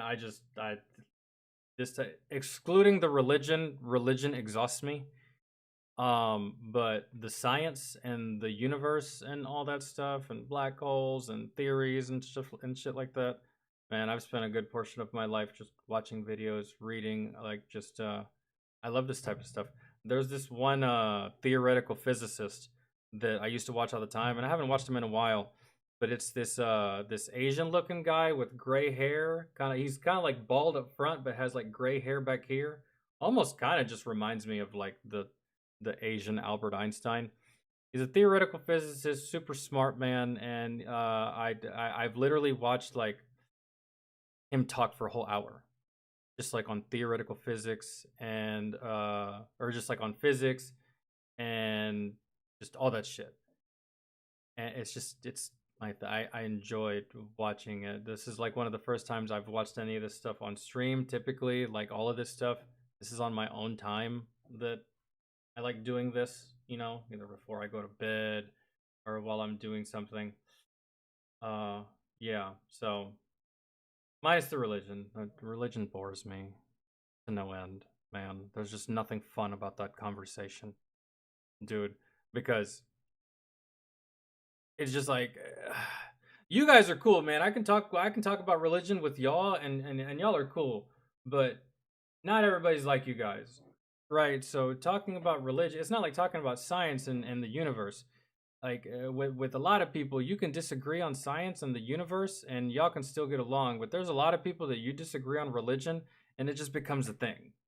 And I don't want it to become a thing. I want to discuss things that are fun for me and interest me, and no one gets butthurt or offended or stuff like that.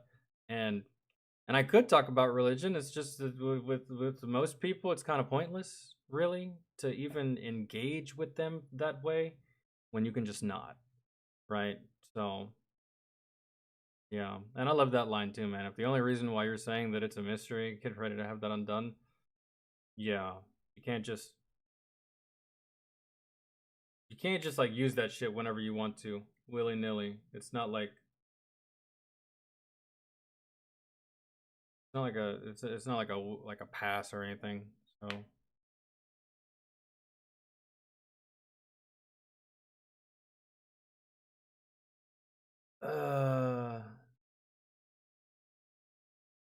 for me, I don't think science contradicts God, but that's just my opinion. I don't think it contradicts it either, not the way I look at it. Not the way I look at it, because again, I don't look at it in the traditional way. Like when I think about the creator, I don't think about Jesus. I literally don't think about anything in the Bible when I think about our creator. I don't. I don't know what it is. I can't even describe it to you on what I think it is, but I don't subscribe to that. But I know it's something. So me and religious people and me and Christians and me and Catholics, we do have something in common. We believe in something. The problem is we believe in the same thing. We just think that it looks different. So you think it looks one way. I think it looks a completely different other way. But we still believe in the same thing. You see what I'm saying? And that's what scientists are trying to tell you. Like, yo, we're on the same road. It's just you know, there's some things you should know about this road, right? That you might not know, or maybe that you should know, you know, just for maybe for educational purposes.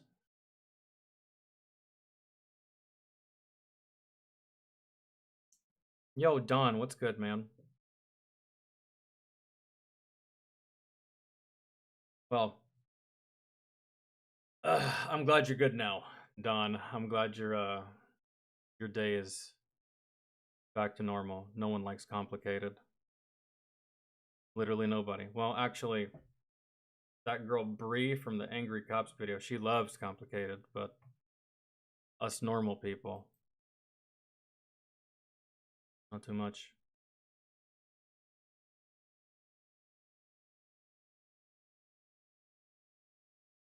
Oh, Astra, you're back.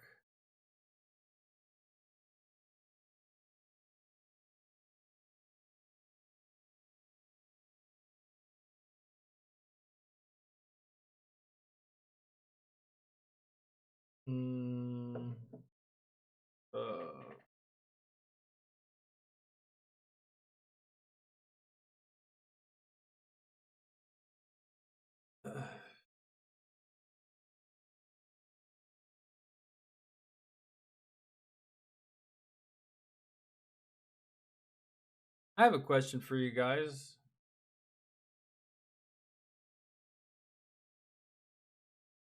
As human beings, right? Do you believe, asking, do you believe that humans could have come to the conclusion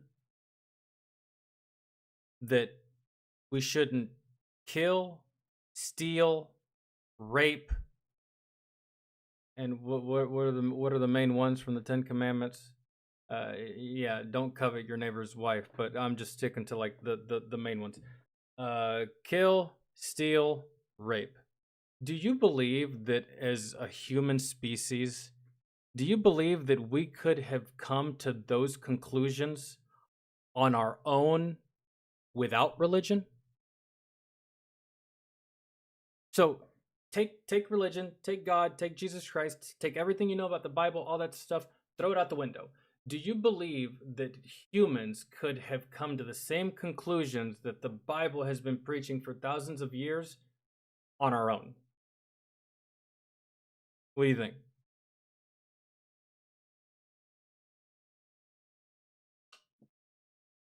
I've always found people's answers on this to be interesting.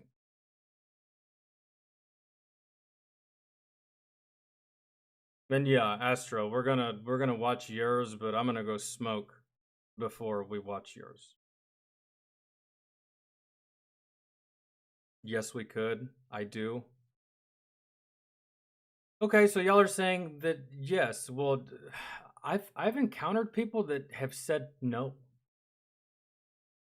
That have said no, nothing is possible without God. None of this is possible. Like everything that we are, everything that is, everything that will be, everything that has been is everything we know, the way we behave, the ideals and the stuff like that. It all comes from God. And I feel the same as you guys. I feel that without that, we still would have come to the logical conclusion of, because, you know, I just don't feel like that was imperative to establish a moral code, ethics, and, you know, but I've met other people that are more fanatical in their religious beliefs that believe no, that's not the case. There's no way that we could have done any of this or thought of this by ourselves. This was the Lord. And I'm just like, I don't know, man. I don't agree. Really, I think that we could have arrived at all of this without all of that. Because I don't know, have confidence in our ability to, you know, we do have the capability to destroy, but we're naturally, as a race, as a species, loving people, man. Like, for the most part, you got the crazies, you got the psychos, you got, like, you know, the fucked up people, but for the most part, we're loving, peaceful people, really. So I don't really, in my opinion, I don't really think we needed a book to tell us how to be good people. I think that just naturally, you know, someone would have been like, hey, this whole killing each other thing and getting away with it, that shit's gotta go, bro. There's need to be punishments for that shit. We should do something about that. I just really do feel like we would have naturally evolved to what we are right now without any outside influence or direction. Anyways, I just wanted to pose that question.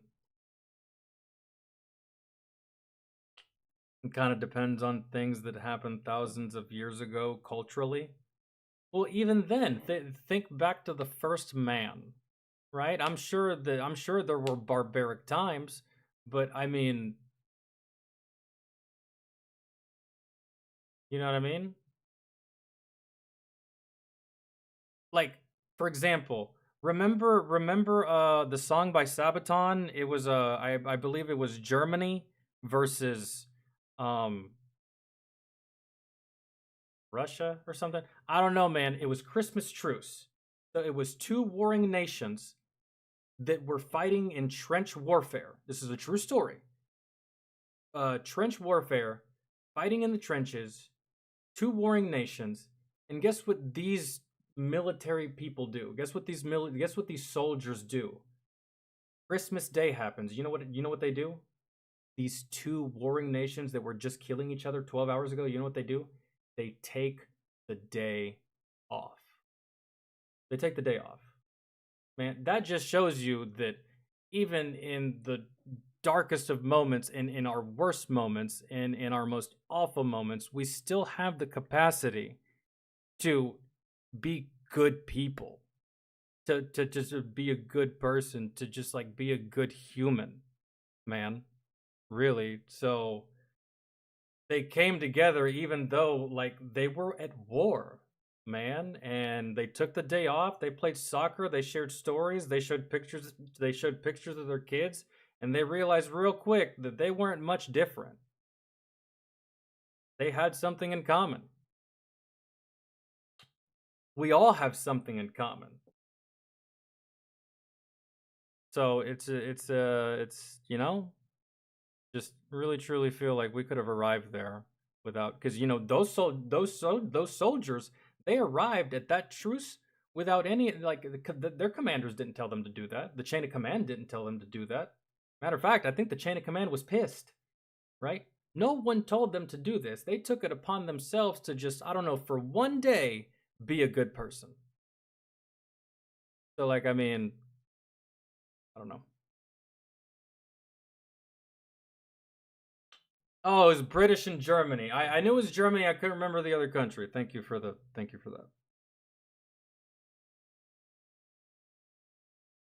Yeah, 1919. Yeah. So, you know, good talk. This will be a fucking bitch and a half to edit if I decide to upload it to YouTube. I just might. That was good. A lot of good conversations in there, minus the boring parts.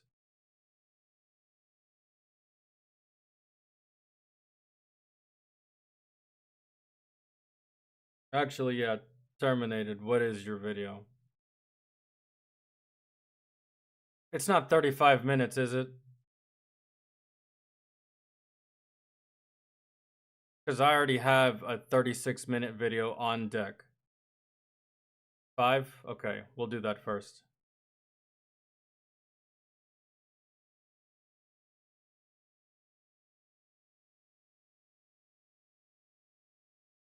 All right, Terminated. Tell me what it is, or just put it in the Discord.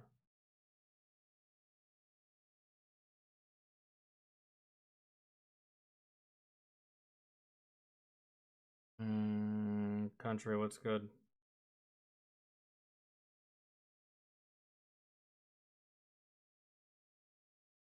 Skeletor reveals the PS5. Oh, you mean the one of the biggest scams in the history of gaming?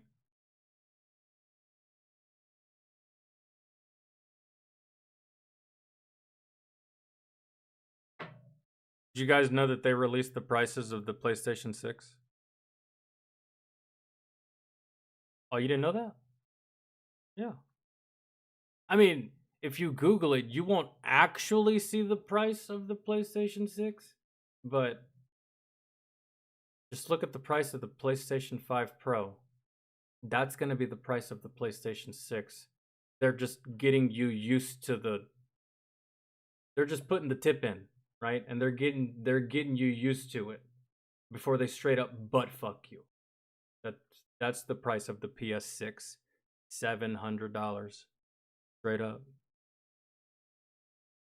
I can see it. Not gonna be anything less. Matter of fact, I might be underselling it.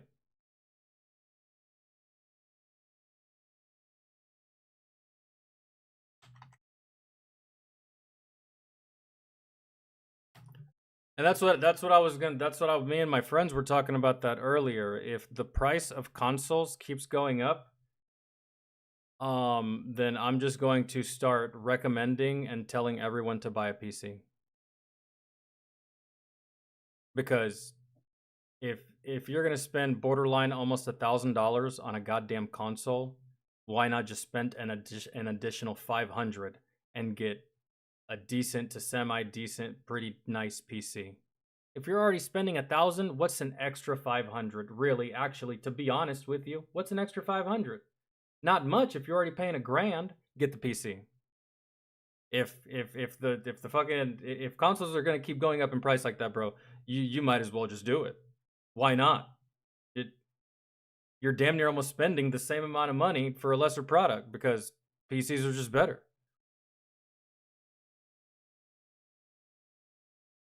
And I mean, yeah, I know that you have like the back end pricing and stuff like that. You know, you can't just buy a PC and just leave it. No, you're going to have to, spend money on this thing over the course of time. But I truly believe that the money that you're going to be spending, maybe yearly or semi-yearly in pieces or brand new pieces for your PC in order to stay current for whatever's coming out, I feel like will still be significantly cheaper than an $800 console. At the end of the day, really. And if console still somehow manages to just edge out PC, then it's not by much, man. And the difference is so negligible that the one begs the question, why not buy a PC? It just doesn't even make any sense why I wouldn't at this point. But again, I understand the back end world of PC. It's, you can buy a console and that's it. You're good for the next, I don't know, 7 years, 10 years, if you take good care of it. You don't have to buy every console that comes out, but, like, pros and cons, man. So,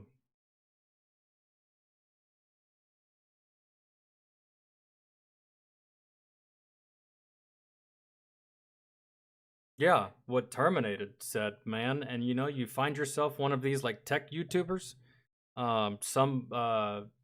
some ordinary gamers, good one. Mutahar, he's fantastic, right? You find yourself one of these tech guys on YouTube or something like that. You find one of their videos where they give you like a budget build or something, that's within your range, that's not too crazy, right? You're not trying to, be like fucking ninja or anything with your PC setup, but something decent for you, right? And it's.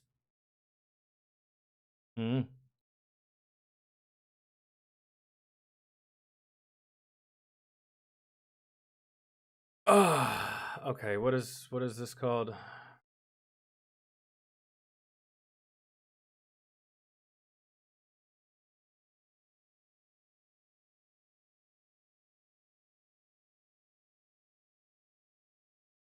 One thing I will say though, one con about PC that it's very glaring and it's really annoying to the PC gamer is that for some reason whenever a lot of console games get ported to PC sometimes, right? Like when a game comes out, one of the Batman entries being a prime example. Sometimes when you're a PC gamer and you buy a game that was specifically made for console, but the developers decided to do you a solid and port it over to PC, sometimes that's not good. Sometimes it doesn't turn out good. Sometimes they put all of the love and care into the console version and they pretty much just slap some bullshit together for the PC players and y'all feel it. And it's annoying, isn't it? I know. I've heard y'all's complaints. That happens. You know, the developers didn't give a rat's fuck about the PC port, did a lackluster job. Now you're out $60 with a shit fucking product that's not going to be fixed until a year from now or something via like a patch or an update, and that sucks for y'all. That happens to y'all quite a bit.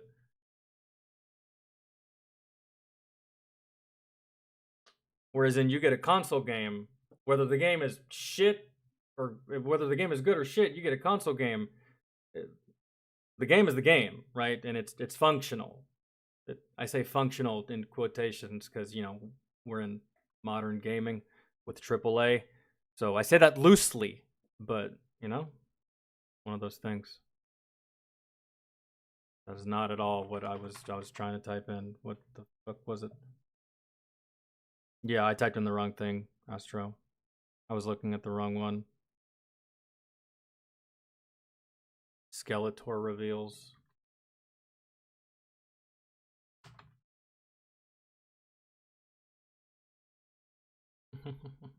$700.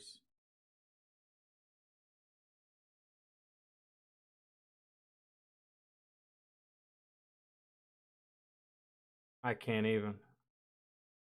We hear it soon. I cannot, But hey, man. Ain't no need in bitching about the PS5 Pro. Just buy the regular PS5. Or just do what I do and ride the same console until it quits on you. And then you upgrade. I don't know why more people don't do that. I don't know why some of y'all treat y'all's consoles like fucking iPhones. You can get a new one every year, knowing damn well that the one you currently have works just fine.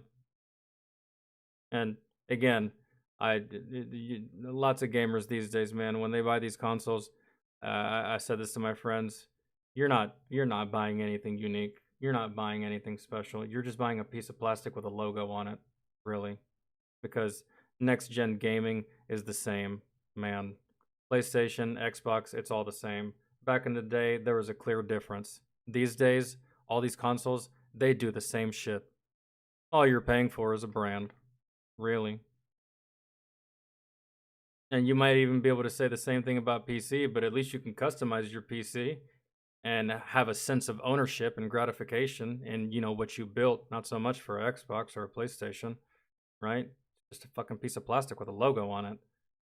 But it just looks different. All does the same, man. I can't even tell the difference between graphics anymore with PlayStation and Xbox. It all looks the same to me. My 35-year-old eyes don't really give a fuck about your ray tracing anymore, bro, because, like, it just all looks the same. So...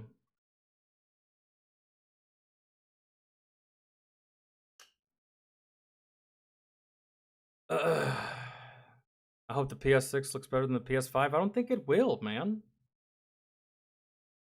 Then again, I could be wrong. I feel like the graphics department has plateaued a little bit.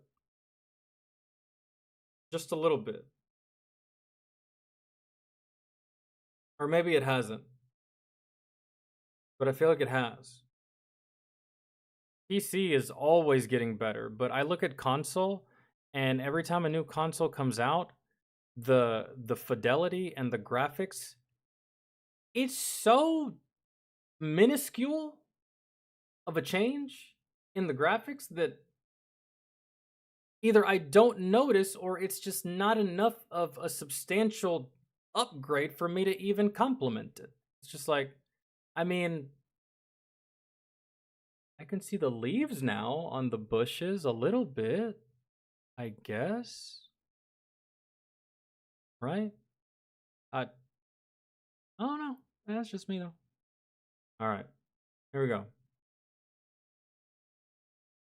We here at Sony are always thinking about new and exciting ways to fuck over our fan base. We heard your cries for new games. Where's Bloodborne 2? And we decided to ignore them. Instead, what we decided to focus on was getting in our own way. We wish to design the world's first quadruple A gaming console. I mean, dude, really, what did you expect, Sony players, PlayStation players? What did you really expect, man? This is the same company that the PlayStation gamers screamed from the mountaintops for more than a decade about backwards compatibility, and Sony, year after year, told you to go fuck yourself. What did you really expect, man? Anyways. Why did we call it that? Because that's the sound you'll make when you see the price. Fuck all of you, you'll buy it anyway. This is the PS5 Pro, the future of mediocre gaming. The first thing you'll notice is the lack of features. For instance, you are all probably saying, holy fucking shit, where the fuck is the disk drive? There is no disk drive because it's all digital. Remember back in the day? I know y'all remember. I know y'all motherfucking remember. Remember back in the day where if you bought a digital console or a digital only console, it actually cost $100 less than the current console? And PlayStation used to do, well, actually Xbox does this. They used to do it. I don't know if they still do it. And at one point, I think PlayStation did it. Yeah, man.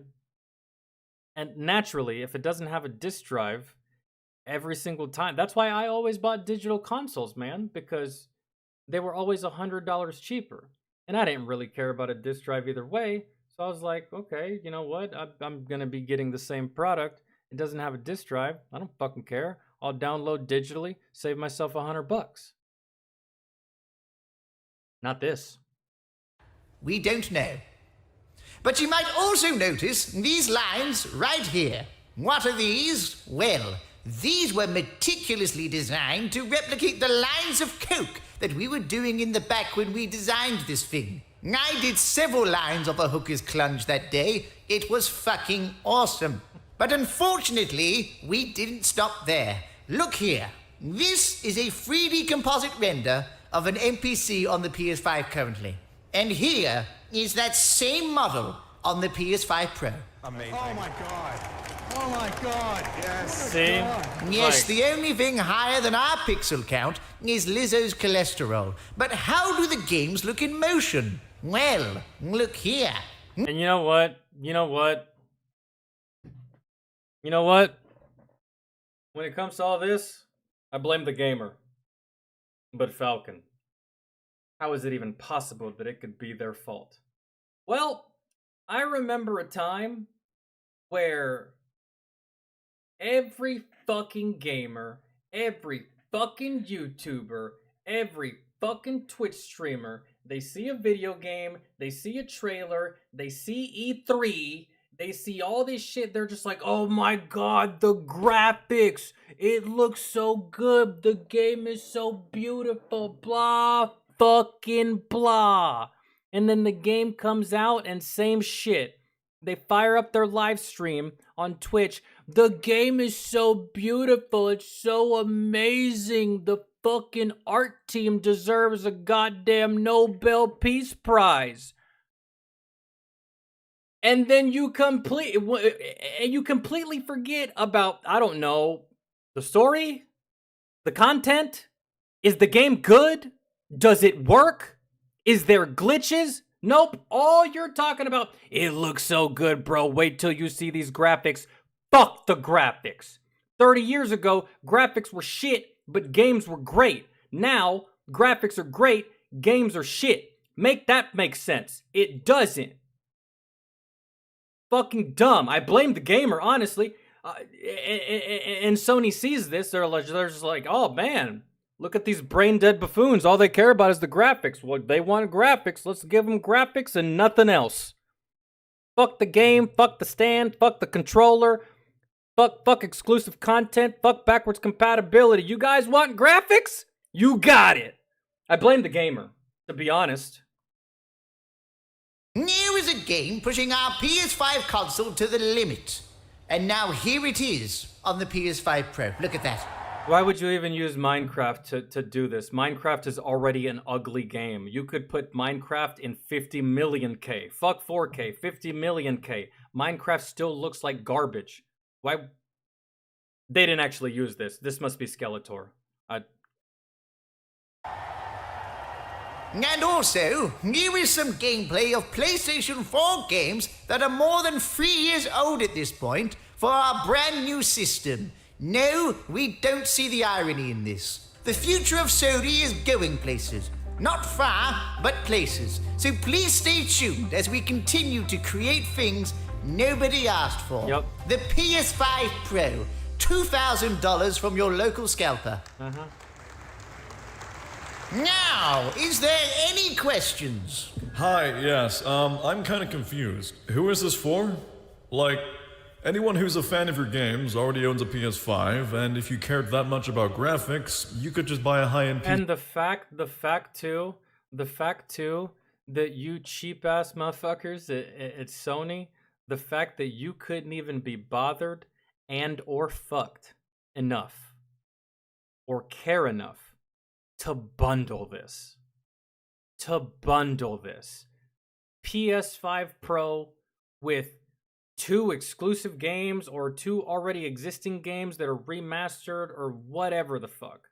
Bundle it and even put some kind of cool color scheme on the PlayStation. I remember seeing a whole bunch of Xboxes, a Gears of War Xbox edition, fucking Halo Infinite Xbox edition, Destiny Xbox edition. You name the game, man. Xbox bundled that shit with the game, the controller, and the console, man, for those prices.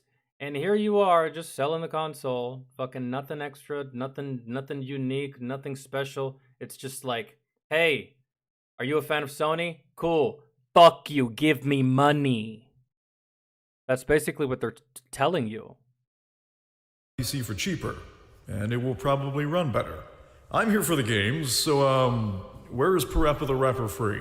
Games? Oh, shit. Forgot Did about somebody games. say The Last of Us 2? I said, did somebody say... Nobody cares. Why would we pay $700 to play games that work perfectly fine already? Hey, you don't understand. Our engineers worked really hard to ensure that every pore on Abby can be seen while she's getting raw dogged. Aren't these upgrades pointless if the games aren't even optimized for them? You do. That's exactly what I was just saying. Why I get so fucking irritated with these stupid ass gamers. Oh, the graphics. Oh, the graphics. What about the game? What about the game? Do realize that your audience is in a constant living. Like you're trying to sell a car to someone and you're like, hey man, it's green.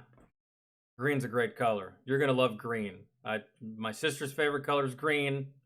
Her daughter's favorite color is green. And he hasn't actually said it, but I'm almost pretty sure my dog's favorite color is green. You see the car? It's green. And you're just like, yeah, buddy, I got it. Green.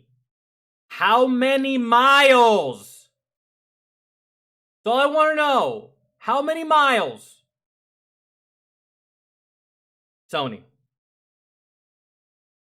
Prices, and you're trying to sell them a $700 discless console that comes with nothing but a controller and a stand. Actually doesn't come with a stand. What do you mean it doesn't come with the fucking stand? The original comes with a stand, a disk drive, and it's half the price. I know, but you're forgetting one key important piece of information. It's called, fuck you, give me your money. I don't know. I don't know how else to say it. That's kind of how it goes. Your pro version can't even stand up. Fuck you! Our sweatshop workers produce top quality plastic stands. So, what you're selling to us is a console that your audience already owns a version of, that most developers will not optimize their games for, and whose biggest selling... That's another thing, man. They're talking about like, oh, the PS5 Pro can do this, it can do that. Like, you can literally see fucking like everything. And it's just like, dude, you do realize it is up to the developer to make sure that the game is like that. You offer 4K, you offer these things, but if the developer doesn't do that, then your console means nothing. Does that make sense to you guys? Actually, it doesn't make fucking sense. You see what I'm saying? It's a scam. Point is how it can make a 4-year-old game look a bit better. Exactly. What part of this aren't you getting? All of it? Well, will you say that after you see our biggest announcement? Oh god, there's more? There is Forza Horizon 7. That's Gran Turismo. Looking like fucking dog shit on the PS5. Oh, let me guess. Hold on. Let me guess. This is the PS5 Pro, right? Let me guess. I got it. This is the PS5 Pro. Let me take a wild stab in the dark and say that the normal PS5, you can't see the reflection of this Corvette in this black car. You see the reflection of the Corvette right here? How the Corvette's yellow, and you see the reflection of the car, and the car and the reflection is also yellow? Let me guess. The PS5 doesn't have that reflection. The PS5 Pro does. How the fuck is that gonna help me win this goddamn race? Explain it to me. Is that gonna help me shift?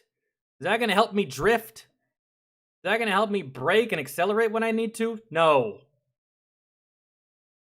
But thanks, I guess, man. And you're charging $250 extra for something, again, that is more than likely so fucking minuscule, and it's just not even worth mentioning.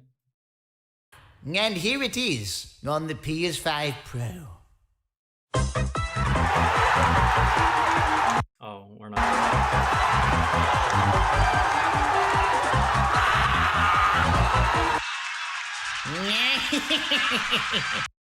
That is a good question. I wonder how many people are going to die in pursuit of a PS5 Pro. Just for some reason. It's not like this for Xbox either. Weird. It's only PlayStation that people behave like stupid, dumb fucking animals when it comes. That and fucking Jordans. I don't know what it is. Something about those two items in particular just draw out buffoons into the streets. I wonder how many people will die in pursuit of a PS5 Pro. And let me go ahead and tell you right now, if you do perish, I won't feel bad for you. Because if we're being honest, you kind of deserve that for spending $700 on this trash. Our plan is working perfectly, just as you predicted, CEO of Sony Interactive. Yes, today we sell them a console with Yo, that's Corporate Commander. That's like one of Angry Joe's characters on his show. That's hilarious. stand. Tomorrow we sell them a console with no games.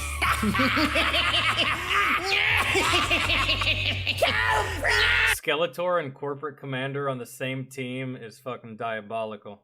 Jesus. No one survives that.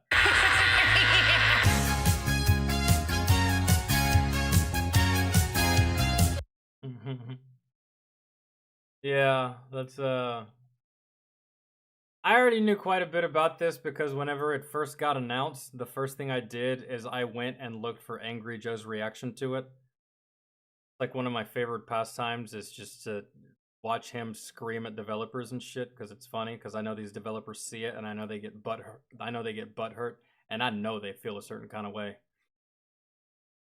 So that was like the first thing I did whenever I saw it. I was like, "Yep, let me go check what Joe's talking about," and pretty much on par with, yeah.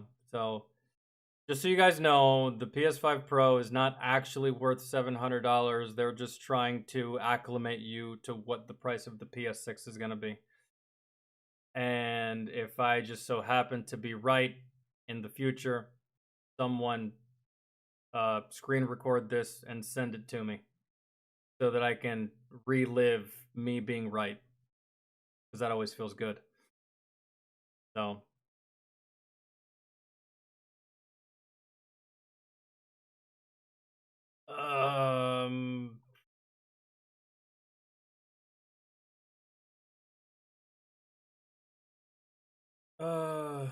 okay. Astro, I was gonna do yours, bro, but I'm so hungry, man. I I was hungry before I even went to bed last night, and I powered through it, and I just ended up not even sleeping, and then I just didn't eat, and then I drank a shit ton of coffee this morning and still didn't eat, and I haven't eaten all day. Starting to get a headache. I believe it's about that time for me to dip, but we got everything knocked out that we needed to finish. We didn't do that Nuke's Top 5. We'll do that on the next variety. Tomorrow's music on Twitch. Hopefully I'll see y'all there. If not, I will see y'all Wednesday. But I have to go put food in my body. Otherwise, I'm not even hangry. I feel like I might pass out. So I gotta go do that, man. So again, Astro, thank you for making the list. Thank you for showing up whenever I DM'd you and shit. And I'll definitely see you tomorrow. I'll see all of y'all tomorrow. So have a good evening. If y'all need anything, y'all can hit me up on Discord, add or DM me. I'm always there. And yeah, all right. Love y'all. I'll catch y'all tomorrow.